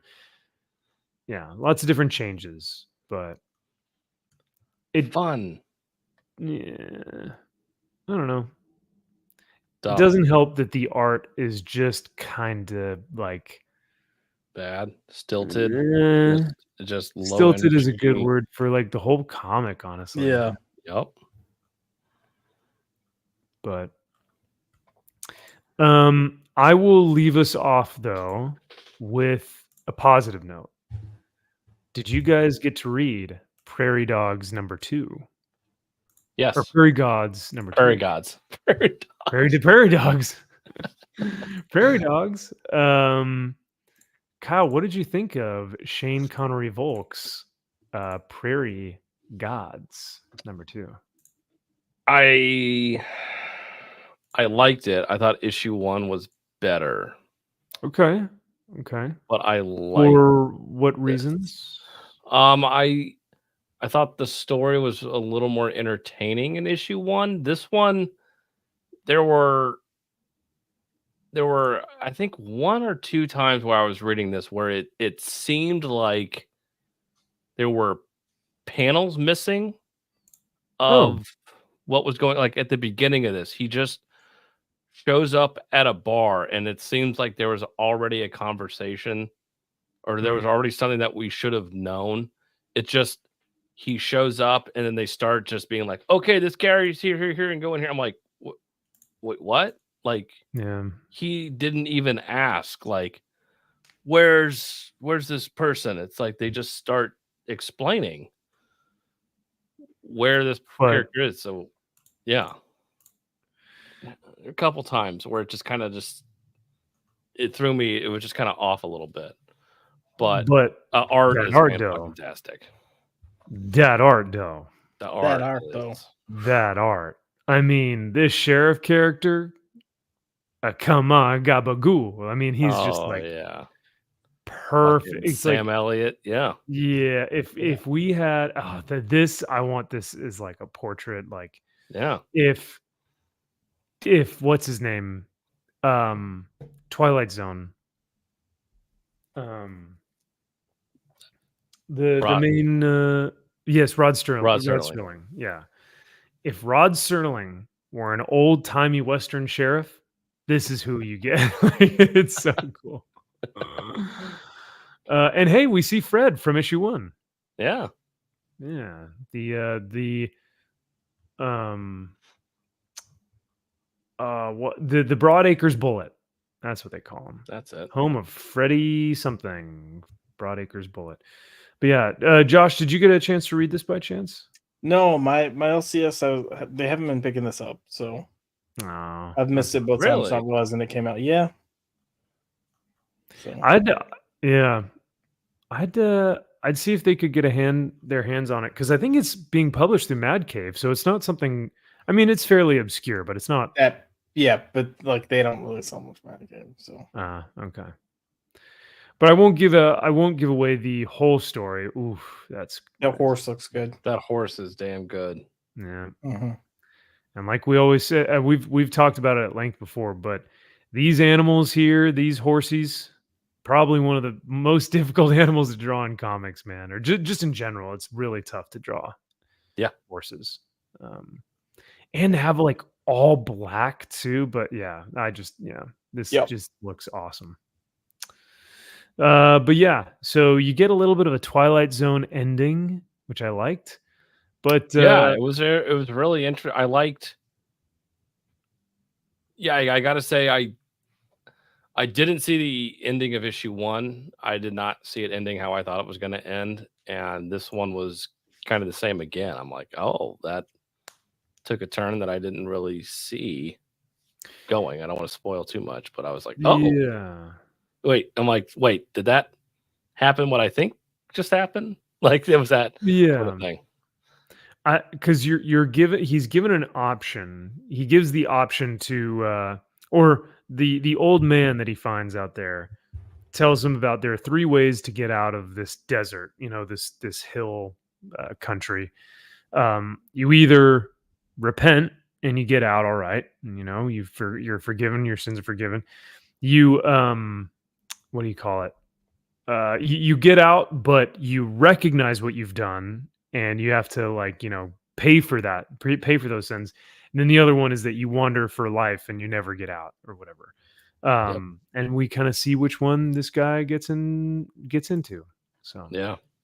But the sheriff is the one who's kind of dealing with all this, which I thought was cool. So yeah. Awesome cover, awesome art. I think I liked this one more, but you're right. The ending of the first issue was better, I think. Yeah. But Josh, was there any other book that you wanted to talk about before we take off for the night? Anything that you had read that you were like, I Gotta talk about this. I mean, not really. I read the Batman Full Moon book. It was solid. It was probably the best Batman thing I've read in a while. Really? I Okay. agree. Yeah. It was Yeah. fun. Yeah. Whoa. I like the I mean, art. Even with the Liam Sharp, like art that's not Liam Sharp art. look, I didn't say it's like a Hey. masterpiece. I just said it's Yeah, the best right. Batman Well, thing I've read in a while. At times, it was kind of a good thing it wasn't Liam Sharp. At times, Yeah. I have to admit, but But yeah, no, it wasn't bad. It was fine. Like for Elseworld story. Why not? Sure, I'll go there. It's better than all Absolute Batman. And Yeah. then Wow, was- that's a bold. Yeah. you don't think it's better than Absolute Batman? Oh, sorry, I didn't mean to make you full screen. Yeah. I had more fun with that than Absolute Batman for damn sure. 100%. Because I liked what they were doing with Langstrom. Yep.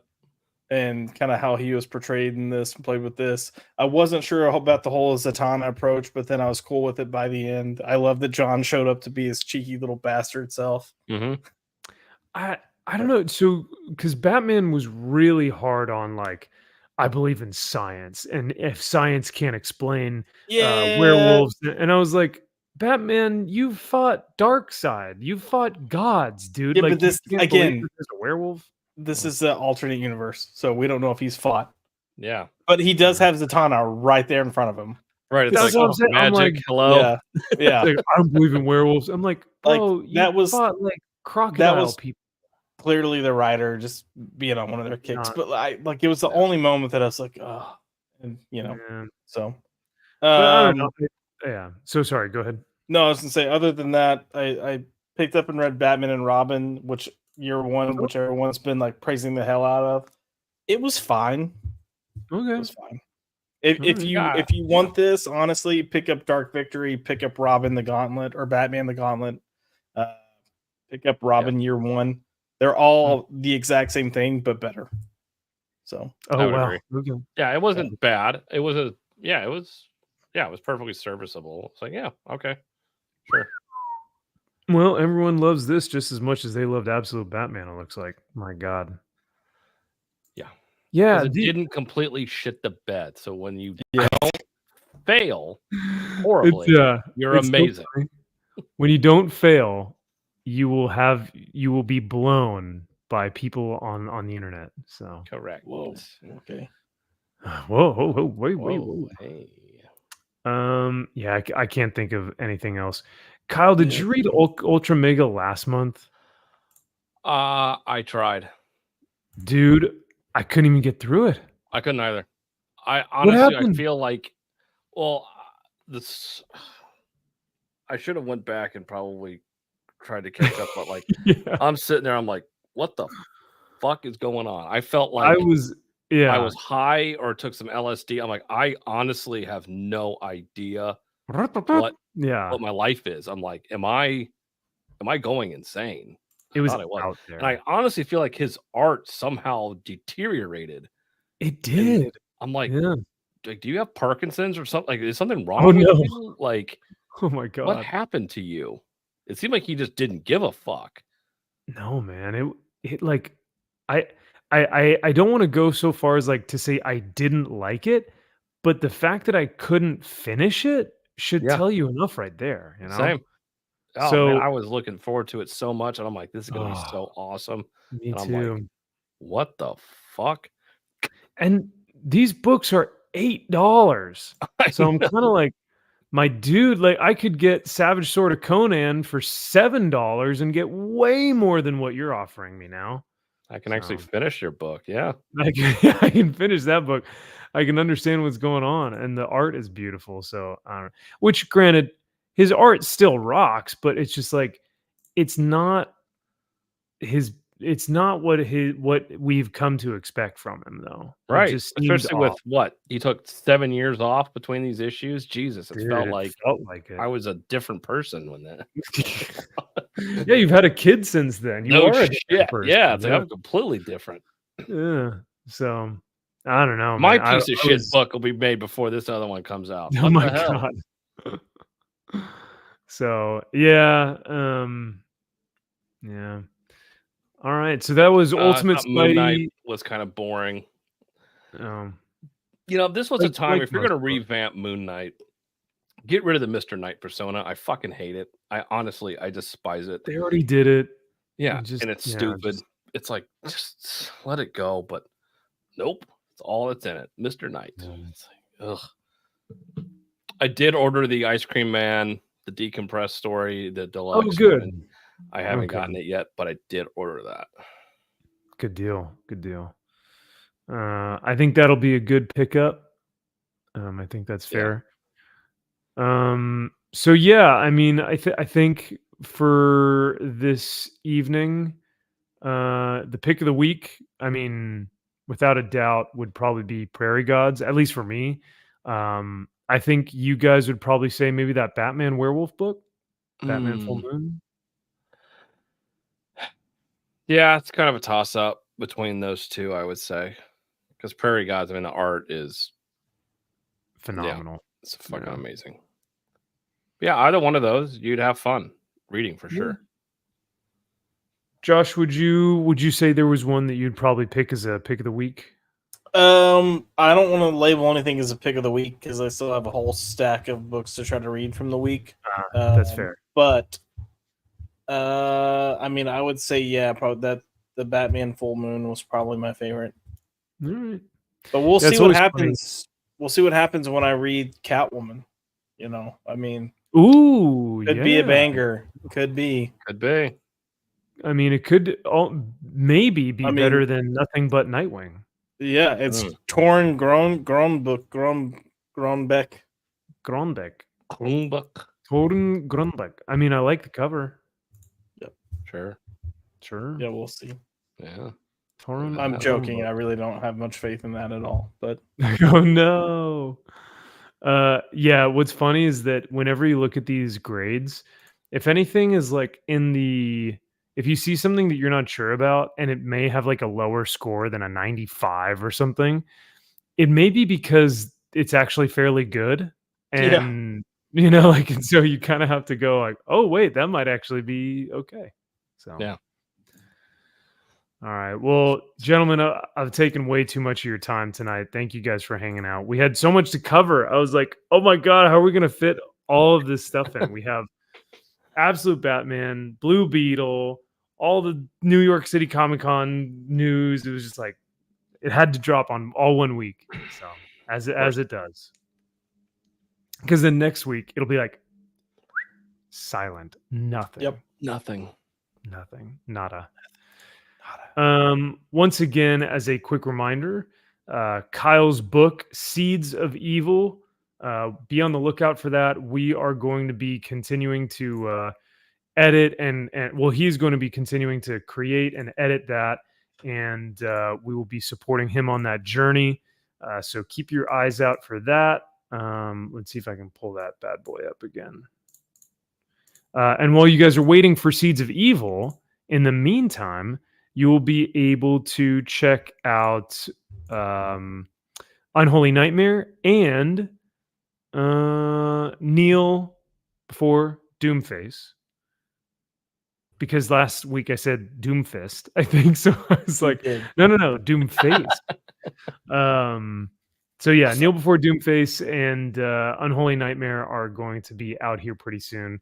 And Seeds of Evil is on its way as we speak, as Kyle continues to create this book, and we're excited for it. And then here is Kneel Before Doomface merch. You guys can check out the Unholy Nightmare exclusive from New York Comic Con, and I believe there are an exclusive amount. So I don't know how many there are, but I think they're only like maybe 50. Oh, low print run. Yeah. Other than that, go subscribe to Josh from Pop by Culture, because what was it that you were mentioning earlier? That you're going to be doing a giveaway here soon. Yeah. Sweet. Big giveaway, kiddies. No. Giveaway. Okay. So, but other than that, that should be it. Thank you guys for a great evening. This was super fun, and chat, I hope you guys enjoyed. We'll see you on Sunday for some Warhammer painting and building and some Mac's Man Cave, because we've got Gina Carano, some of her news coming out. We've got Zack Snyder talking about Batman's weird sexualization, and then we've got some other fun news to talk about as well. So, but yeah, we will see you all there.